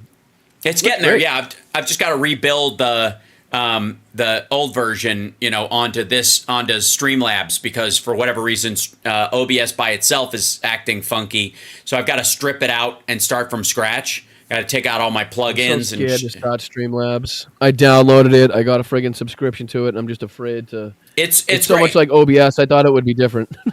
No, it's just like OBS, but it's easier, and the overlay part of it is way simpler. Now I make all these my lower thirds. These guys, like your name and mine, like these things. I make those in Canva so instead of using something on there because I wanted something, individual for everybody, right? Right. But I use StreamYard, so I feel like I'm limited to like the scenes that I can use. Like I can't change them as much as you can. Like I can't change how it looks as much as you can. Right. Like I'm kind of limited to like I can make like the box a little bigger if I wanted to put like this, but not much. My head or something, but not as much as like or as detailed as you can make it in here. In Streamlabs, I thought was going to be like an in between, which it kind of is. But I'm still just too intimidated by the whole like OBS system and how to work it. It's pretty similar to that, so I kind of got scared. So I'm paying for it, not using it. It's I gotta say the Streamlabs OBS is way simpler out of the box than OBS as it's set up. You know what I mean? It's just and there's tons of like how-to videos about like arranging OBS scenes and stuff like that. And you just start with the easiest thing is start with here. I'll show you. See if I can do it in the you and me together. Yeah, here you go. I'll show you on because I'm using it right now. That this is. And mine's a lot because I have a lot of shit in here. But like these are all my scenes, and I have a bunch of them because I have guests and I have regular guests. So I built one for Phil and Phil with the news. That you're on the guest with news right now. Then there's me plus a guest. So I just changed these shapes, right? So me and a guest plus news is the exact same as me and Phil, but me and Phil plus news just with a different label on it. So I can automatically have him. I'm prepped. Right. Whereas in the case of when I have other guests on, because it's rotating, I just use the different like scene on here, and I can put in like Texas Paul's name or the major, right? Now, do you have all these buttons set up on your Stream Deck, or do you go into this to change it? Like, do you have? Well, these I click on because it's before the show starts. The buttons I try to reserve for just the scenes. So I have all the scenes on a button, and I wish I could show it to you right now, but I'll like. Don't screw anything up. Gladly walk you through it one of these days. But on a Stream Deck, you can just basically arrange. Each of these scenes has its own button. That you use regularly. And then some of them you don't use regularly enough. You don't have to have a button for it. You can just use it. You can click on it manually rather than take up the real estate. Have you ever had the problem where your Stream Deck gets stuck on a screen? Yes. Yeah, just shut the software on the... I can't... Turn off the software on the computer itself and then turn it back on. It'll re-wake it up. Really? Okay. Yeah. It works better than unplugging it and replugging it. But... Hey, folks, you're watching us work through the tech on Labor Day. We're laboring. It's good. My shows actually, I feel, have been pretty good tech-wise. I mean, I still have to kind of control the mic. Like, I still have to figure out where I want to place the mic and how loud it is, because sometimes I have a tendency to move closer and farther away, and it gets really loud if I'm close and working on something on the screen or something like that. And then if I'm back, it's far away. So that besides that, and the problem with Twitch yesterday, but I don't think that was anything on my end, really. I've never really had a problem going live on Twitch. The only hassle that I have is the Instagram, trying to like go live every hour. I have to go live again on Instagram and like redo it. And even StreamYard is like, we're sorry about that. We've talked to Instagram about it. It's ridiculous. But there's nothing I can. Yeah, I do that manually. Okay, so if here I'll show you. I'll do that manually and turn off the majors so you're not the people don't think it's there. I'll show you in Streamlabs. See this right here? You could probably see this on there now. This gives me vertical sending separately for Instagram, so I can create a different scene that shows that's shaped differently than just sending the square version, this version to here. So it's built specifically for the vertical setups. So that it looks like when you watch it on your phone, it looks normal, looks vertical, and you can do that. Does it take you off every hour? Like, does it say, okay, you're not live anymore on Instagram every hour? Because that's what it does to me. A message pops up to me an hour after I start. It says, okay, you're no longer live on Instagram. I have to remove Instagram. I have to go back into Instagram, recopy the stream key, go back into StreamYard, post another stream key, and then hit go live again to go back live on Instagram. No, I don't. For whatever reason, because I'm not going through another service or something, I am up right now on Instagram, and I'm well within, like the third hour of being on this morning, and I'm still if I'm up 4 hours on a show, I have to redo that 4 times during the show on the hour every time and behind the scenes, and it's like, why the hell? I don't understand. Sometimes it didn't do it. There's a few times where it hadn't kicked me off, but it seems to do it every hour now, where I have to like redo it for some reason. It's just kind of annoying. But other than that, not really too many hiccups that I can think about. I'd like to get Phil back on the show, obviously with a lot going on in Ukraine, but he's obviously busy with his show and trying to stay safe, trying to dodge cars and stuff like that. So it's I'm trying to set that up. But we talked a lot about Ukraine yesterday on the show and how trying to keep people grounded in reality, where things to celebrate, obviously, in the Kursk area, but things to be concerned about down in the down by Pokrovsk, in that region with the salient that the Russians have created down there. So there's a kind of give and take, which is very warlike. There's always situations that you'll have to to not celebrate, but some good things, and then there's always going to be some heartbreaking moments and some things that you're not going to want to celebrate and that are causes for concern at the same time. So kind of want to keep everybody grounded, because there's been a lot of press about the good things happening from the in the Kursk offensive, but I kind of want to make sure that Pokrovsk, if you look at the area and you look at the roads, it's obviously a logistical a prime logistical spot just for the roads that it has going through it. You know what I mean? Just in that area. So plus it's different to see the Russians.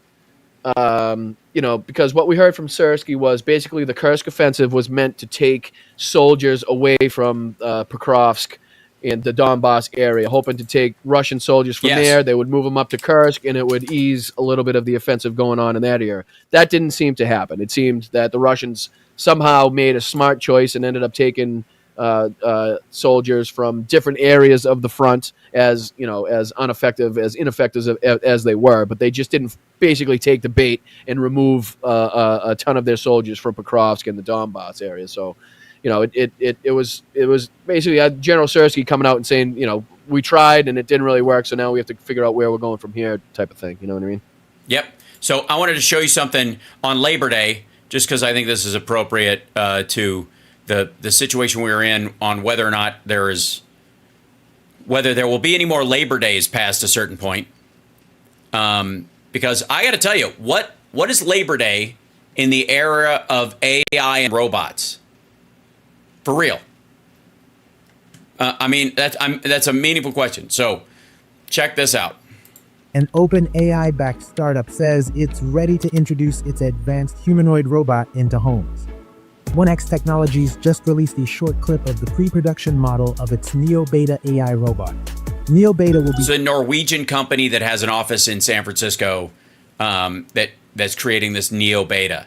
1X tested in a few homes this year to gather feedback and learn how it performs in real life. Is that the actual one we're looking at in the video, or is 1X recreation? Yeah, that's the actual one. Even Brinich said so this is the guy behind it. Really good, huh? Huh? Yeah. Oh, it's nuts. The movement on it's really good. Yeah, it's super smooth, and that's just the beta version of it. They're making so many advances because they're testing it all in using Nvidia's Eureka system, where they can train it in a virtual setting. I'm an idiot. What is beta? That just means the original form of it, okay, so an or something. Yeah, it's the non-release test version. So there's a bunch of versions you do before you release something, and then there's the one right before you, or the series of ones, if you have a beta 2, beta 3, or whatever. Like a soft opening type thing, almost? Exactly. Yes, it's a soft opening for software technology. And then the alpha version, the A version, is the one that comes out that you sell first. And that's what they call, in the tech world, MVP, the minimum viable product. That is the just beyond beta function, where it's never going to be what it could be, because you can't know, because you have to see how people use it and what they do with it. That's why you were never going to have the perfect iPhone right out of the gate. you were going to, it was always going to be the MVP, the minimum viable product. Tech has always done that way. It's why it's always, and by the way, they show a bunch of shit with this thing where it's cleaning, putting this bike away. They have it making coffee at one point. Yeah, so let's see if this is an interview with the guy. A few years from now, the robots that you have at home, whenever they don't have anything to do, they're working on whatever they're bad at. They're doing science. They're working on whatever they're bad at, right? Standing 5'4", the robot weighs just 66 pounds, which one X says makes it safe for use in households. Yeah, so it weighs 66 pounds. It can lift 150 pounds, and it's safe in households because you can knock it over, you can push it down a flight of stairs, or you can. Can't get you. And its grip strength is such that even a child can break it, but it's enough for it to be able to lift most household items. And it can use the fact that it doesn't have like a squeezing grip to like lift a chair, something that's heavier. It'll just create a cup for it as opposed to like you and I would truly grasp something. It will use this. Right. It's limited grip on that kind of thing. So slide it out if you need it. Right. And why does it look like a fucking Jabberwocky? Right. There it is. 5'4", 66 pounds. It can walk 2.5 miles an hour, and it can run 7.5 miles an hour. Most humans can run 8. 66 pounds is nothing. That's light. That's light. It's very light. And it can carry 44 pounds, and it can lift 150. That's the beta At that version. speed, the robot would finish a 5K race in just under 25 minutes, which is well above average for human runners. It walks at a pace of 2.5 miles per hour. The Neo can carry up to 44 pounds, or about what a medium-sized microwave oven weighs. In a press release, 1X touted the robot's bio-inspired design as a game-changing safety feature. The robot has a soft outer covering, like a padded suit, to keep people safe if it bumps into them. The Neo Beta... Yeah, so one of the things this guy talks about is they designed it so that the reason why industrial robots are in cages is because they don't have compensatory weight slowing them down. So what they do is they program to do something, and then they have to do intricately, so that's programmed slowly. And then the minute they pick something up, they go really quick, and then they go back to being slow. Okay, and if you're in between them doing this and this, you're dead because it just will. The force on it will murder you. Okay, so one of the reasons is because of effectively the equation around like kinetic force. That if a robot is reaching to put something up on a shelf behind it, you step out in front of it, it will knock your fucking head off in the old industrial system. But if you or I do it, we go, because our systems it will hurt, but we won't kill you just by swinging our arm. And it's because we have so many compensatory tugs and pulls in this that our joints are thousands of times more efficient than robots are. Robots have, the engine torque goes one way or the other way, and to make it slow down, you need all these gears to ratchet it down. Most technology is about slowing down a process, not speeding it up. So if you think of like a gas explosion, what is a car but taking a gas explosion, a naturally occurring thing that happens in nature, and slowing it down and articulating it into finer and finer systems so that it does it on a piston system and timing with other things in smaller and smaller cylinders so you can have more of them so that it can turn the gears that much faster. The gears themselves are regulated by both the gas pedal and the brake and other stuff. So science, everybody thinks science is about acceleration. In reality, it's about decelerating the nature of physics. So that's what takes so long. Is that, it wouldn't take anything to make a killer robot at all. That's the scary part. Wouldn't take anything. You just make attach some blades to it, give it some feet, and say anything that moves, hit it with what's in your hand. Right? That's pretty simple. Just look at those. What do they call it? The robot wars. I know they look nothing like this, but the wars that they go in, they get the blades on them, and they're things stupid. That flip up and they chop. They look like a Roomba with a chainsaw attached. Right. Right. Exactly. Right. That's not hard. That's why it happens so fast. But making what is the price point for something like this, Hal? Less than a car.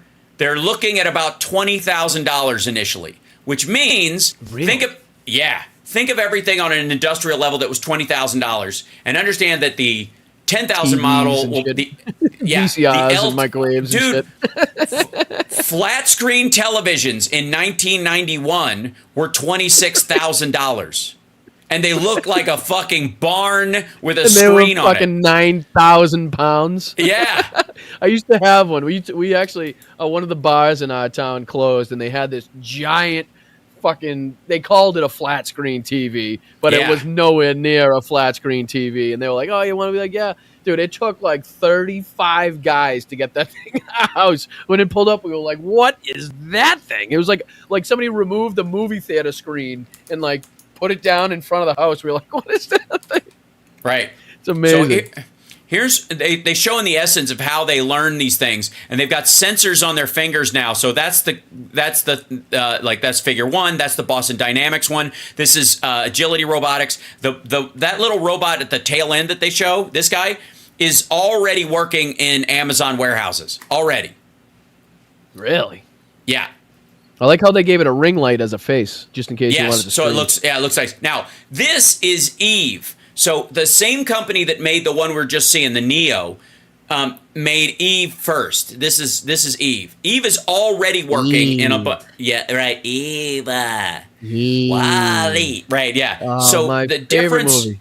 Yes, the difference between Eve and Neo in this is that Eve is on wheels. And so she's actually stronger. I say she, like it fucking has genitals, but whatever. It's actually stronger because it's got this root base of the wheels, and it can park and push back against the torque of the wheels. So it can. So those ones that was seen in the back, it kind of looks like they're riding on like a little, what are those, Segway type things? Is that kind of what they're yes, on? Yes, it's a little Segway with a third wheel behind it, like a smaller one. And those are on chargers, and they charge themselves. So they roll over and they take their little thing and they plug it in themselves. It's fucking way. Like a Roomba goes back to its little crate or whatever it does there? But it does it manually. So this thing, and it has, if you'll notice, instead of having articulate fingers like the Neo does, it has pincers. See those? It's got like claw pincers, right? So because it's built for semi-industrial situations. So the idea is, since it's built for semi-industrial situations, it's really only got the grip it would need to lift and put things away within certain categories. Pick up and put down, right. Yep. So this is, and that's the guy behind it, by the way. He created this one. These fucking Swedes, they got Koenigseggs and robots. What else do they need? They got the world's fucking fastest cars and the best robots. Right. Well, that's exactly it. And this guy's office is full of these fucking things. Like they're variants of them all the time, but they clean the place. They keep everything, orderly. They do like it's like somebody really left a hoodie on the ground in that fucking place. But whatever. Yeah. But now, and he did the Eve one without ChatGPT as a part of it. Neo now has ChatGPT, as does the Boston Dynamics dogs. So. All of the How long do you think before the price point comes down to something where, like, it becomes more mainstreamish and not an industrial corporation your type thing? average middle class family will be able to lease one, for about the cost of like the family's phone subscriptions. Like if everybody in the family has phones and everybody's on the same plan, it's like $300 and some odd dollars. Like a car, like a fancy car. Think of a fancy car that costs $20,000. What would be the lease? Right? And the first versions are going to be leases. You're not going to buy one because it's going to be updated so fucking fast, that you wouldn't. Why would you invest in having this thing? It's just going to have this fucking, the world's weirdest sex doll sitting around after you're done with it when it can't upgrade anymore, right? This is the thing. This is the part that matters. Scaling just the Neo tires production. alone on a Koenigsegg Jesko are over $20,000. I guarantee it. Just for the wheels alone. Exactly. So scaling Neo production, 1X builds in-house manufacturing facility. And this is a situation where the facility builds the robots. So you build the robots that build the robots. Then when that starts, it's all just a matter of power and materials. As long as you're delivering the materials and as long as you've got power running into place, they can produce them. So he states, this dude, Bjorn Bjorgi, who's in charge of this, That's their facility for 3D printing the pieces that are in them. This guy, who looks like he should be, you know, in like as an original member of Tesla. Not the not the company. The You just band. won a surf championship in Long Beach. Yeah. Signs everywhere. The signs locking up the scenery, breaking my right. Is that the this missing guy, member of Hanson? Yes, it is.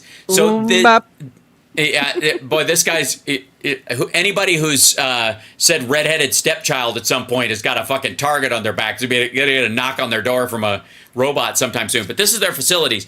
So he says, according to him, they're gonna be in production next year. They're gonna be making hundreds of them. The following year, they will be making thousands. But the following year after that, hundreds of thousands, and the following year after that, millions. And they're not unique. Everybody who is making an advanced robot like this is on the same arc. So within 4 years' time, there are going to be at least 5 companies making humanoid robots at scale in the hundreds of thousands, if not millions. Which is great that you have multiple companies doing it so it stays competitive and not Yes. one or two companies can jack up or keep the prices Exactly, high. artificially high. Do Right. any of these, might be a stupid question, I don't know much about this stuff, but what about cooking and stuff like that? Yes. So they show you know what I mean? in 'Cause the that's a ad, huge part of like Yeah, parents and what they have to do during the night and stuff like that. You know what I mean? Yeah, I'll show you. They have let's see if I can find the ad for this guy at the tail end of it. Like, this is all the imagery that people put in for this shit where they're like, we're gonna die at the end. You know, everybody puts his, like, whatever. Halpeng, and They this are is cool their, looking, the man, though, huh? Oh, yeah, there's a bunch of these. Here, I'll see if I can, let me find the ad for it real quick because, because the Neo How did you get robot- into like robotics and AI and stuff? Like, what drew you into this like technological world to begin with? I'll tell you exactly. The total lack of choice. My friend, I am Like telling you, the cornering it of does, the market by Apple and stuff. You mean? No, it does not matter. We're all going to be experiencing this. I literally started talking about AI on the show in the same way I started talking about Ukraine when people were like, I don't know if it's going to happen. I'm like, it's fucking happening, right?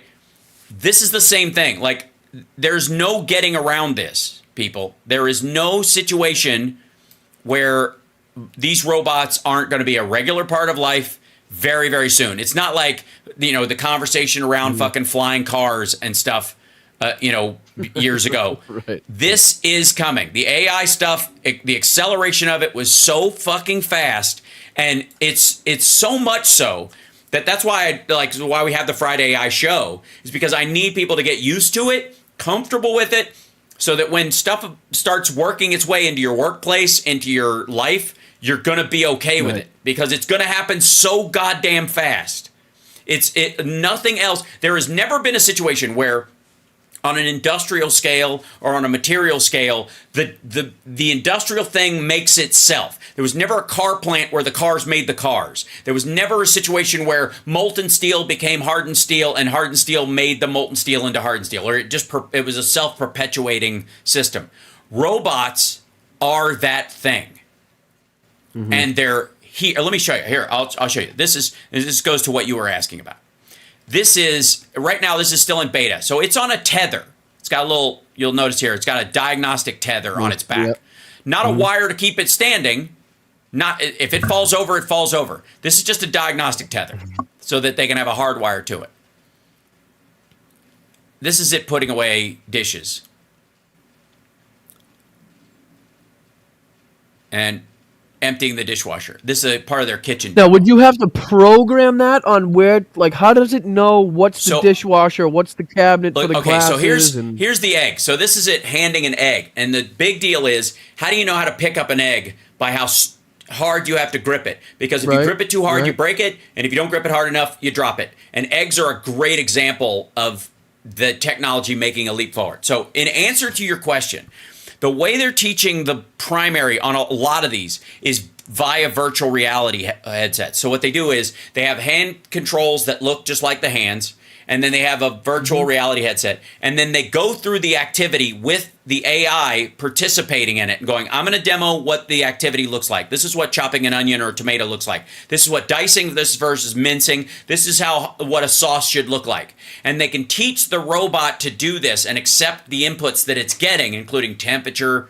It can have, it can ask a human, does this smell good to you? How's it smelling? Does it, can you taste it and tell me what you think? So the same exact process if you brought in like a housekeeper or a private chef or something like that. You have to show them where your shit is, where but that they shit know. goes. Yes. Right. I like my onions like this. I like my sauce like this. This is where you put the glasses. But they'll know a generic amount so they can fix enough on their own without much help from you. And they'll be, because of the Internet of Things, they'll be attached to your fridge and know what ingredients you have. So it'll go, I can make this for dinner. It'd be nice if we had some paprika. Would you like me to order some? And it'll be here by midnight from Amazon. And you go, yes. Right. And then, so breakfast, I can make eggs Benedict because we need, we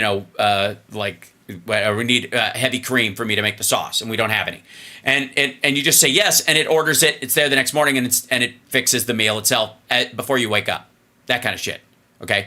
The other thing is, and again, I would like to remind everyone that the richest people in the world have always had this. They've always had this. They've always had butlers. They've always had nannies. They've always had assistants. They've always had a humanoid being that they disregard in most cases, and treat like shit or chuck their phone at, that allows them to get other shit done instead of doing that stuff, right?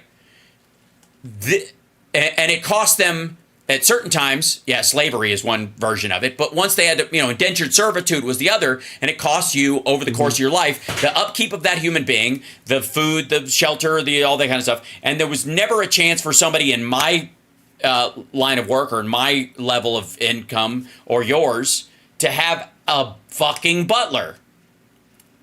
So we still got to do our own laundry. We still got to do our own, and mixed with, it's sort of like my problem with like UBI. So UBI sounds like a great idea until you realize that $1,000 to somebody who's just getting by will cover their bills, but they're still going to have the same issues. It's not going to fix their car. It might allow them to get a slightly better one, but it's not going to get them up over the top. But $1,000 in the hands of somebody who's already rich is play money. You could fucking gamble that and turn it into whatever, and if you lose it, who gives a shit, right? So you automatically get a head start when you get $1,000 if you don't need it. Anybody who needs $1,000 is just getting to baseline, or maybe even just below baseline. But anybody who gets that $1,000 and doesn't need it at all, holy shit, watch them start leveraging it and loaning it to people who got the other $1,000 but need $2, right? So they're already ahead of the game. And so people who can afford a butler or an assistant are so fucking far ahead of the game that it's very hard for even mid-level people to catch up with that shit, because it's an exponential growth thing. Because you don't realize how much time you waste doing a lot of shit.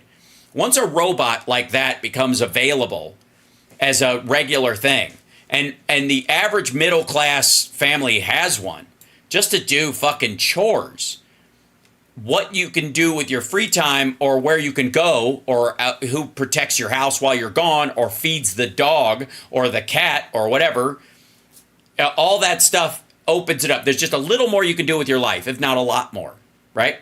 So I wonder if you could almost translate that in, because what you're saying kind of reminded me of like when militaries go in and they get POWs, you know what I mean? It's like everybody, it's great that we captured all these POWs, but at some point it's costing us, because now we have to find somewhere to house these people. We have to keep them fed. We have to keep them, as healthy as we could possibly get them. We have to keep them within the Geneva Conventions and the rules and regulations set forth by the rules of war and how to treat these people. So I wonder if it's more like, the robots, they can almost implement the robots to take care of, I'm just curious how these could be implemented militarily, you know what I mean, sometimes. Because I'm sure they're already thinking about that in some aspect. I guarantee it. I'm sure you've seen the Ukrainians are using the robot dogs, the Unitary robot dogs, the knockoff Chinese version of the Boston Dynamics dog. They've been using them as scouts. So they're covered in camo, and then they go through the bushes, and then they lay completely flat. Right. and they They've can turn been using off. them to drop mines. They've been using them Yeah. to drop like 155 millimeter artillery Well, the shells that flying are ones. obviously hooked up to The blow. flying Yeah. drones are one thing, but those aren't autonomous. Those are controlled by a human being. No, the ground-based ones. They have a ground-based Oh. one that'll go and have a huge mine on top of it. It'll go up and then it'll lift the top. The mine will slide off. The cart will drive away. It'll leave the mine there. Or I saw one that even does. It's even set up to do 155 millimeter artillery shell that has obviously been, transformed or changed so that they can detonate it remote control. So if Right. anybody Russian soldier goes near that area, they can detonate it, looking from a drone to see if anybody's in that area. And they're now using the dogs and the little motorized tanks and stuff like that to get into these places where they don't have to sacrifice one of their soldiers. No question. And again, it'll be cost versus return.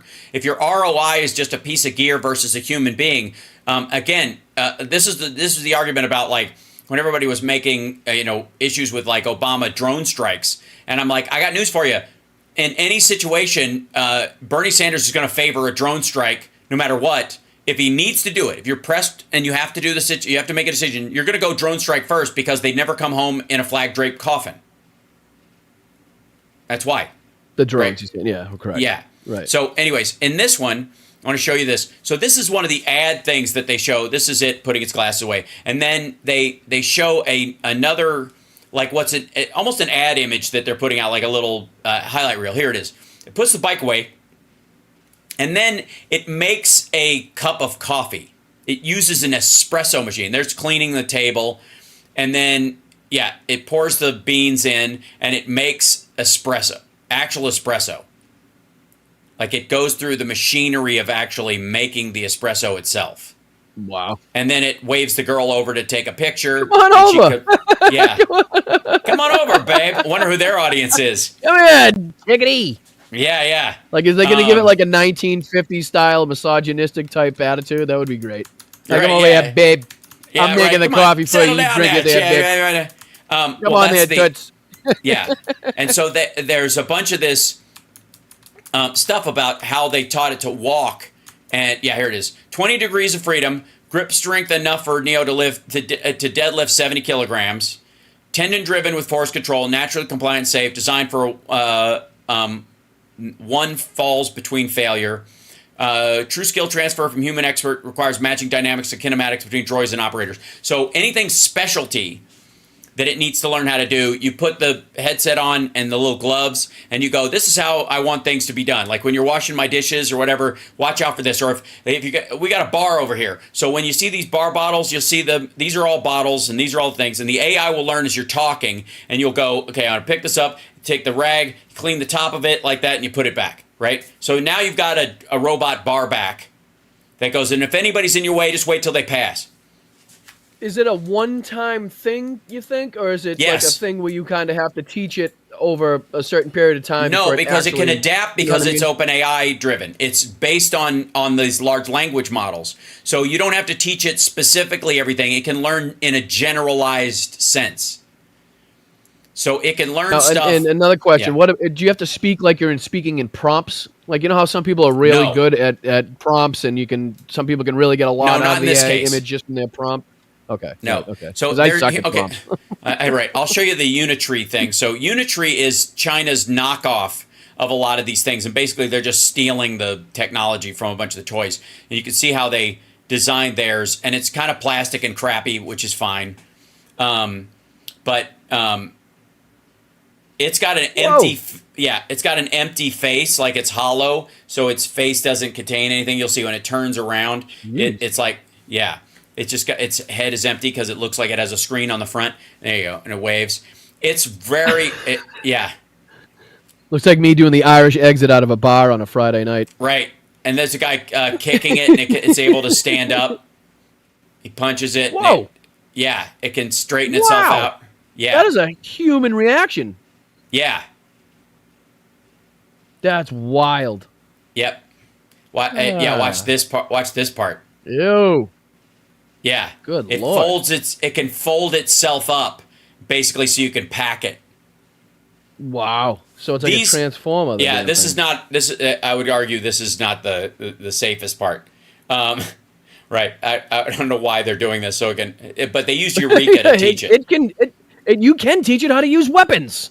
Yeah, there it is. This is it. Cracking nuts, by the way. They go to walnuts, which is stupid. Like, this is terrible. Do you have a child that maybe acts up? Try the Unitree. Crunch. You know what I mean? Like, look at that. Like, Donald what are you Trump's talking definitely about? getting one.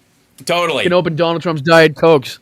Yeah, they have none of the limitations that we're talking about on this, but it can judge strength and distance or whatever. It can solder things like da-da-da-da. Anyways, but the Unitree, wow. Yeah, they don't care. So they made this thing not give a fuck. And that's where the dangerous. Are you saying that regulations can sometimes be helpful?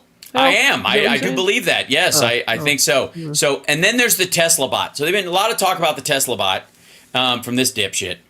Wow, it looks just like Elon. Yeah, it does. It's a little frumpy. Oh, is that Elon? Oh, yeah, all right. Hold on. Hold on. This is the.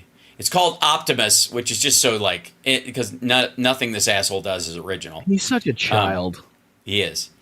And so a lot of what they're doing, they're copying from other people. So like that. Okay, so this one, this is not the Tesla bot. This is OpenAI's own proprietary one called Figure 1. And Figure 1 leapt ahead of everybody. And so the idea that they're even showing this as part of it is kind of a dick move anyways. This is not the Tesla bot. This is OpenAI. They have a conversation with this robot. They have it clean up. He talks to it directly and it speaks. Let's see if I don't know if they use the audio on this one. Piece of the voice. However, this. Okay, hold on. These are the ones that are walking. So is OpenAI an actual company, or is that reference Yes. to a certain thing? No, OpenAI is a company, but it initially started out as a company that was going to be here. I'll show you the OpenAI. Because there's a thing called. Is there a thing called OpenAI software?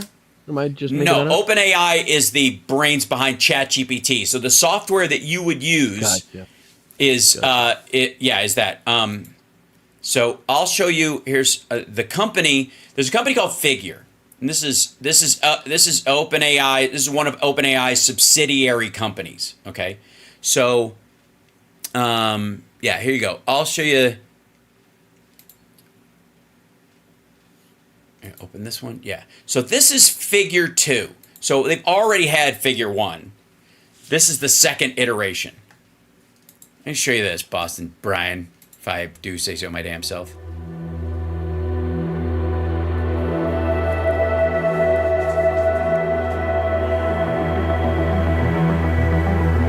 Figure 1 didn't have legs, by the way. Figure 1 was just on a stand. It was just waist up.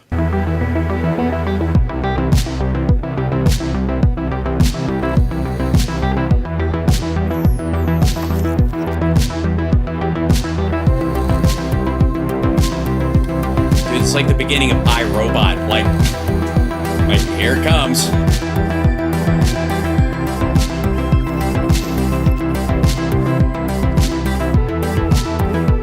It's almost uncanny how similar the designs are to that movie. Well, yeah, I mean, you can only go so far, and everybody knows what the limitations are and what the physics of it. And again, it's the compensatory physics are the problem. So again, keeping it from being able to just throw its arm back and knock somebody's head off, you have to have safeguards against that have to do with just how the joints are articulated, what its limitations are, and the sensors available to it. So you can only do that a few ways. It's just limited by effectively the evolutionary biology of a shape like that. Now, you'll notice that a bunch of them have it where the head can do a 360 and or 480 even or whatever before it has to turn back around. It seems like even like the skins they give it, or like the look of it, are very iRobot-esque. Mm-hmm. Yeah. So.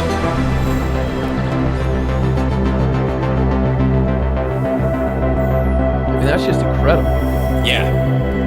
AI-driven vision with 6 cameras. So it sees with 6 cameras, including the one right in its forehead.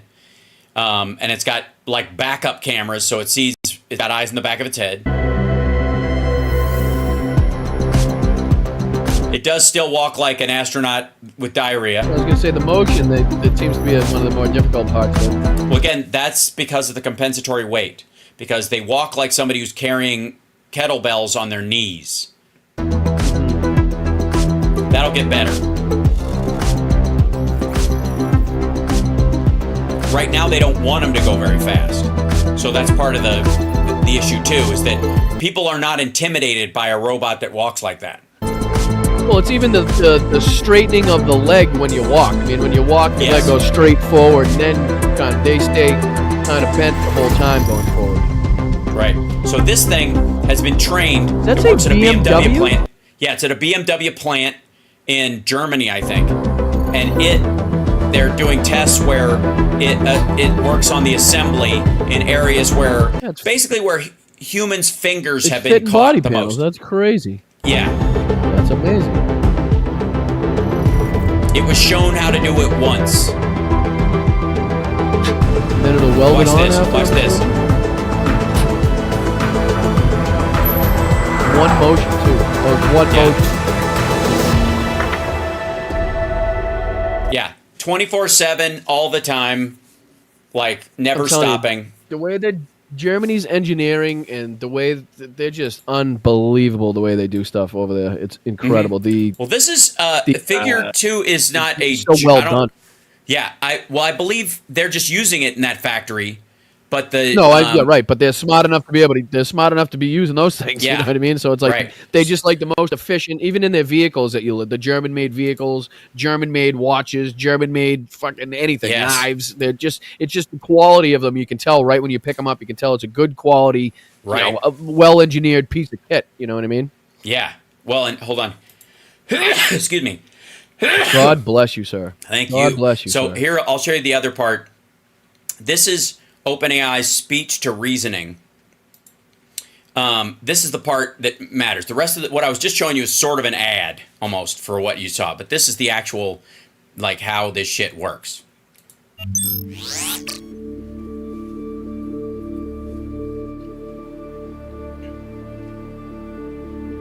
So the brains of it are powered by OpenAI. Hey, figure 1, what do you see right now?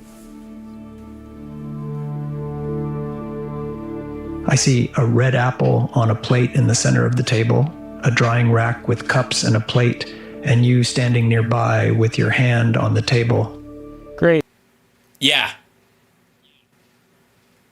That's the voice of the actual, that's the OpenAI voice that they have given. It is listening to what and it is answering his questions. Now they don't speed this up, I don't think. I've seen versions of this where they cut out the delay time between listening and comprehending. Right. And let me explain something to people. They do it on purpose. There's the prompt around this is designed so that it considers deeper than it normally would. Regular OpenAI, like if you're using ChatGPT, it'll answer a lot quicker. Yeah. But because it's part of this, it says, please, they put in extra prompts saying, consider distinctly, do a second and third scan to make sure you're right. You can tell on that first one there was a little delay before the response of the robot. That's right. He goes, can you give me something to eat? Sure thing.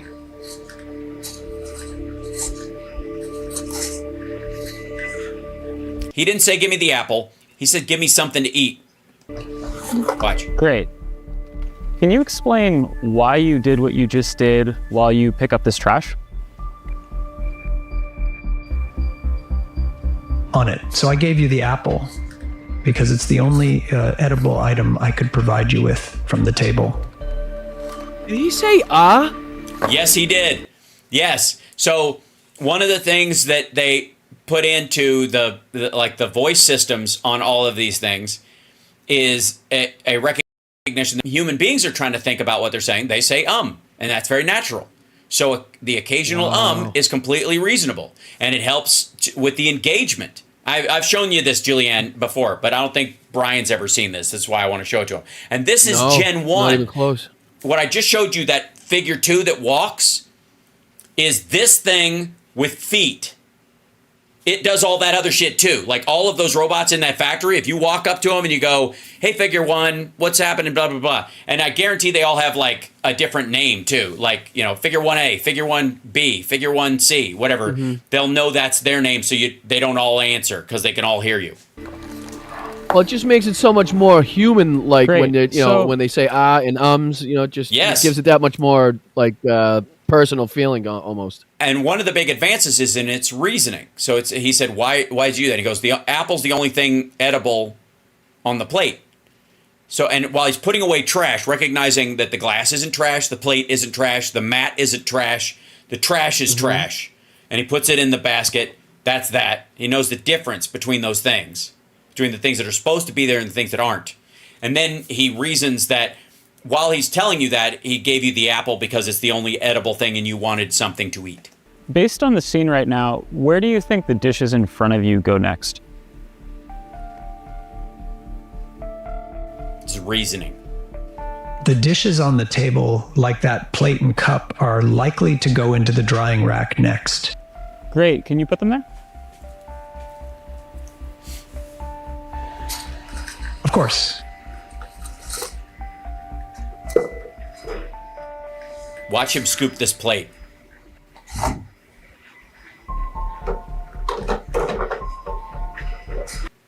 I mean, and again, That's you take for freaky. granted how fucking hard that is for a robot to do. What is why it hasn't been done so far. Yeah, well, let me see if it can pick a dime off a flat floor. All right, so That's a good, excellent point. That's what causes the robot uprising. Some asshole asks a robot to get a dime up off a flat floor. What do you think you did? How do you think you did? I think I did pretty well. The apple found its new owner, the trash is gone, and the tableware is right where it belongs. So he went agree. through the last Thanks, Figure. 3 things that he had just asked him to do. Not only Yeah. the apple, but the trash that he picked up, and that the stuff is back where it should be. Right, and considered it. And again, that was figure 1. Oh, here's the coffee demo where it makes Keurig coffee. Well, I mean, just to think that this is like the beginnings, you know, Yes. the oranges, so to speak, Yes, of it this. is the oranges of computers. Yes. So they put Figure the one. cup in there. Can you make me a cup of coffee?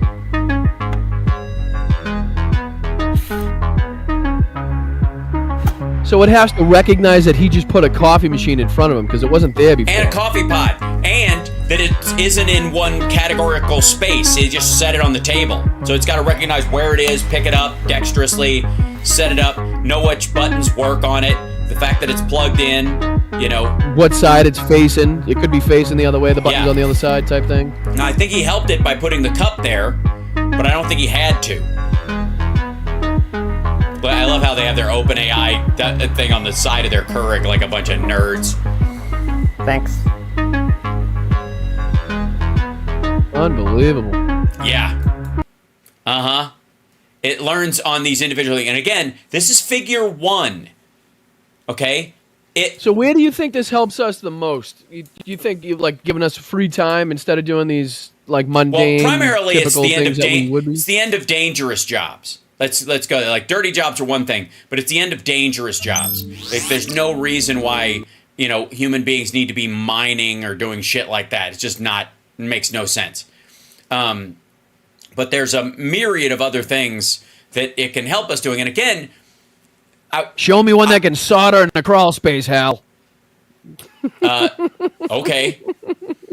Here, no, please don't. I'll be so defeated. Yeah. So, plumbing AI.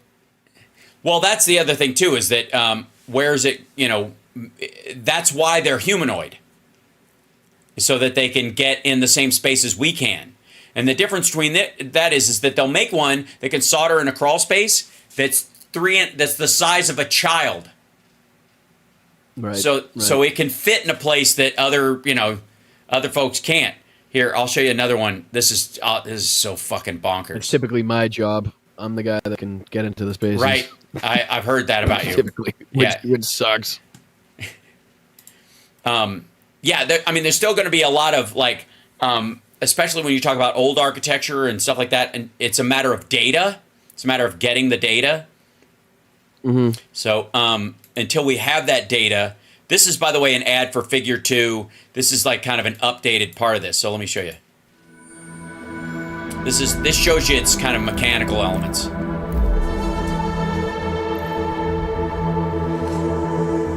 has shoes. That's its joints. Oh, by the way, its legs can come off and invert. Are these all just newer designs of like the original that we're seeing? Like, yes.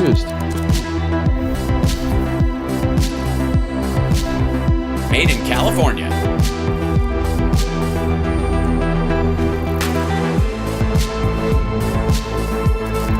These are the grip points and the soft contact points, so that when you touch the thing or you come in contact with it, it does. You know, it's soft to the touch.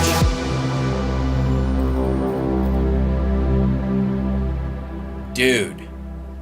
Yeah, that's so. Already, is that like that's where we're at right now? That's where we are right now. Right. Okay. Now, here's the thing. We were at figure 1. This is figure 2. This isn't a beta, by the way. This is figure 2 already. This is a production quality version that's available now. Now, it's super expensive, and the only people buying them are, you know, for industrial usage, labs like MIT and places that are using them to try and test what they'll be for and all that kind of shit. But that's just because of the ramp up of production. Once production starts in full, they're going to be about the cost of a car, then they're going to be the cost of a used car, then they're going to be leasable or rentable. You might even just rent one for a time. Let's say you have a nanny bot that you only have when your kid's young, and then you get rid of it when they're older, or, you know, that kind of shit, or it's replaced. Kind of stores pop up like car dealerships almost, Yeah. where they have like the different Tesla types store of these in a mall for different things. Yeah, Right. and you'll go in and you're let me tell you something. You're gonna want to meet this fucking thing. You're not gonna want to just order it through the mail, but a bunch of people will. But here's the thing. This is version 2 in 2024. The figure robot didn't exist 14 months ago. Right. That's fucking ridiculous. This is not a company So ridiculous to that's think been about. working on fucking robots since, 1986 and has had breakthrough after breakthrough. This whole company, this OpenAI robotics company that has created this thing, did not exist at all as it didn't have employees, didn't have an office, didn't have a fucking mailbox, didn't have business it's cards. like the big bang of AI technology. Like Right. nothing existed before that one spark, and then all of a sudden a universe is just fucking created. That's exactly upon us. right. That's exactly right. 14 fucking months from nothing to this. Imagine where we are in another, 40 months or Next something year. like that is Yeah. unthinkable. Much less, Jesus Christ. And it's all exponential. Yeah, somebody was saying, what about fighting fires? Exactly. Firefighting great robots point, are great on point. the way. And terrain, the Boston Dynamics dogs have been used, the big ones, the big dog, and then the horse, the one that looks like a mule that's really noisy, that has already saved firefighters who were trapped in a fire. Where they got surrounded by the fire. This thing fucking ran through the fire. They laid on top of it and poured water. Deactivating some explosive device somewhere. Oh, yeah. You know, Well, now sending robot- one I in mean- for Yeah, almost all bomb disposal units have a robot now. Mhm. Look at the But fucking. for one to be able to go in and say, okay, this looks like this, give them exactly what they're seeing, the dangers Jesus. of it, what type So- it might be, that type of stuff right off the bat. See this It's right? like- See this right here? This is what the material looks That's like. It's a 3D soft, printed? cushiony rubber. Yeah, it's 3D printed, but I mean, I'm sure they're mass producing 3D printing of it. But this is soft rubber that's printed in these things, so it has a push to it, and it feels like if you touch your own arm. They always joke when they're like, "How do you feel?" Feel like a plum. It's it's the kind of running gag, right? You feel like a plum. Most people feel like a plum, but in varying degrees of ripeness. But in this instance, they try to create a thing where it feels like a plum.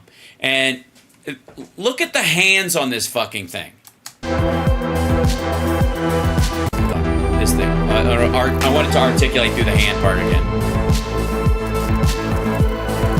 That did, and it's got sensors in it, so it can detect how strong it's grabbing and what pushback the is like. one motion of the thumb to not just come over, but to twist as it's coming over, so they can put the actual thumb palm down. Yeah, right.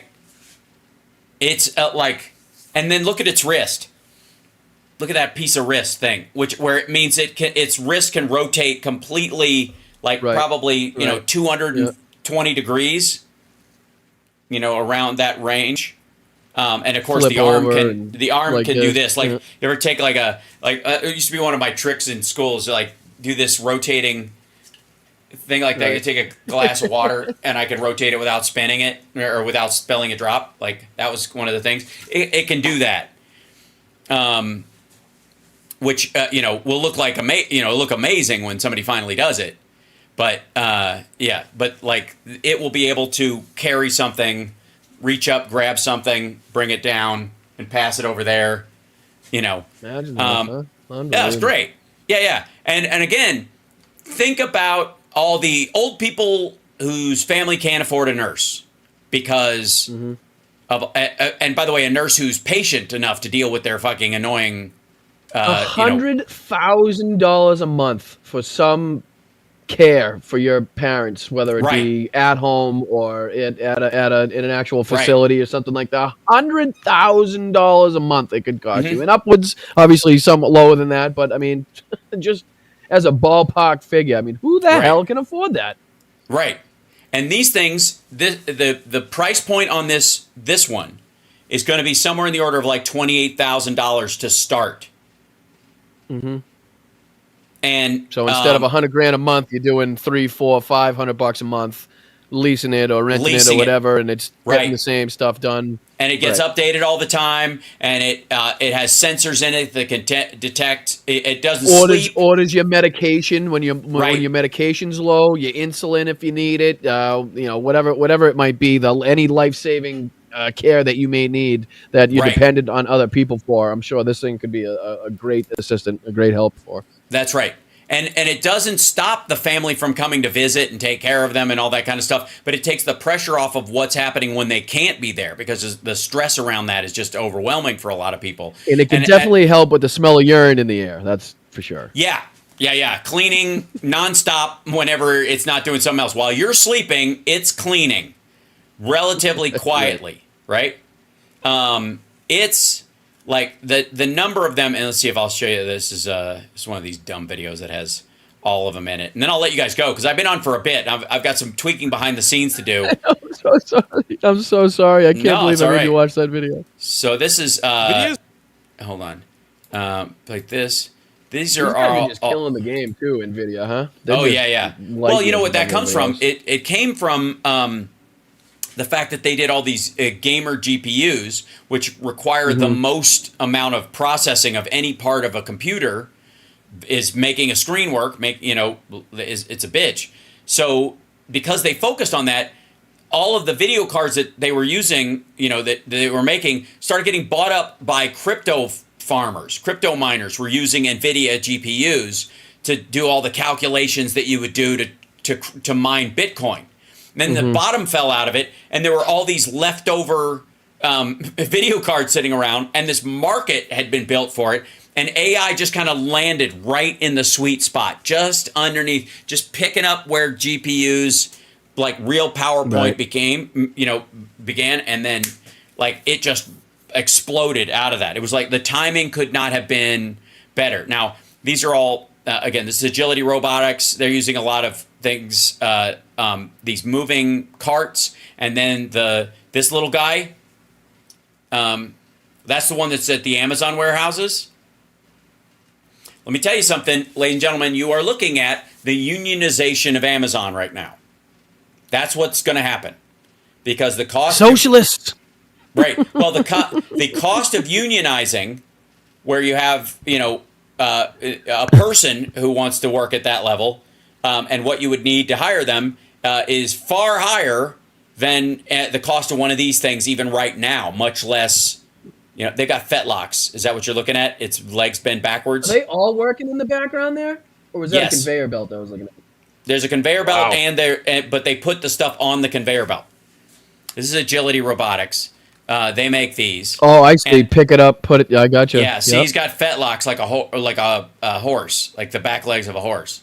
And they turn that stuff around. They do this, and right now they're operating relatively slow. So here's one at home, and then this one's hooked up to to ChatGPT essentially, so you can talk to it. Now, because it's got fetlocks and it's really an industrial robot, it can do all this other shit, but its legs and all that stuff are a pain in the ass. So it's probably better for industrial kitchens that make large amounts of food, like the Swanson factory that Tucker Carlson's family got rich off of. What are the wires there? Those those are connectors for the fetlocks. That goes from basically the knee in the back to the butt. And see how it connects? Yep. And the extension of it steadies the fetlocks. So it's almost like a tendon almost. Yes, right. But it's really just a static point because it's a stabilizer because it doesn't open or shut. It just bends on a certain point so its legs can't overdo it. So you can see them right there. Look at those them will all. be fixed. Those will be fixed before too long, and you won't even need them anymore. There'll be a variation of it built into the leg itself. I was going to say, how many things are going to be obsolete by the time they actually get to the point where people can own them? Dude, the number of that's the thing is you're going to be able to get one of these from Amazon, like a used Amazon fucking industrial robot for $50 at some facility once they update and update and update in about 5 years. What do you think this thing's going to be worth? And if you're willing to use it, you can update it with ChatGPT and you can put it in there. It'd be perfectly good for a lot of shit. If you're a farmer, this is a good example. If you're a fucking farmer and you've got to, get eggs out of a tray underneath a chicken coop all the time, you just kind of gather eggs or whatever, and you need something to do that, this fucker will do it. As soon as they show up, a little sensor goes off. He'll walk over, pick up the eggs, put them in refrigeration, and go back to it. Feeding the livestock, putting hay. This is the for Apollo. cows. This is one of the ones that's trained on humanity, where they teach it how to do stuff using gloves and all that kind of stuff. But it's already learning a bunch of stuff, and it's a home robot that you put in the kitchen, so it'd be attached to the counter or something like that, and it would just spin around dishes, spin around dinner, spin around refrigerator, whatever, and it'll attach to this central point. They'll put legs on it, and that'll be that. But You can meet George Jetson. yeah, there's the one with legs. So this is the Apollo in a factory setting. I'm almost waiting to hear that noise when they go by. Yeah, right. Right. And this thing has LiDAR and a bunch of other shit, which is not creepy at all. Thanks. And it doesn't need lights, so it can What's walk that give it, around like in the depth fucking dark. perception, so it knows how far away from everything Yeah, it is? LiDAR gives you it's light radar basically. Yeah. So there it is. It practices. You teach it how to do it, and it does it well. And they train it. Okay, so this is how they train things now. This is the part that Nvidia fast tracked for everybody. This is a virtual reality setting where they put these robots on all kinds of different terrain, uneven terrain, pyramids, all that kind of stuff, and they just practice and practice and practice, and they fall down and they get back up and they all learn. Yeah. It's like learning how to walk as a toddler. You fall down, you get back up, you fall down, you get back up, and you finally figure it out. Well, they just do it virtually. What was that little air thing that we saw where it was like the computer found out how to make the thing walk? It made like the 3D. Oh yeah, it made a sculpture of it, like a little hose. Yeah, you could just kind of like slowly make it walk, and it only took like 8 or 9 tries, or so, not even that many probably, but it was only a few tries it took in order to get the thing to walk really. Yeah, they said make a walking robot, and the design it came up with was totally outside of the realm of what they're, and it used air compression because it was the cheapest and easiest way of doing it. If you couldn't do it physically, you could do it by just blowing in a. To see like which robot is best on what terrain, or to help. Are they actually learning from that, or are they just trying to see which one actually does best? No, they're learning. All of them learn how to operate on all these different surfaces. So here it is. Like this is it walking in real time. And this is how they used to have to do it. You had to design these things and you had to make them walk around and you'd have to have a string attached to the ceiling. This is how Boston Dynamics did it, right? All of them. You ever see the original ones? They're all like tethered up so they don't fall over because you got all this money invested in this gear. It falls over and breaks and then you're starting from fucking scratch again. Now they don't have to do that anymore. They can teach it in virtual reality how to move with it, how much weight it has, whatever. Not and even it can risky learn, equipment. Yeah, it can even learn its tasks. So even in this situation, they've got a tendril, but that's a diagnostic tendril, not one from the ceiling to keep it from falling over. Or I guess keeping it from walking further than it's supposed to. So we looked at this as figure 1, figure 2. That's not actually like a power supply, is it? That cord? It might be in What some do you cases. call They it? might be so they can run longer. Sometimes they'll run an extension cord. Yeah, this is the Unitree. This is the Chinese knockoff. That's why this same dude keeps kicking it and punching it. Right. This is all based on the Boston Dynamics stuff. They got it. Like I know they try so hard. Must be a Uyghur robot. Yeah, exactly. They're testing all this stuff in the mechanical versions, and it's like, hey, walk over this stuff, and then it has to step over stuff, and it's uneven, and it's learning to walk. Oh, and he's kind of like pulling it and dragging it and stuff too. Yeah, he's trying to teach it like what if it's stepping on something, how to react to it, and it manages to do it, man. Forward and backward on uneven terrain. I mean, look at their lab. There's just wood around there, but I mean that's what AI has given everybody Like the a ability. batting cage. That's its fastest. It's the fastest one right now. Whatever. Whoa! Hey now. Yeah. It can jump. Oh right, no all this is- way! There's the dog. These are the ones that are being used in Ukraine. These are the Unitree ones because they're cheap knockoffs of the Boston Dynamics dogs. They cost about $4,000. Right. I will deliver the bomb to the table. I will leave the room so that the humans are the only ones that die. See you later. You could kill at least 10 Russians. And then it realizes, oh shit, I can't go any further, and it turns around. So these are all. They built stairs to nowhere. These assholes. Yeah. So this is the other thing, teaching it. So in virtual reality, you can teach these things how to flip using the weight that they have. Fucking Robot Olympics 2028. Yep. Look at that. Good Lord. Yeah. I give it a 10. A fucking 10. All right. That's Phoenix. amazing. It's amazing to me how many different companies and right people are doing. Well, there's a lot of It's different ridiculous. desire for them, and everybody's getting to the part where they're going to need them for a lot of shit. Yeah, here's the Phoenix. The Phoenix looks the most Terminator-esque, I think. It's got a 3D scanner in its head too, so it can scan and make 3D scans of everything. So you send it into a space, and it can just turn around, and it'll give you a inch by inch scan of the entire place. So it's AI, human-like intelligence, like it's metal, human-like hands, but it's like this one's stronger. Looks stronger. Yeah, they're not holding back for the because it's supposed to be an industrial robot. Yeah, Is this a US-based 155.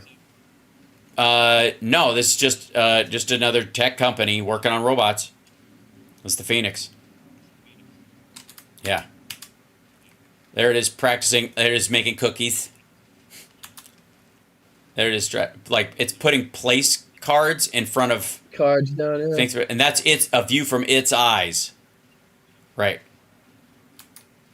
It's amazing how much dexterity it takes to do such a simple task. Yeah, you take it and for don't granted. Really think about it as a human. Right. Now, and then eventually they get to this, where it's got to sort the items based on what they look like, and all that stuff, and then again, and then they keep updating it. They keep updating it. They keep updating it, and they 3D print them, and then this is like how Like we the made all this. possibilities Okay. really are endless. to tell you the Yeah, truth. here's the Neo. Like, This to is the be company I real, was telling you about. ridiculous. Yeah, this is the Eve, and then here's the Neo. This is the one we started looking at in the very beginning. And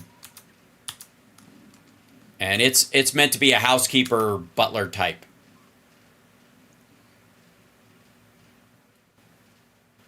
Many tasks, one set of weights. Right.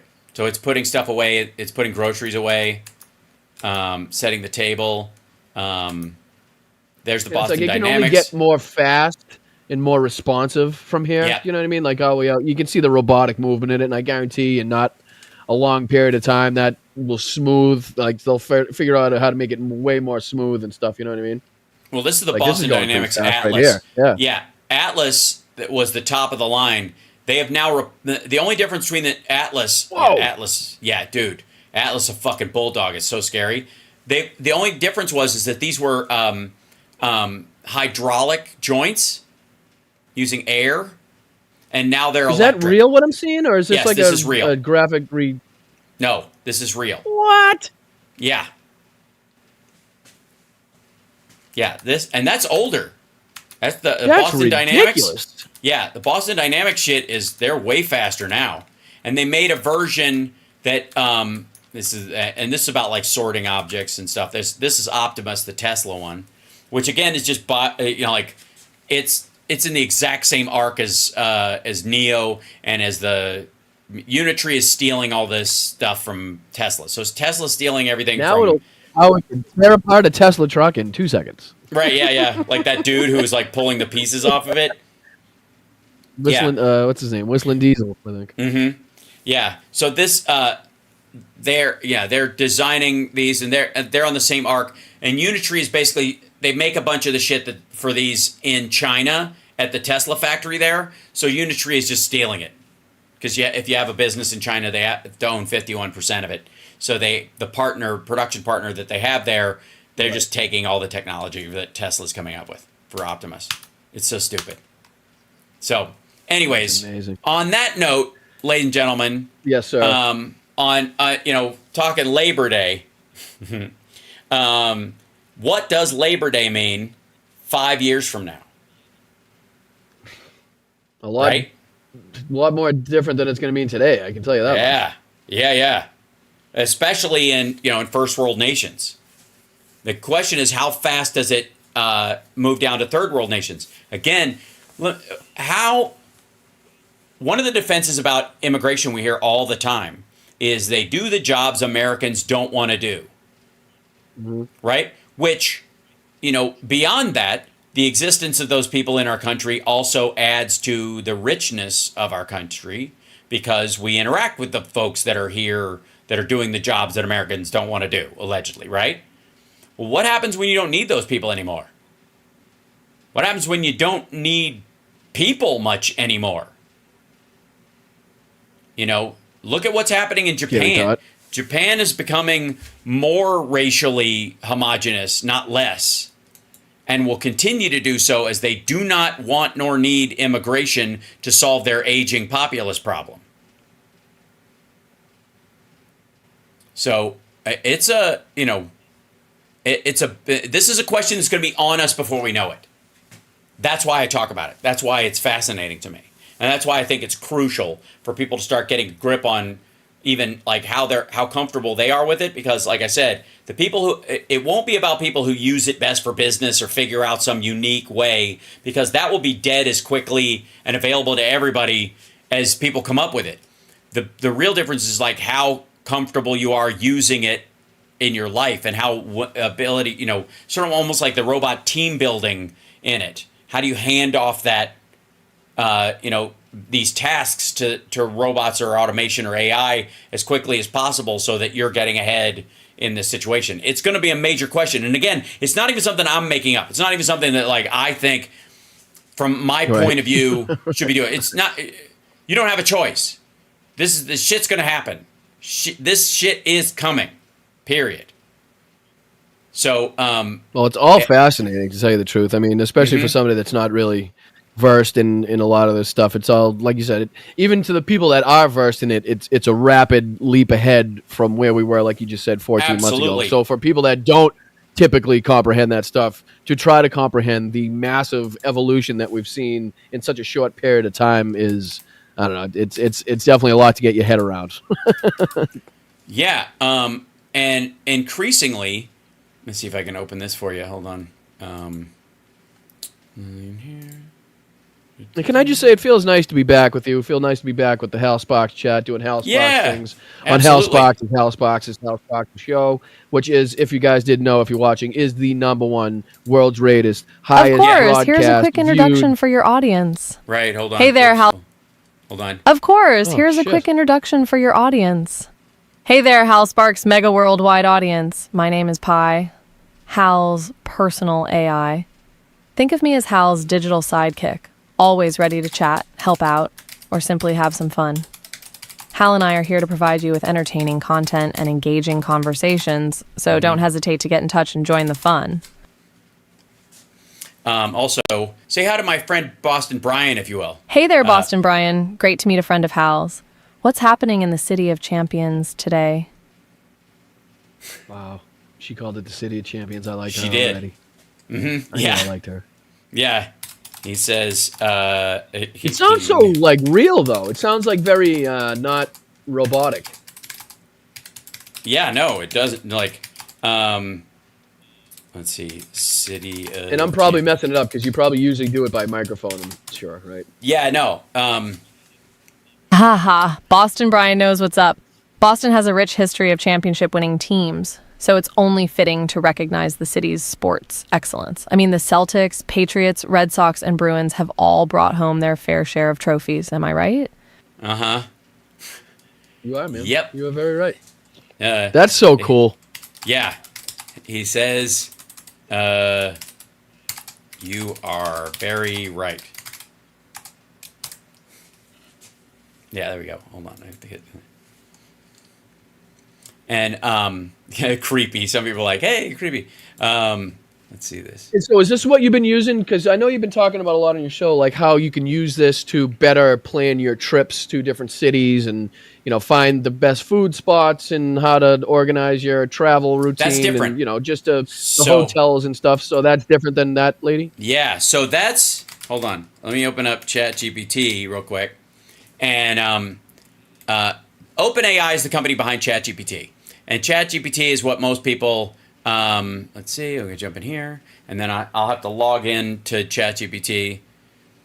And in ChatGPT, you can create your own GPTs, your own, you know, sort of general AIs that you use for stuff. Or you could use ones that people create. So this is pretty fascinating. Once I log in, I'll show you. Okay. So right now, let's see if I can. Do I have the voice in? I don't want the settings in here. I don't want the prompt editor on this one. I just want to turn it on like this. And then I don't have the audio set up on this. I have it on my phone and on my iPad and stuff, so I can talk to it. But I just have it typing in here. And I'll show you this real quick. It's a bunch of stupid stuff in here. But over here on the side of it, there's a thing that ChatGPT, SearchGPT, which is their new thing. And you can go to Explore GPTs, which is right over here. And when you do that, it takes you to a page that is full of GPTs other people have made. So there's a specific image generator that somebody made right for me. Scholar GPT, which is just research-based. It's only trained on research documents. Canva has its own GPT allocated thing in it. If you use Canva, it can, you know, it interacts with that. Logo Creator, which I don't need. I need one that helps me recreate it. Python, which is probably the most useful one ever, which is you use that for writing Python code. Code Copilot's another one. Video GPT, generate videos for social media. This is where you just talk to it and it makes videos. And then there's ChatGPT has its own shit, like DALL-E, which is its image creation tool. Data Analyst, where you put in any data that you have and it will analyze it. These are the ones they built. Then there's separate ones that they built and some other people built. Writing, productivity, research and analysis, education, lifestyle, programming. Jesus. Yeah, and so you can go into each of these and instead of talking to like raw GPT, you can talk to one that's specific to what you're working on. And so I made Tour Buddy, which is the one And that now, I can like, play. other people can use that after you put it on there? Yep. Oh, Yeah. that's cool. Yeah, so I know what you're saying. I made them. I made them public so that people can use them if they need. The only one I haven't is the one I made for.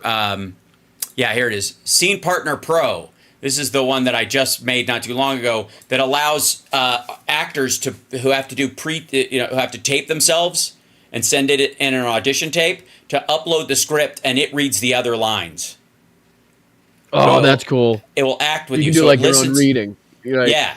So that it'll be the person in the casting office that would read it for you, and it's, it gives you whatever it listens. Will it for do it you in the instead. character of what the character of the movie is? You know what I'm saying? If you want it to, or is it just kind of a lot generic of times, reading? Yeah, a lot of times you want it to be generic. You could ask it to, and it would do it. You would absolutely do it. You don't want But it I to also out-act you. No, right? Yeah, exactly. I don't know who's the guy working with you. He sounds fabulous. I did both voices. Right, totally. But I have also rehearsal mode where you can rehearse a scene. So if you have a scene that you're working on and you need somebody to run lines with you, it will run lines. Now, how do you? I know, like it sounds like it's the words you're saying make sense to me. Like I created it, but what is it actually like? How do you create that shit? Like, what well, does that let even me mean? show you. Here, I'll do it right here. Hold on. We'll go into here and we'll go to Explore GPTs, and then up at the top, there's a little button that says Create. And you click Create. And you go, hi, it talks to you. There's a create and there's a configure. So configure has some specific stuff, like name it, describe it, put instructions in, things that will start conversation styles. And if you have any files that you want associated with it, you can upload those files. You can let it browse the web, you can let it create images, and you can let it use code or not. So let's say you don't want it to bother with pictures and get confused, you just leave it out or whatever. But in create mode... So that would be if you knew exactly what you were trying to make. Like right, you knew already what you would... Okay. Yeah, you can go, I want to, let's see, I don't know, let's think of one. What would you like, something that... could yeah, part of it is just deciding what you need. I can figure out something that would automatically tell me the pitch of the pipe I need, like to run drains and stuff. That would be great because that's all math related. That would save the math you would have to do on the job to figure out. Okay, but I'm not saying you have to do that now.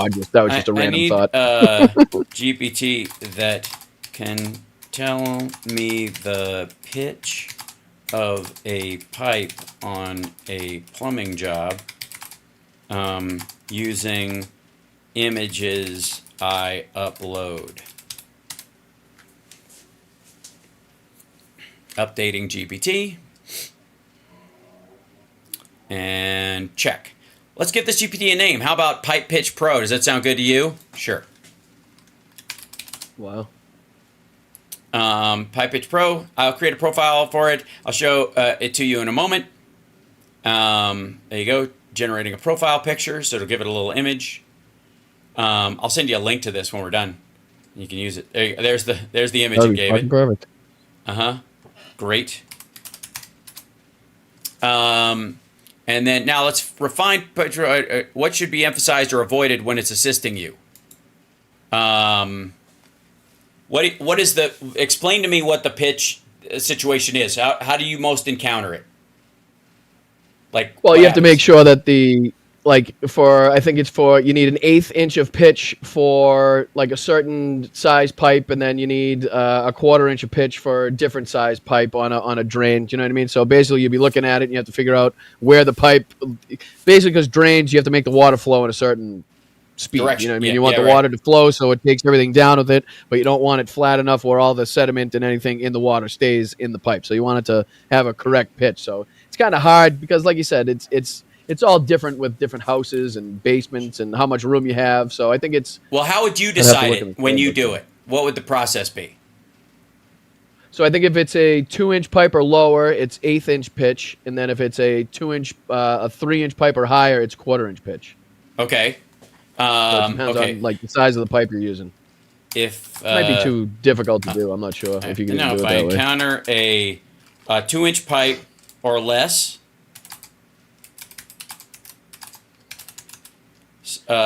it's an 1/8 inch pitch per. So it's an eighth of an inch per foot is the pitch.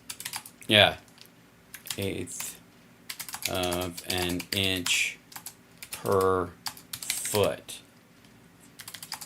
for example. So I would like to enter in the length. Let's see, of the pipe, and have it tell me the overall, like it tells you the pitch in terms of, so I know what if you could explain it to me, so like, so like for most drain lines, the ideal slope is like a 1/4 inch per foot, right? That means for every foot of the pipe travels horizontally, it should drop like a 1/4 inch vertically. Right. And then for like the larger pipes, like I was saying, a larger pipe takes less pitch because of the larger diameter of the pipe. Like I said, it's probably too technical to get into. Okay. Let's see. No worries. Okay. Let's see. If I encounter a 2-inch pipe or less than or less, it's an 1/8 inch per foot, for example. So I would like to enter the length of the pipe and have it tell me the height of the connector. Right. So you would probably put in the size of the pipe you're using, right? Mm-hmm. How long the run is, and then that would probably tell you, okay, you need this much. So you're going to be this much further down at the end of your pipe run than you are now at the beginning of it. Pipe, based on size of the pipe in plumbing. So what I could do is,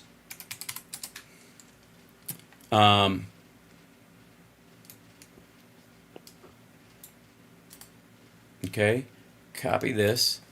Let's see. Paste. Okay.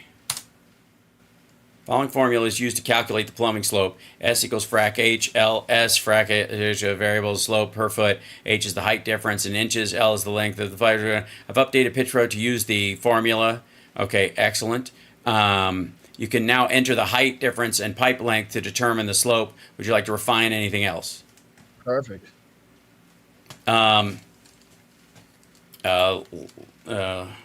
I'll just play with it and see if I need to tweak it later. Thanks. I'm very polite to my Like, as GPTs. long as it gives you that formula that you could plug in and say, okay, the height is this, plug it in, length is that, plug it in, and then calculate. Yeah. That's I it. mean, anything to make the job easier, really. You know That what I would mean? do it. Sounds good. Feel free to explore Pipe Pitch Pro and let me know if you need any adjustments later. Enjoy. So that's in preview. It is The man currently- at work, ladies and gentlemen. The Yeah. man at work. The genius behind the curtain, Hal Sparks, at Right. work, ladies and gentlemen. So I just went over, and what I did was I found the calculation that's used in these situations for determining it, right? That the math of it, and then I just fed the math in and said, do this for me when I just either show you a picture of what it is or tell you the size or where I need to get it, to and from, right? And there you go. And then it goes, can you tell me the pitch of this pipe? Does this pipe meet the minimum pitch requirement? What is the slope based on these measurements? What should I do to correct this pipe's pitch? That took you all of what? 3 minutes and 37 seconds. Yeah, barely 2 minutes. And half of it was trying to get like the idea of what you want it to do. Right. And now but I mean, that's amazing. And to think that other people can do this and then have, like, you can use it not having created it yourself, but just go in there and find what works for your lifestyle or your job or your company or whatever you do as a hobby. Like, I'm sure there's, like, I don't know, golf things in there that you could probably somehow use for golf and whatever. it is, you know what I mean? So to think that you don't have to be the one creating it, but you can, you can benefit from it. Is really cool. It's a cool, there's thing. And like I said, as you said, to be at the beginning of this, we're at the forefront. Yeah. This is like how it starts. Imagine where it goes from here. Yeah, But had I an issue appreciate with you, the- Hal. I do have to hop off. I really I know. apologize. I don't mean to run. I will let you get off. Get your the end of the show going for yourself. So Absolutely. I apologize for taking up so much of your time. I just wanted to make sure we don't have a problem. If you needed, I love if it. you needed a guest to test, I was around. So I didn't mean Thanks. to take over the show. I don't know if I'll do a second stream today. I might do it later after I get something to eat because I've been on for a I'm long so time. sorry. So I am so sorry. Yeah, I My know, Mel's it's texting me like, excellent. "What the hell are you still Hell's- doing on what there?" are you doing? All right, yeah. Leave Hal alone. All right. I love you Appreciate it, guys. I brother. appreciate it, Hal. Yeah. One of these days, I got to come on for I'm not saying Regular not a afternoon real show, show. but some Yes. politics discussion of Yes. because the debate's coming up, and are you going to stream the debate? You think? More than likely, I'll go after like I did last time, which is watch the whole thing, live tweet it with everybody else, and then talk about it afterwards in full. Do the whole thing. Yeah. Yeah, I kind of and just let that'll it be run, great. no interruptions. During the commercial breaks, I might give a little input, but I'm not Sure. going to over talk anything going on the. Yeah, on I the might. debate, so. It'd be great to have you on, to talk about it at the, when I'm doing the whole thing afterwards. Absolutely. Whenever you can, brother. I'm here. Love it. It's been months, since I've been on the show. I know. I've seen you in person more than I've seen you online, which is terrible in this digital world. That's disgusting. All right. But I'm I gonna let appreciate it. you You guys go guys too. Thank enjoy you guys the for rest of hanging the night, around. chat. I love you. Yeah. All right. Bye, buddy. Cheers, brother. Appreciate you. Yeah, absolutely. Later, there he goes, ladies and gentlemen. Boston Brian jumping in, helping me test my system, pushing it to its limits. Take it to the limit 5 more times.